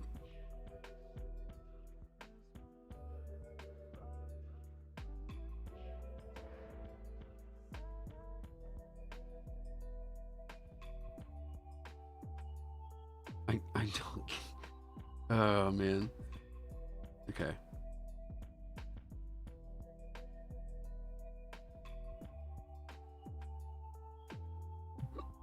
Yeah, so several classes can already disengage as a bonus action. But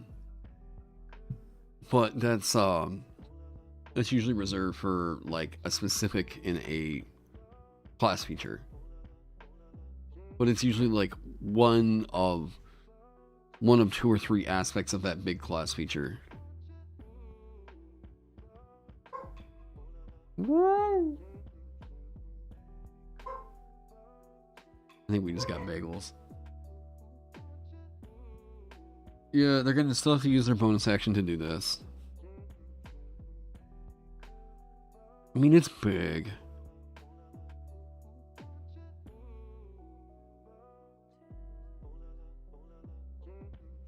This is basically half dodge. But they have to dodge or wield a shield at the end of their turn to gain the benefit.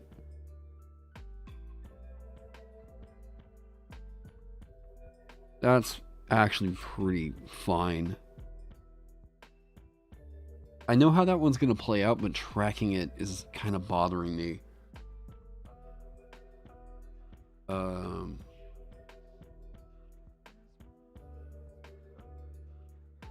Even Jordan made a video about asking why do we have to fix your game. It's his latest video. Ooh. Dude, Jordan is like one of my favorite, like, one of my favorite people I've met in the, like, YouTube D&D sphere. Just a really, really great guy. Is he expecting to get any more shit from this than what I got?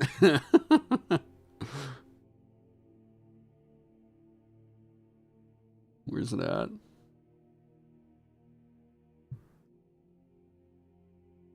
How long ago did he post it? Was it today?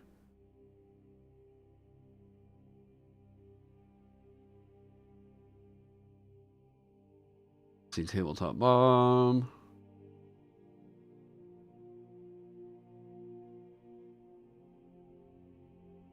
Wait, really? Is it like spicy? Okay, hang on, since I got two of you guys asking.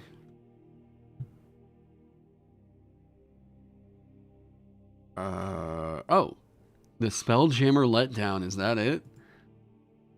Ooh. Now, here's the deal. Jordan has a, Jordan is very good at getting his point across, and he is usually, I say usually as if he really hasn't. That Jordan is super measured, and tempers his arguments very, very well. If Jordan, wait, what? Oh god, can we not do this right now?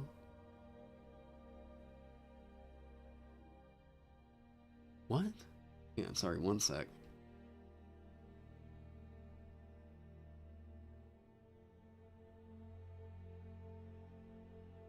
What? Sorry, I gotta verify my Gmail real quick. Hey, thank you. Thank you.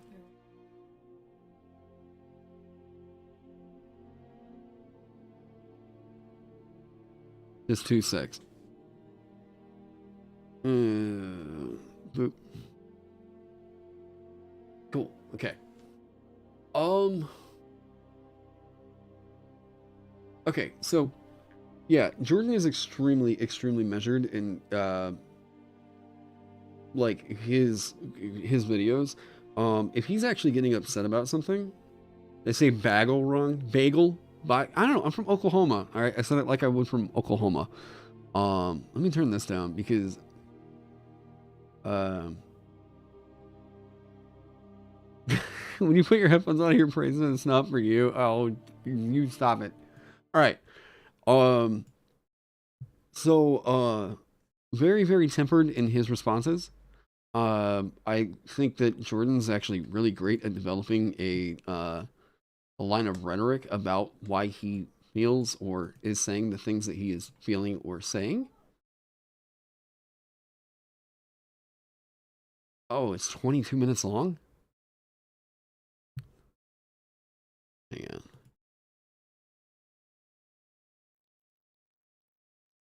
Yeah. He's good peeps. Um, I won't sit here and watch the whole thing, but I'm curious about the meat because I'm wondering what his big takeaway is. A lot of talk about the Spelljammer coming out for 5e and how it is not living up to expectations. I want to make a video. Hang on. There's been a lot of talk about the Spelljammer coming out for 5e and how it is not living up to expectations. I want to make a video talking about that and basically asking Wizards of the Coast, why do we have to constantly fix your game that we're giving you money for? Uh-oh. Uh-oh. All right. Hey, yeah, oh no, yes, please subscribe to Jordan if you haven't already. Yes, like I said, great YouTube channel. And we're doing this because I just got my breakfast, and yeah. Now, I dropped a video on this back in what, June? Oh, Jesus, this thing is falling apart. Okay. I dropped a video on this topic back in June, covering a Twitter thread that I really agreed with. Because I think this Twitter thread got across my core issue that I have with D&D at the moment, and that is the fact that there's very little support for the DM to make their job easier, right? Now, what I would appreciate is, as we're kind of going through this one, if you guys don't mind going over and dropping a like over on the video that we watch, and yeah. So, you all should already be subscribed to Jordan anyways, if you're here. So, let's check this out, because I agree with his sentiment right here already, okay?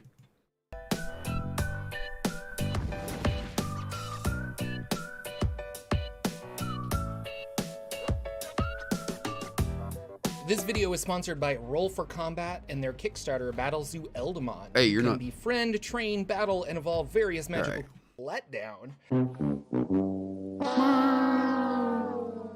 I went out, I picked it up. We've got the 3 books here. The quality of the books is great. Boo's Astral Menagerie is the monster manual. It's awesome, and it has some random encounter tables in here, which is kind of what I wanted for Spelljammer 5e. The Light of Xerixis is the adventure. Seems pretty straightforward. Not a very long adventure, but definitely if you want to go have a spacefaring adventure, here you go. And then the Astral Adventures Guide is the new races and the ship mechanics and ships and stuff like that. And it just doesn't work out. So for this video, let's talk about what was cool in 2nd edition Spelljammer. Okay. So, real quick, what I'll jump in here and say, drop link. I'm covered in breakfast. Hey, what's up, Trek? There's a couple things that people have criticized about the release of Spelljammer. Now, I agree that WotC coughing out of making spelljamming like spaceship rules, that was a bad move. That was a real bad move. The races that got dropped for this, every single one of them has a mechanical issue. This did not get design polish. Or if they did, it wasn't acceptable design polish. So, this is... I think... I haven't really had to make a whole big thing on Spelljammer. Ross and I covered it in a live stream on iPatch and Monocle once we discovered what the racial traits were. We found flaws in every single one of them. Like, we're not talking about, like, this thing just doesn't live up to what we would want it to be. There are, for sure, mechanical exploits that you can find pretty easily in some of these races. And, like, you all have heard me, like, you all might disagree with the way that I have talked about some of these as, like, being, this is probably a little bit too good for the game, I probably wouldn't allow this. Every content creator has pointed out the issues with the Hadazee and how, like, boy, that thing, they didn't let anybody check this thing out. Like, they didn't take any of the playtest feedback on that. So basically, I haven't picked up the Spelljammer stuff yet. It's not on my priority list at the moment. I'm not planning on running one or anything like that. But we are, DMs out there for reasonable play are basically not using the rules as written in here at all. Even Astral Elf is just remarkably boring. The bonus action Misty Step is always going to cause some issues in play. Like, I think that anytime that they're doing the bonus action Misty Step, like, prof, whatever, if it's not a magical effect, it's not a spell that is being cast, that's a little bit much. But, yeah. It also just kind of came from out of nowhere. Like, it seems like it was meant to be, like, an Eldrin kind of tie-in, right? And then it just kind of was like, everybody that's an elf but isn't an elf kind of a thing. Yeah. Does anyone even know what class Plasmoid works with? Pretty sure it can perform most anything it wants to. Yeah. What? Yeah. They get you. Anyways, so let's keep checking this out. And what is lacking in 5th edition Spelljammer? So here is the PDF of Spelljammer for 2nd edition. If you buy this, there's a link down below. It's actually backwards. So you get the whole box set, but Lore Book of the Void is first, and Concordance of Arcane Space is second, and Concordance of Arcane Space should have been first. Like, it was at the top. It's kind of, you read it that, and then you read Lore Book of the Void. So we're going to jump down to Concordance of Arcane Space. And there's a lot of information here that you'll find also in the Astral Adventures Guide. We have wild space, we have this gravity air envelope that they talk about. The helm is really cool. Crystal shells are no longer a thing, but that's fine. Phlogiston is no longer a thing, that's fine. Air quality is the exact same. You can't breathe in air, so that's something that you need to worry about. And then matters of gravity. How does all of this fit together? Because it's not actual gravity. This is fantasy world Spelljammer magic gravity. So it operates a little different. A lot of this, I look at it, I'm like, this is fine. This is cool. We're figuring out how to play a fantasy-based sci-fi kind of setting. But if we go over here to the Astral Adventuring book and really look at it, there's not a lot of information in here. We have, hey, you need a spelljamming helm. You can travel with that. You need a spellcaster to attune to the helm, and they are concentrating on it as if concentrating on a spell. So I guess that's the downside of it. There's a new thing called Spelljammer Duels, where two wizards or two spellcasters try to control the same ship with different spelljammers, which feels weird, but they have that specific rule in here. I wonder if during playtesting there was a lot of people that's like, I want to be the pilot. No, I want to be the pilot. And they would like fight each other to do that.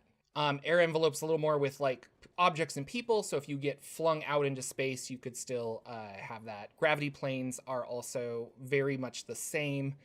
And then the astral plane, we get a kind of a sense of like, here's all these different worlds and wild space systems and realm space and stuff, but there's no information on it. There's no information on the different planetoids of realm space. There's no information really on, there's a little information on Doom space and things like that, but it's not, where are the fun planets to explore? Yeah. I just don't think they're here. And a lot of this feels like while they were writing this as almost fan service, rather than they loved the setting and wanted to bring it back, that they Am I misremembering? But only spellcasters? Yeah, that's kind of the thing with spelljammers. The only characters that are supposed to be able to like pilot or like, you know, they're acting as kind of the engine of the ship are spellcasters. So they wear these spelljamming helms, and that's how whenever they attune to it, they like attune to the ship, right? It's pretty cool. Really emphasize, but you can use teleport or teleportation circles because it's astral plane and you can use that. So while they're writing this, they're setting it up for Planescape to not interfere with it. Makes me sad. Briefly, we'll talk about the spelljamming helm. There is a spell that allows you to craft this. It's not like a helmet. That's Okay. really cool. But the spelljamming helm, there's just one. It's the spelljamming helm, and I think that's really sad because if we go over to the AD&D books, we had all kinds of different spelljamming helms, and the level of the helm augmented how well of a pilot you were. So if you had a major helm that was like super awesome, then well, there was major and minor helms, but if you had a major helm, then you were able to maneuver your ship better. And so it was incentivized you to save money and upgrade your helm or steal a helm from another ship that you conquered and things like that. And I like that. Not only are there the regular space spelljammer helms of like connecting a wizard to, but there were like other types of helms like Orbises, and the Mind Flayers had pool helms. There were forge helms for the dwarves where you literally fed it magic items and then it would propel you forward. Gnomish helms, furnaces, life jammers, which took your life force to make the spelljammer actually go through space. And so to have all of these really cool options solidified down to this makes me sad. And also with this, there's no cost to actually traveling. I would love for the wizard and the cleric to fight it out and say, I need you to be the pilot because I need to save my spell slots to heal everyone. And the wizard's like, well, I need you to be the pilot because I need to save my spell slots for damage. In AD&D 2nd edition, you needed to spend spell slots to maneuver your ship in unexpected ways. And that is also gone from 5e. It's very much part of 5e design to not have something cost you or not have something be detrimental, because they think that that's not fun for 5e design. But there is tension there because there is a point where we can't just hand everything to the players. Them making difficult decisions is part of the game, in my opinion. Part of the fun of Spelljammer is creating your own systems or randomly generating this. And this was a huge letdown where it says a typical wild space system has a sun and other things. So use Doom Space and Xerixis Space as an example that's in the adventure. You can make your own. In AD&D Spelljammer, we have universe building, and there are randomly generated systems. You can roll percentile dice to create a whole system. Yep. Okay. This is where I think he and I are going to align 100%.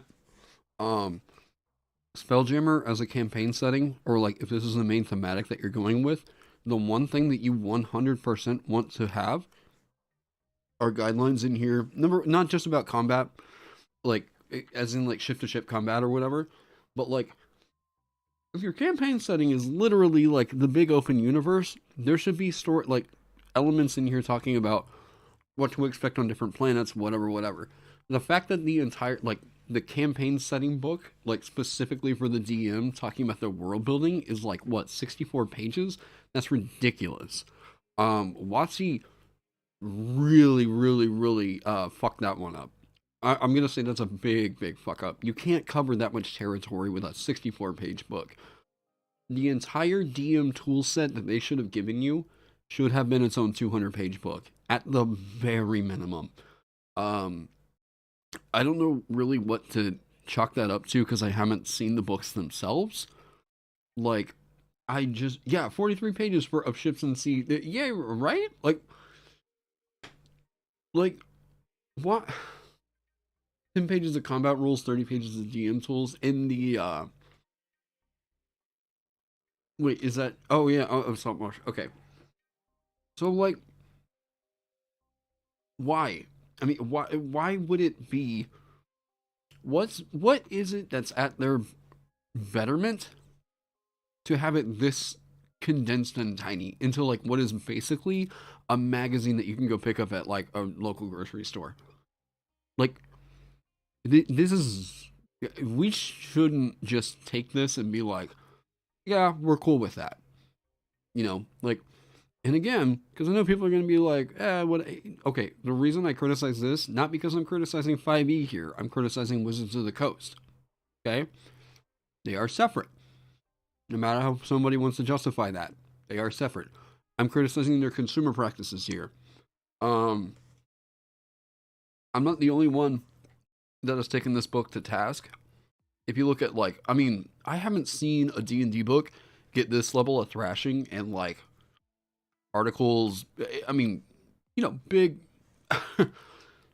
outlets that aren't just like D&D YouTubers covering these books and giving it like a 2.5 out of 5 star like review. It's bad. And its gravitational center, what all of the planets have on them, what's going on with them, what type of planets they are. Really fun and not applicable to the 5e version. And now I want to talk about the elephant in the room, which is ship combat. There's not a lot of information on ship combat in the Astral Adventuring or the accompanying book. And that makes me really sad because they gave us monsters that will attack your ship specifically. So I started thinking, well, what about the Ghosts of Saltmarsh rules or the Descent into Avernus rules? Could we utilize those to create a better spelljamming experience? And 5e really does they want it to be simple. And I applaud that. I think that's awesome. So what they've done is they created monster stat blocks here for for ships. So here is the galley from Ghosts of Saltmarsh, and you have actions that you can do stuff. It takes 3 actions to do certain things, and the idea is that the crew is using each of their specific actions to do this. Not just the party, but your larger crew, and you're ordering them around.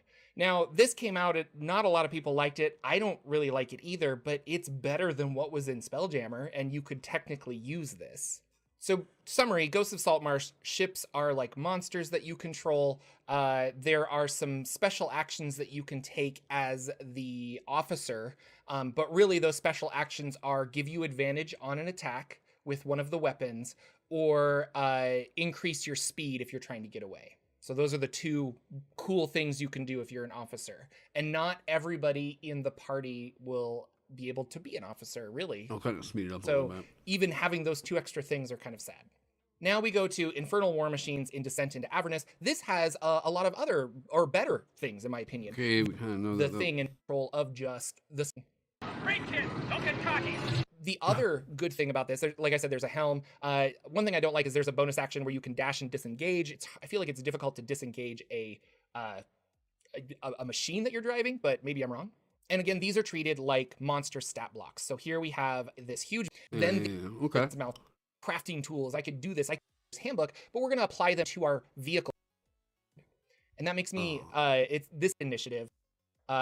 Combat starts. I think it's just assumed you're supposed to use the monster stat blocks and maybe a grid, but really the only piece of advice is do a side initiative, which I don't like at all. And then the other thing is get your Spelljammer ship as close as possible and then do regular combat because you can board. And that makes me, this is so sad because one of the cool things about... Hold up. I haven't gotten the books yet, and I've been too busy to really keep up with what the hell is going on in the releases. Did he just say that they don't, like... Combat rules are, combat starts. I think it's just assumed you're supposed to use the monster stat blocks and maybe a grid, but really, the only piece of advice is do a side initiative, which I don't like at all. And then the other thing is get your Spelljammer ship as close as possible and then do regular combat because you can board. And that makes me, this is so sad because one of the cool things about Spelljammer was the ship-to-ship combat. I will agree, the combat was fairly confusing and the ships were fairly confusing, but if at least we had it and you could make it... Why would they remove an option? Why are they trying to tell you don't do this? Like, why are they trying to say that, like, here, rather than have the tool to do this super expected thing in, like, sci-fi fantasy of, like, ship-based combat, no, don't do it.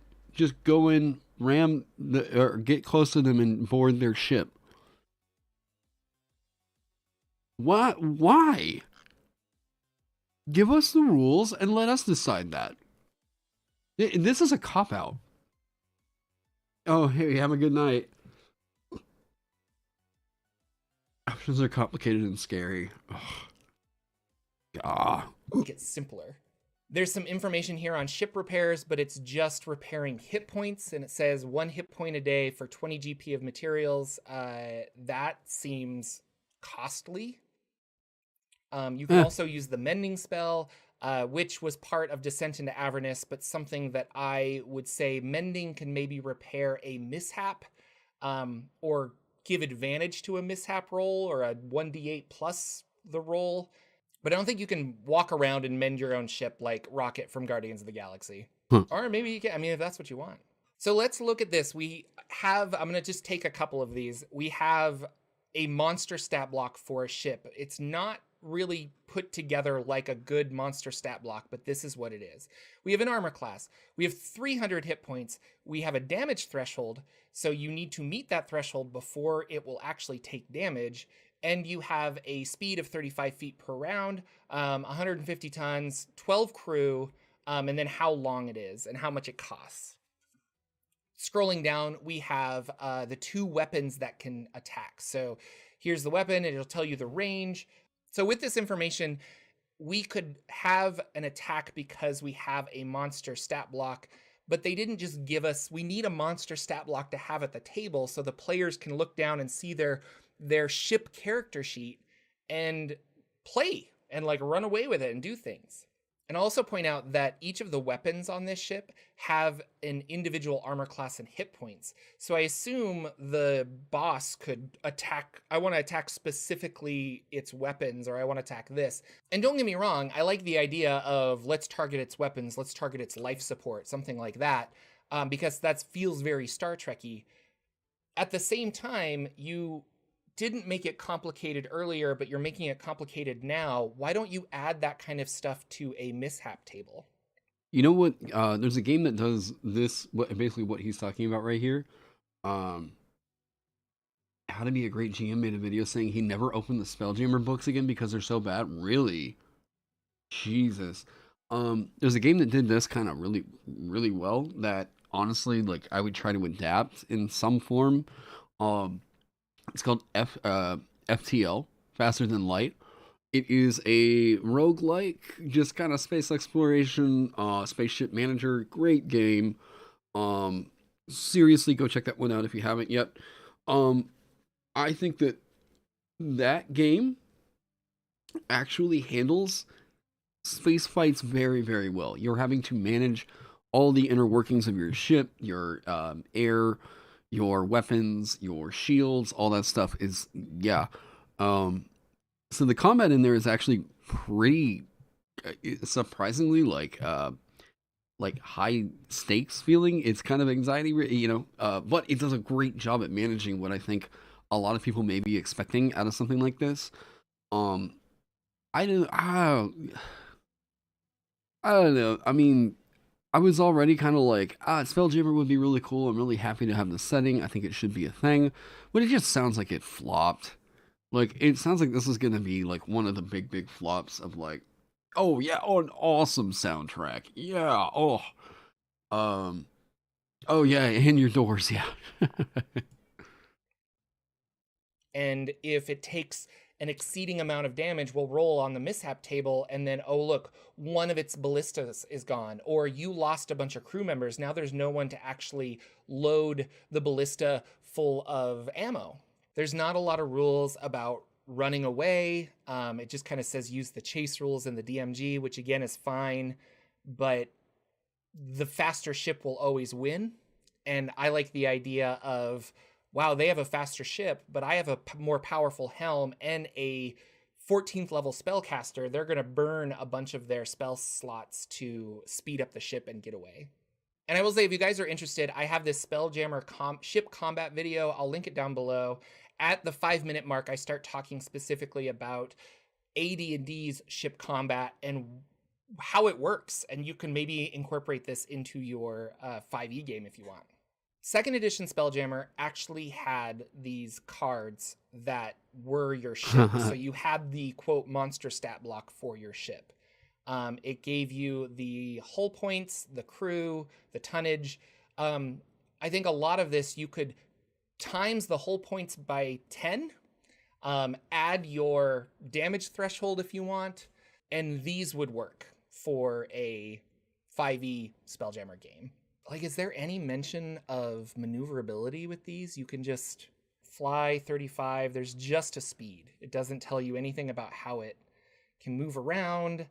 Like, I would have to hack this immensely to have the kind of ship combat fun that I want to have at the table.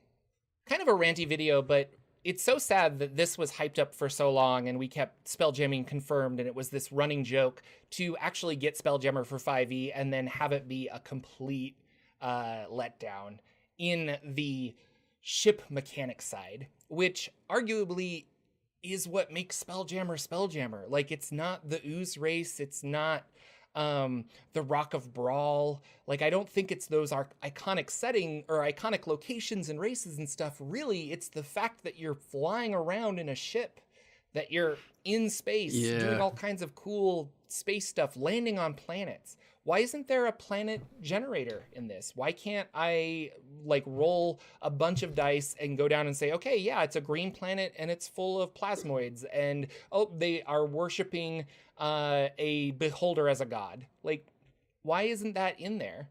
The original Spelljammer book is available as a PDF or print on demand. If you want, I feel like a lot of that stuff could be incorporated into your 5e game. It is just sad that you paid $60 or $70 for these books for a game and a system that is largely incomplete. And we as fans of D&D, I think a lot of dungeon masters are fine with like homebrewing and fixing stuff, but Shouldn't have not to be. when I paid $60. Yep. Like, not when I paid a bunch of money for wizards to do the work for me. Like, it's their game. They're supposed to give me the rules that apply to 5e. And I am reading this and I have to fix everything to make ship combat work. And that's really sad. There is a lot of cool things in 2e Spelljammer that I will personally be taking if I run a 5e game. but not everybody has that insight to go look through older editions or the time, or really like why would they need to, because I bought the Spelljammer for 5e. Everything to run Spelljammer should be right here. I shouldn't be looking in Descent into Avernus to find some better ship mechanic rules so that I can apply those to my 5e game. This does not give me high hopes for Planescape coming out in 2023. I'll eat my words if it's amazing. We'll see. But if this is the kind of detail they're putting into their campaign setting books, I don't think I'm interested in the Dragonlance book. I don't think I'm interested in Planescape. And that's really sad because Spelljammer is awesome. Planescape is awesome. I would love to have a detailed, fun setting. You know what was a really good setting book for 5e? Eberron. This has everything I need to run a 5th edition. Kind of. Yeah. I'm not looking forward to hearing what they do with Planescape. Actually, I think that there was a better Eberron book than Exploring Eberron. Than Eberron Rising from the Last War. And it was this one that you can go pick up over on the Dungeon Masters Guild. Because this was Keith Baker making the book that he wanted to make. Rather than obeying the restrictions of what Wizards of the Coast could fit into a book. That whole team put in, I think it's been like in the top 10 for like the past basically 2 years over on the DMs Guild. Exploring Eberron is a real campaign setting book because it encompasses like 350 pages or something like that. Subclass options, yada yada yada, but like Jesus, that set the standard for me for what a campaign setting book should be. There's no reason why a team of like 5 people, like what they assembled over there for Exploring Eberron, should be able to make a book of that level of polish, and Wizards of the Coast can barely get one out of like 200 pages. This is gonna be me, like, hey, I love to keep up a good working relationship with Wizards of the Coast and all that, but like I expect more out of them, and they should expect more out of themselves if they're going to keep marketing themselves as the creators of the greatest role playing game. If they're going to be charging you $60 per book, you should be asking more from them. You should be more critical on them. Like, yeah. Now we will see which cons creators will shill for Wizards and which ones are going to be honest about the book. Should I wait for a homebrew Spelljammer? I mean, if you're gonna go play it, Like, they already established a lot of like, yeah, here. Yeah.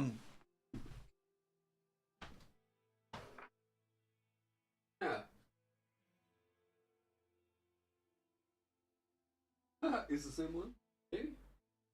Okay. Yeah, my dudes, like, the cool thing about these older books is like you can use a lot of the content that's in here for like your own like Spelljammer campaign if you wanted to. They give you a lot of the rules in here for like making this stuff. All whatever. Wizards of the Coast. Don't you guys actually still own this material? Why not like update it for 5e? Like, there's what? How many pages in here? Oh geez. Hold up. What's this? Oh, what? Oh, they give you like the minis and everything in the back that you can cut out and like use. Like, what? Look at all this. Look at all this. This is what Jordan was talking about. You see all the like blueprints and stuff? Where was this? Wow, they have so many schematics in here. Yeah, there's the card he was literally just talking about. Like, I mean, you have so much content in here. Travel times. Boom. Like, well, I just don't really understand why, like, if they have this content available, why they choose, because that's what they're doing. They are choosing to make smaller books. They wouldn't need to. They really don't need to.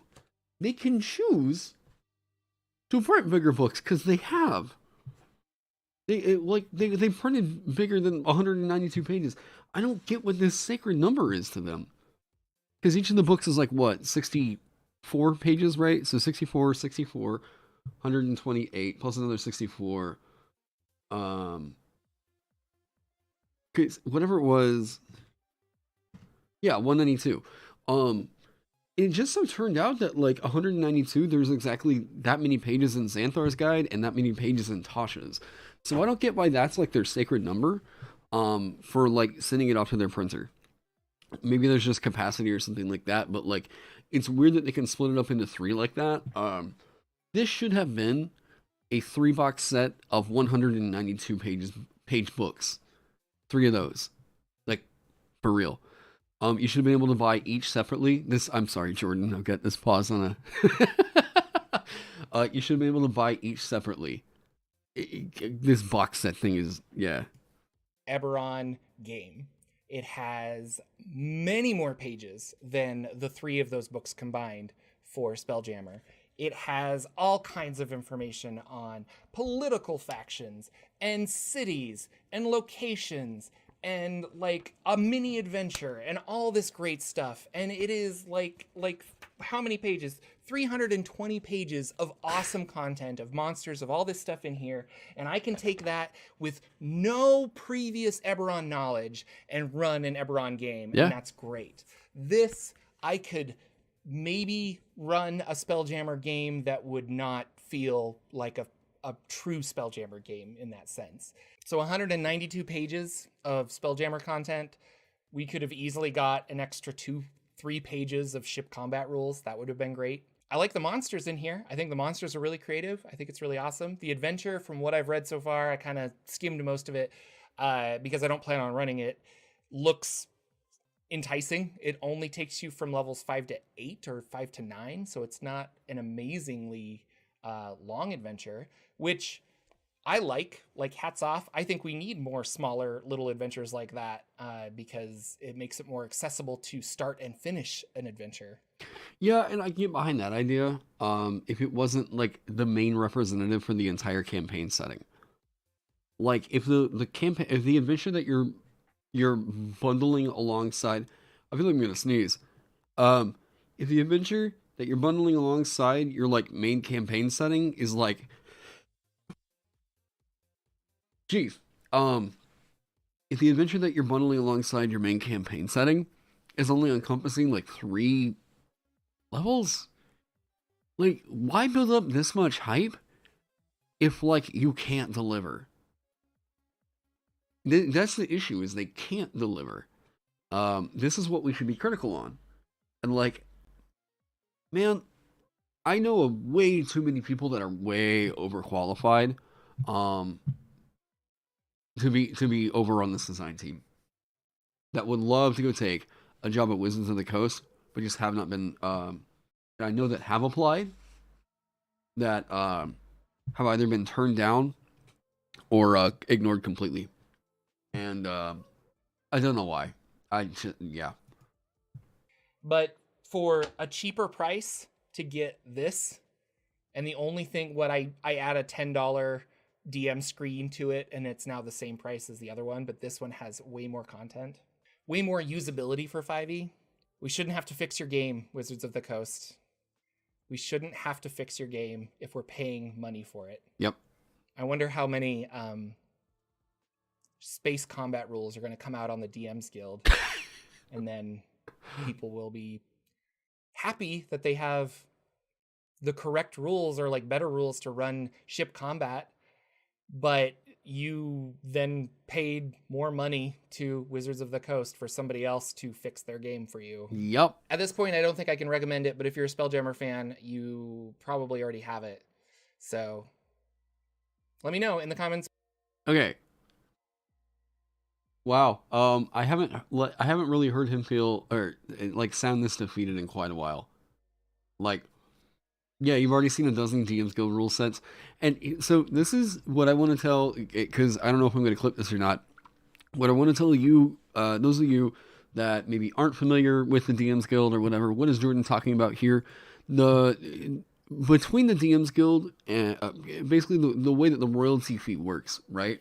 Whenever you're making content as a DMs Guild creator, you are actually splitting your royalties. You're losing half of your revenue because 30% of that is going over to one bookshelf, the people that operate the DMs Guild. 20% of it is going to Wizards of the Coast because you're using their license, which means that at the end of it all, you are making 50% of whatever it is you're posting up in the for sale price. This is a reason why I have moved to go to my own Shopify, and I'm only putting stuff on the DMs Guild if I absolutely have to. Sometimes this is going to be down to like splitting royalties because it's a little bit easier that way. To just let the DMs Guild handle it because that's going to auto calculate and whatever. But if I can help it, I'm only doing OGL from here forward. Now, Wizards of the Coast. This is bad news bears. He's really not looking good for Spelljammer. Couple things you can do. At least if I'm thinking about this. I think that the bundle, I think the 3-book bundle is you can't repair that. I think that's done. It's been pretty notorious though for the last like well, okay. I haven't they're doing the bundle format for playing. Wait, did they confirm that? Wait, did they confirm that they're doing the bundle format for Planescape?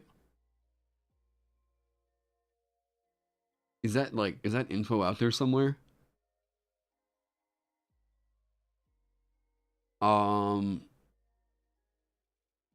Okay. You have an article link somewhere if I want. Yeah, if you don't mind. I'm gonna drop some free advice for Wizards of the Coast, alright? You need some employees on there, in your team that are capable of okay. Employees that can meet up for the quality that you all claim to have. Alright? Like, if it seems to be that there's a workload issue going on, we're like, why is it that there's no, like, the races that came out of here, we could see within, like, 2 days of the information getting out there, there's already exploits being found. You deemed it on, thank you.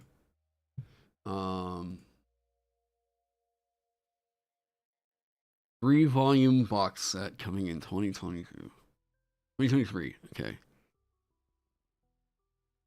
New Fandelver campaign. Okay, there's the Spelljammer, Classic Escape Torment. City of Sigil serves for a hub for interplanar travel and itself as a rich setting with complex factions and a mysterious ruler known as the Lady of Pain. Players are encouraged to join one of the 15 factions which are united by a philosophy and the meaning of life. For instance, the Society of Sensation believes that enlightenment is achieved through experiences. Members use magic to store their memories so that others can experience them. The Harmonium Police Sigil because they believe that they should rule all of reality to provide peace and stability. While the fiendish tiefling celestial such as Asmar and elementally aligned genocide, what do you want me to say? Genocide? Whatever. Have become staples in D&D. They were first introduced in Planescape as Plane Touch people. Planescape's return was teased in a July Unearthed Arcana release that introduced Glitchlings, a new player option similar to Rogue Modrons. In Planescape, Modrons are constructs that enforce the rules of law and order to form a clockwork nirvana of Mechanus. Glitchlings may start collecting information on other planes to bring back to Mechanus, but some love for their travels so much aside they strike out on their own. Okay.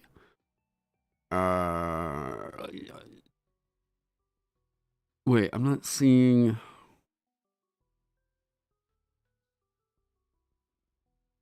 Okay. Well, is it 3-volume box set? Okay, so this, but that's all it's really saying right there. it will be getting the same treatment as Adventures in Space. What's their site or their source for that? A press conference?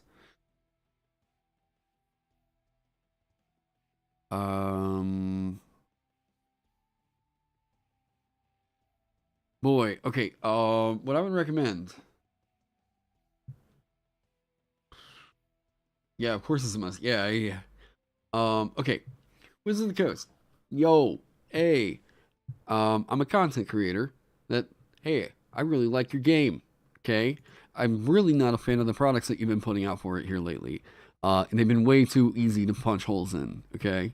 Um, I have been pretty upset in hearing, like, you all have to be aware that people believe the company is participating in some pretty uh, dishonest business practices in terms of like kind of half-assing it on your products and letting homebrewers out there that are also very passionate about your game, um, letting them fix your game for you. And it's no longer become a thing that like, hey, people are just making additional content for your game. No, we have other influencers out here that are saying the same verbiage I'm using right here. People are fixing your game for you. That should not be a thing. This should not be the kind of thing that, yeah. Now I'm sure people will have their opinions and whatever about whether or not this is in the state I like it to be in, whatever. We're beyond customization now to where people are playing with a rule set that they want to play, and to where we realize that your game is essentially non-functional. Like the rule sets that you're dropping are non-functional, or you're not giving us anything. Okay, so um it's at the point right now where like people are going to be calling this out, not just, and like I said, not just designers. Okay, um designers more or less, hey, now they got more stuff to work with, whatever. But like, why is this a thing? Like, why is this a, yeah, there's another Spelljammer thing. Okay. Um, why is it that you all will drop a book and then immediately, like, you have all these other guides that drop where people are talking about actual rules for like what all to add into a Spelljammer campaign, oh whatever, like rules for just making the thing that is wanted from Spelljammer functional. Um, what? I just don't get how this many like homebrew products could go out there and you see them turn into bestsellers or do whatever, and you're still like, oh yeah, no, we're gonna use the same design team that's been getting us kind of critically panned. You guys got to hire some freelancers. You guys have got to bring in some other people. I like, I'm just disappointed that like it's fallen from grace this hard. Yeah. Um, I don't know. Like, it's sad. It's real sad. And again, it's like it's not D&D. It's Wizards. Like 5e as a system, it has its problems, but like, man, it's pretty fucking solid. But like Wizards of the Coast consumer practices are so dog shit. Yeah. Anyways, like, I don't know, man. Like this is the same thing happening yet again. Wait, is this AI generated artwork? Oh, funny. Um, yeah.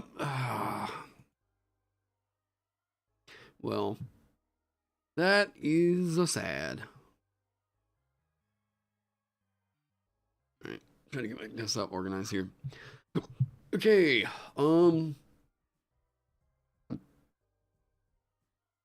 See that.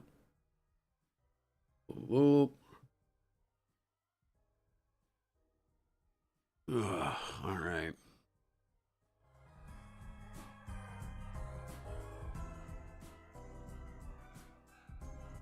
Well, yeah, Jordan says basically all the things that I was thinking. Now Jordan's still got a much bigger platform than I do. Um, if WotC starts harming business relationships in terms of like pulling review copies from people because they're calling them out on certain issues, um, I that's where I go from like, boy, whatever, like, geez, WotC's like their quality control isn't great, to me saying straight up, I'm pulling stuff off the DMs Guild. Uh, I would 100%, if WotC starts doing things like pulling review copies because people are dropping like critical reviews, I wouldn't even call what Jordan did like a bad review. He brought up great points. That is a very, very solid review. If WotC were to like pull his review copies because they were like, he gave us a bad review or whatever, pulling a cane, yeah, no, not quite. I would just pull all my stuff off the DMs Guild and start selling it on my own site. Like, yeah, I see what they do. I would tap at that point. I would test that boundary. I would be like, hey, OBS, I don't know, what are you gonna try and do? I own this. You want to really try and hold up your CCA in court? Try me. I have been like amicable with it because it's been like no drama. But if you're making it to where like, if you're going to make it to where you are actively hostile against people that are critical of your content, which I have heard that they have been in the past, I've just never seen like a blatant like, yeah. But no, if Wizards of the Coast got to the point where I'm like, nope, this is a reprehensible action, I'm gonna test that CCA.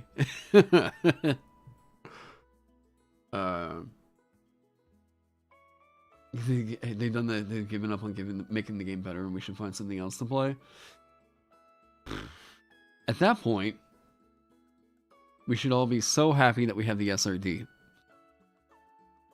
and just figure out what else to do with it.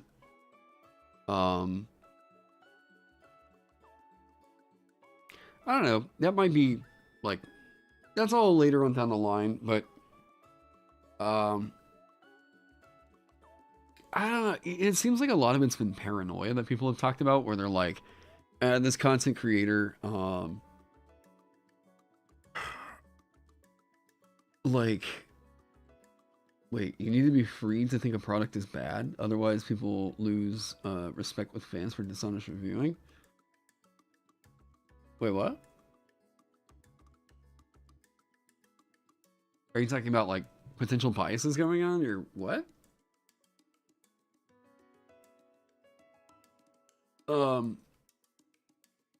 Yeah, I'm gonna watch that how to the great GM whatever video here in a little while. But yeah, I haven't, like I said, I haven't seen an official book get this much flack in forever. Like, I'm really trying to think of the last one that I was like, boy, they really burned that one to the ground. Tasha's didn't even get this much shit. Oh, here you go.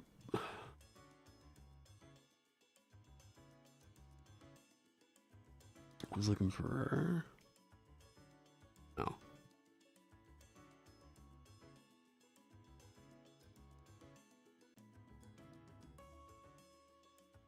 Oh, right. The SCAG? No, the SRD. Oh, you mean, SCAG got, flack. That was so early in the edition, I honestly can't say I remember being that, like, critical of, yeah, D&D content at that time.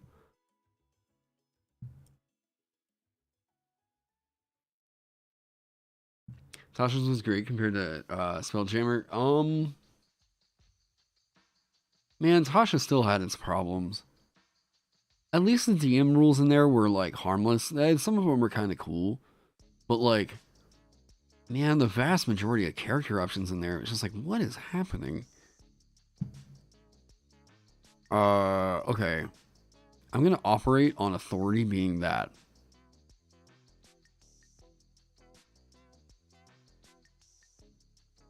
Yeah, I'm gonna operate on authority being that. Um,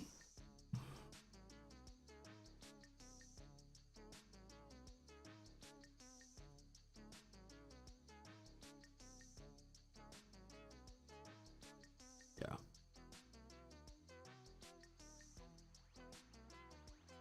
Oh, for it being an adventure book hidden in a campaign setting book. Um, Strixhaven. Oh man. Strixhaven was just kind of weak in terms of like. I think I talked about it earlier. Like I'm kind of missing the romance of fantasy now in D&D books. Like it just feels very everything just feels very like we want to appeal to as many people as possible, and we're starting to not really appeal to anybody. Like I think people are just kind of feeling a little bit meh on WotC stuff. Which is fine. There's great third-party creators out there that are making great stuff, but like um yeah, I haven't bought an official Wizards of the Coast book since like, was it Strixhaven? It might have been Strixhaven. And I don't even remember if I bought Strixhaven. I think I may have just checked it. No, it might have been taught. I don't remember. What are the subclasses at the moment? I have the Warrior Stratocracy, the Fey Monarchy, and the Brigand Kleptocracy. We have... Oh, Fizzbands. Did I buy Fizzbands?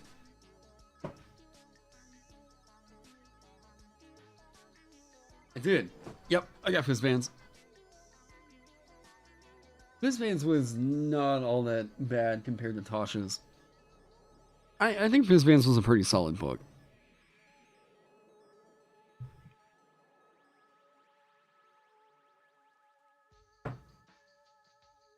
Oh. Okay.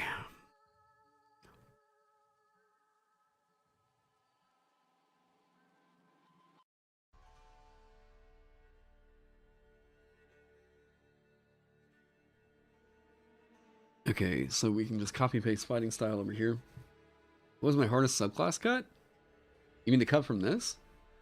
I haven't really developed on any of them, so I'm not really committed. Like subclass I may have wanted to make at one point and then had to cut because it just didn't really make sense. Or let's just snag all this right here. Then something else I was gonna get. We got all the extra attack wording, I believe. Oh.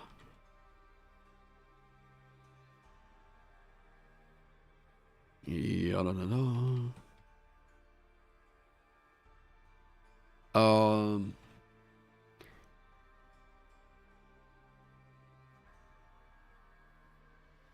Yeah, there hasn't been one in this that I've cut that I was like, no, yeah, everything's got a chance to come back.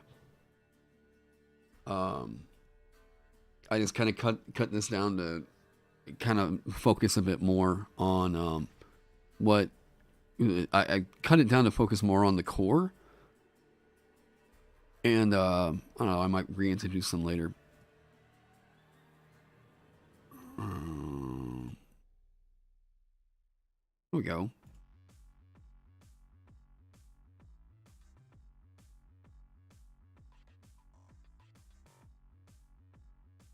Like for any stuff you can use in New Homebrew. I actually really like. It's funny that you mentioned that. There's been several times that I've looked at like something new that they've dropped, and I've been like, oh, I have no utility out of this, but hey, there's a new wording in here I can use for homebrew, and I'm like, I really buy a book just to see like one sentence that I was like, oh yay. Now that I'm kind of remembering that, oh, Van Richten's, yeah. The wording drops. Yeah. I thought that Van Richten's was okay outside of the Bard College of Spirits. Um, there's stuff in there about running horror. All right, cool, cool. Um, oh boy. Oh, so someone had asked a little bit earlier about the subclass cuts, and then I kind of verged on to something different there for a second.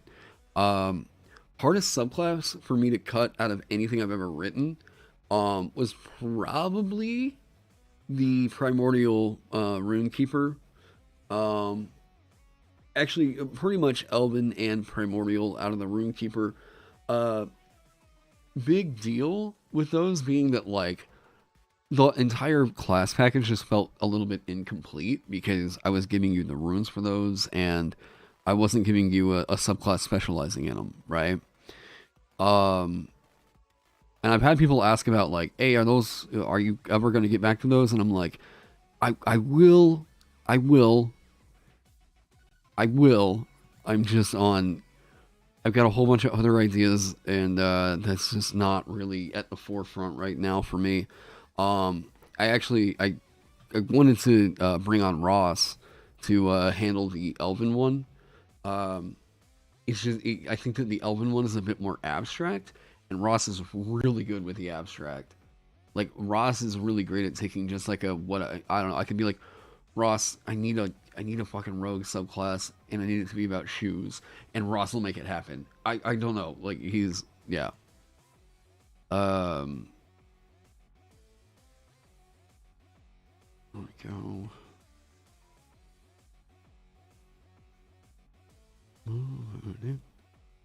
Can get rid of that.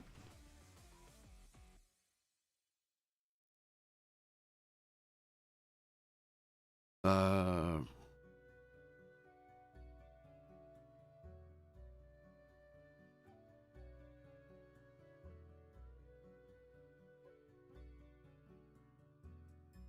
wait, what? When you take the attack action on your turn and use your authority to command others to attack the same target, able to what mod? Okay, I'll figure that out. The legendary gobbler, yeah. The sneaker, yeah. Yeah, so I do want to get like I want to see what Ross would do with it on like yeah, just take elf as a prompt and churn out whatever. Um ooh, what would be this is not really no, get that gone. Thank you. Um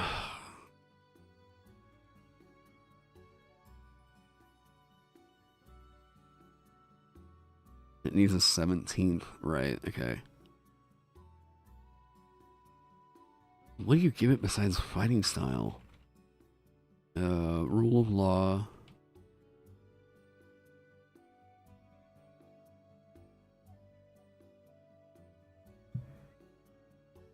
I don't know. Honor, and then you use the authority fee. No, that probably won't. Um, I don't know what this is gonna be. Just getting that all out there. Yeah, Ross is crazy about just taking like whatever silly concept you have. I don't know. Like, I thought I've had some pretty out there stuff in the past. But like Ross is just so good at exploring the like completely abstract concepts and being like, yeah, no, for real, we can make that work. And then I'm like, what? What? Like, what'd you do? Like, who would have figured he would have taken the prompt of the Oblex and completely restructure the way that you can play a sorcerer?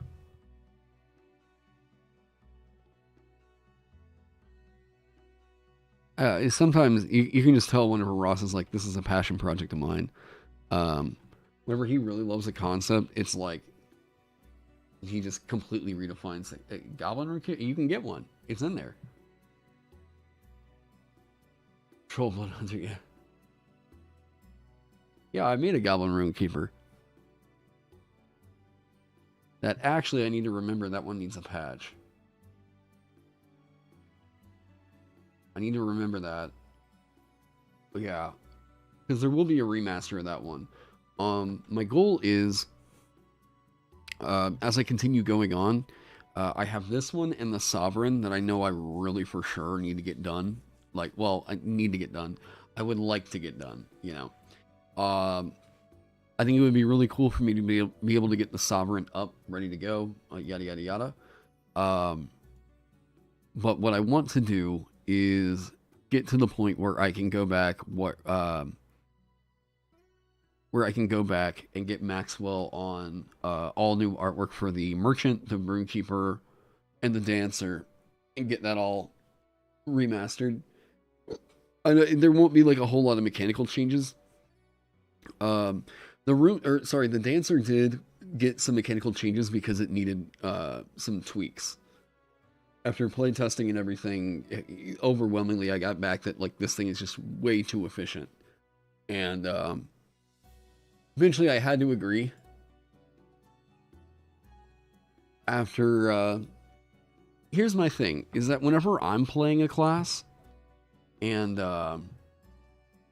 whenever you kidding me? Whenever I say Maxwell drawing Runekeepers? Yeah.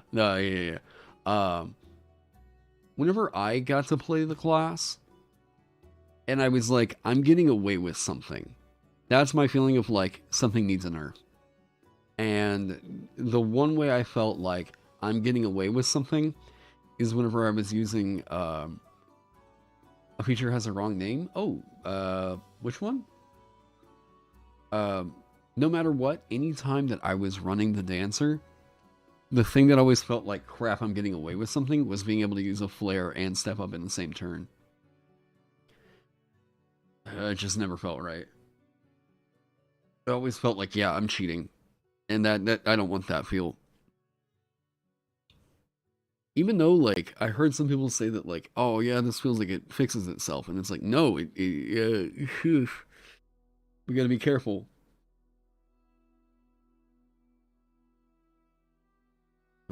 No, one of your party members.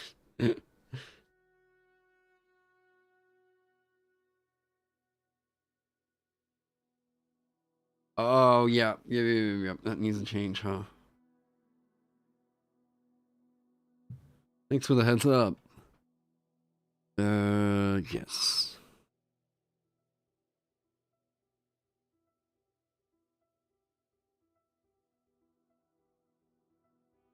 Come on. There we go. Yeah, for those of you that hadn't seen it yet, so this one will get colored and everything, but yeah. Maxwell got back some Juggernaut art. This one's all been approved and everything. He's just doing coloration on it. PDFs, all that stuff are going to be available. A Troll Blood Hunter, where do you find that? That will be, that's in Unearthed, UAH, which is the Ultimate Adventurer's Handbook.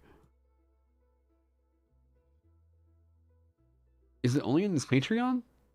Wait, really? Blastoise, yeah. Yep. I know, it's sick. I'm sick. That big old fucking beefy boy. Yes, I love that. I love getting more Vanguard artwork back. Especially because it seems like Maxwell just completely 100% understood what the hell it was supposed to be. And he is delivered. I don't know if I showed you guys. Did I show you guys all the artwork I got back? Man. Yeah. I'm pretty sure Patreon people saw it already.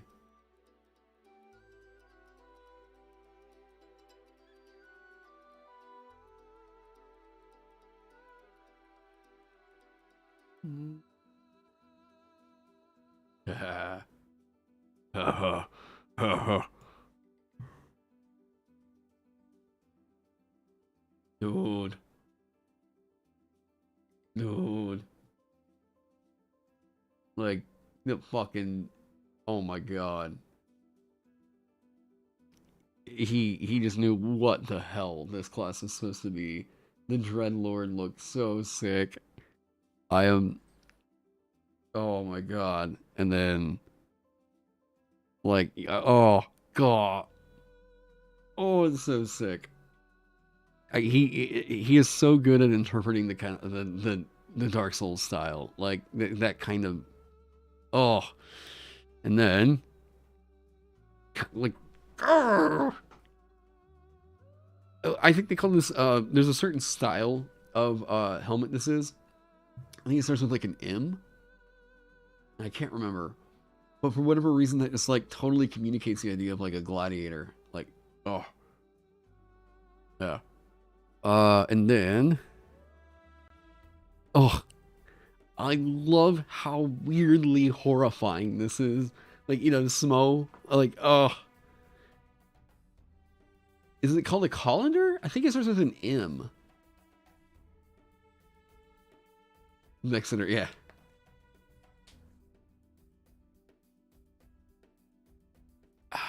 But yeah.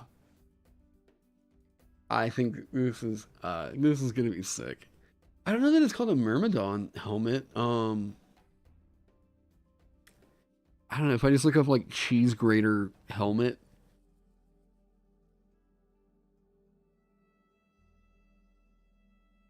Um,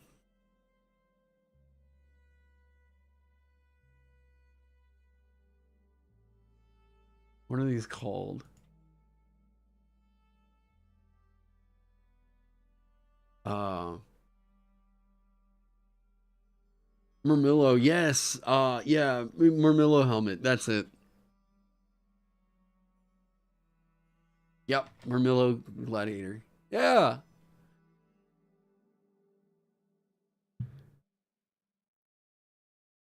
God, they're like they just communicates everything about like yeah, Gladiator. Oh, that's sick. Such a good pick.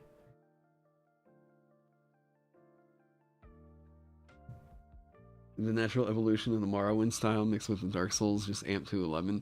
It feels like if Dark Souls was like a bit of like a grim fairy tale story, right? Like yeah. Oh, I that's the one thing I'm waiting on with the Vanguard. If you guys have the Vanguard right now and you're in like version 0.7, that is basically what it's gonna be. Like final export, boom, print it, ship it, go. Um, so far, all the feedback I've gotten is like, yeah, this thing is get this thing out of the oven. I'm just waiting on art. I want to get 2 more art pieces back, just the Juggernaut and the I want to get the Juggernaut and the Dreadlord, and then I'll release like a version 1. And then once I get some more pieces commissioned for that, then I'm gonna get version 1.1 out. But it feels so good right now. It feels so good. But yeah. Um, so, so I'm kind of looking at this like warrior shirtocracy. It's not enough that it just gets a fighting style.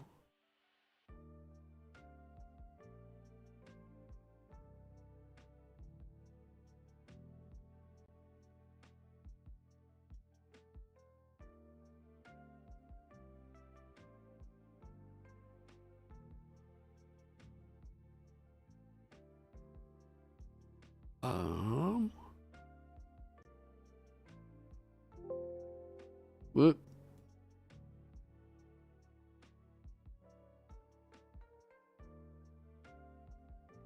Really excited for a version with more artwork. Yeah. Um, again, mechanically, the class is done. It's just I think I got that one out of at a pace. I got that one out at a pace. Um, that was just a little bit too quick. Um, what's the scaffolding for level 1? They need something to define their core play style. Pretty easy for marshals. You give them a fighting style at first level, and then bam, they feel pretty solid. And then like something a little bit more on top. Like, what does it mean to be a like warrior, like warrior leader, right? Um, I think like it's cool if you score a critical hit, or I don't want to bagger ass this. If you score a critical hit, um,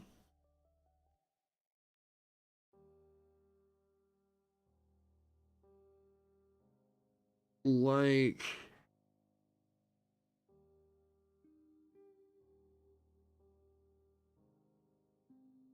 wait, you can use authority as a reaction to an initiative roll you make.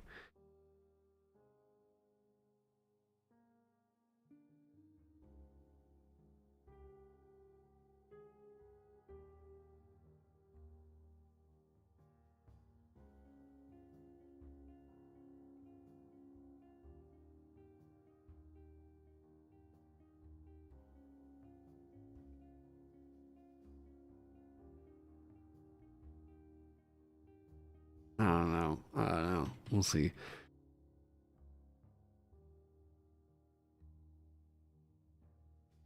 The hell? So I think.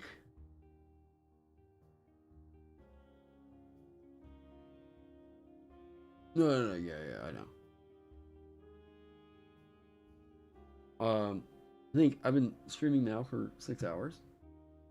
I'm a little bit tired. Let me do one thing real quick. Uh-oh. Uh-oh. No, you're getting too much of me. All right. Oh, come on. Is there nobody, like... Is there nobody streaming D&D stuff today? Who's on? That catch cantrips. Who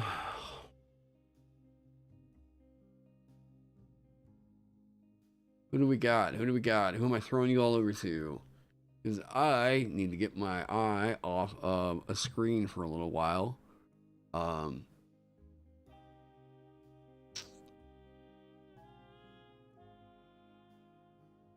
don't know. There's like actual plays going on, but I think you guys are more into like design. It's a great lobby screen.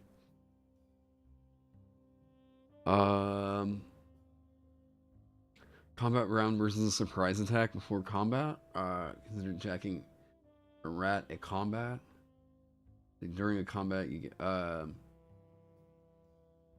like I've thought of, and I've seen people write like after you roll for initiative and stuff, and that that's cool. I don't know, I'll figure something out with that.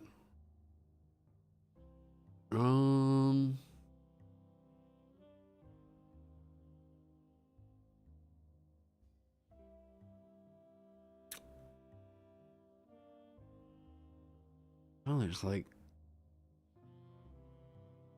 there's a whole lot of actual plays. I mean, I'm cool with like actual plays and all that stuff, but I just don't think there's too many people that want to like go raid an actual play. Is there anybody on YouTube right now that's streaming? Buddies of the channel, maybe?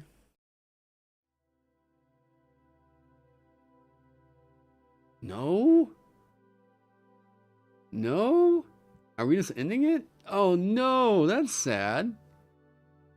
Oh, Sarah literally just wrapped up. Damn. Well, shucks. You're sure you'll go ahead and get the Vanguard? Hey, the mechanics are solid now. Yeah, I feel really happy with where the Vanguard's sitting right now. D&D build streaming?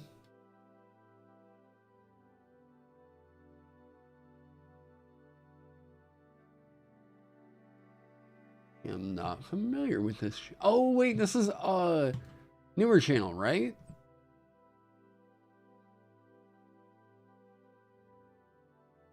All right, sure, that'll work.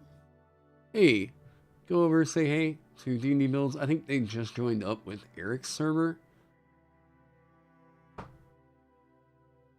Yeah, I'll kick you guys over there. Go say hey.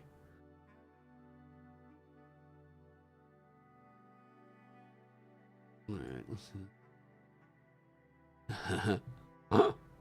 Just like, oh man, that's funny. Say that.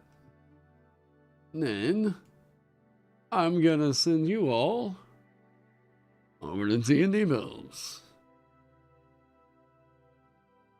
Okay. Wow. And with that, yeah, I'm gonna drink some water. You will drink some water. Do all that good business. All right. Go join up. Go say hey. Wish them luck. All that good stuff. Anyways, everybody, that is gonna be it for me today. I need to get this eye patch off my head. Probably take a nap. And enjoy this rain that we are getting.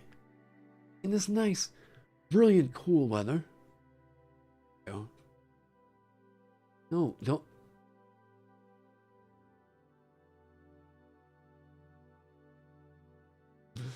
Really? Come on. Sorry, hang on. We're gonna do this. Alright. You know what? You guys just go in and say hey. That's what we're doing. Because restream is not being nice. Okay. Boom. Go over there. Go say hey. All that good business. Yeah. Everybody, go check out the Runekeeper. All that good business. Go say hey to D&D builds. Welcome them. All that good business. Anyways, guys, have a great one. I will see you all later on. Come join up in the Discord. You want to hear more about the Sovereign, all that good business? Yeah. Thank you all. We'll see you all later on, alright? Have a good one.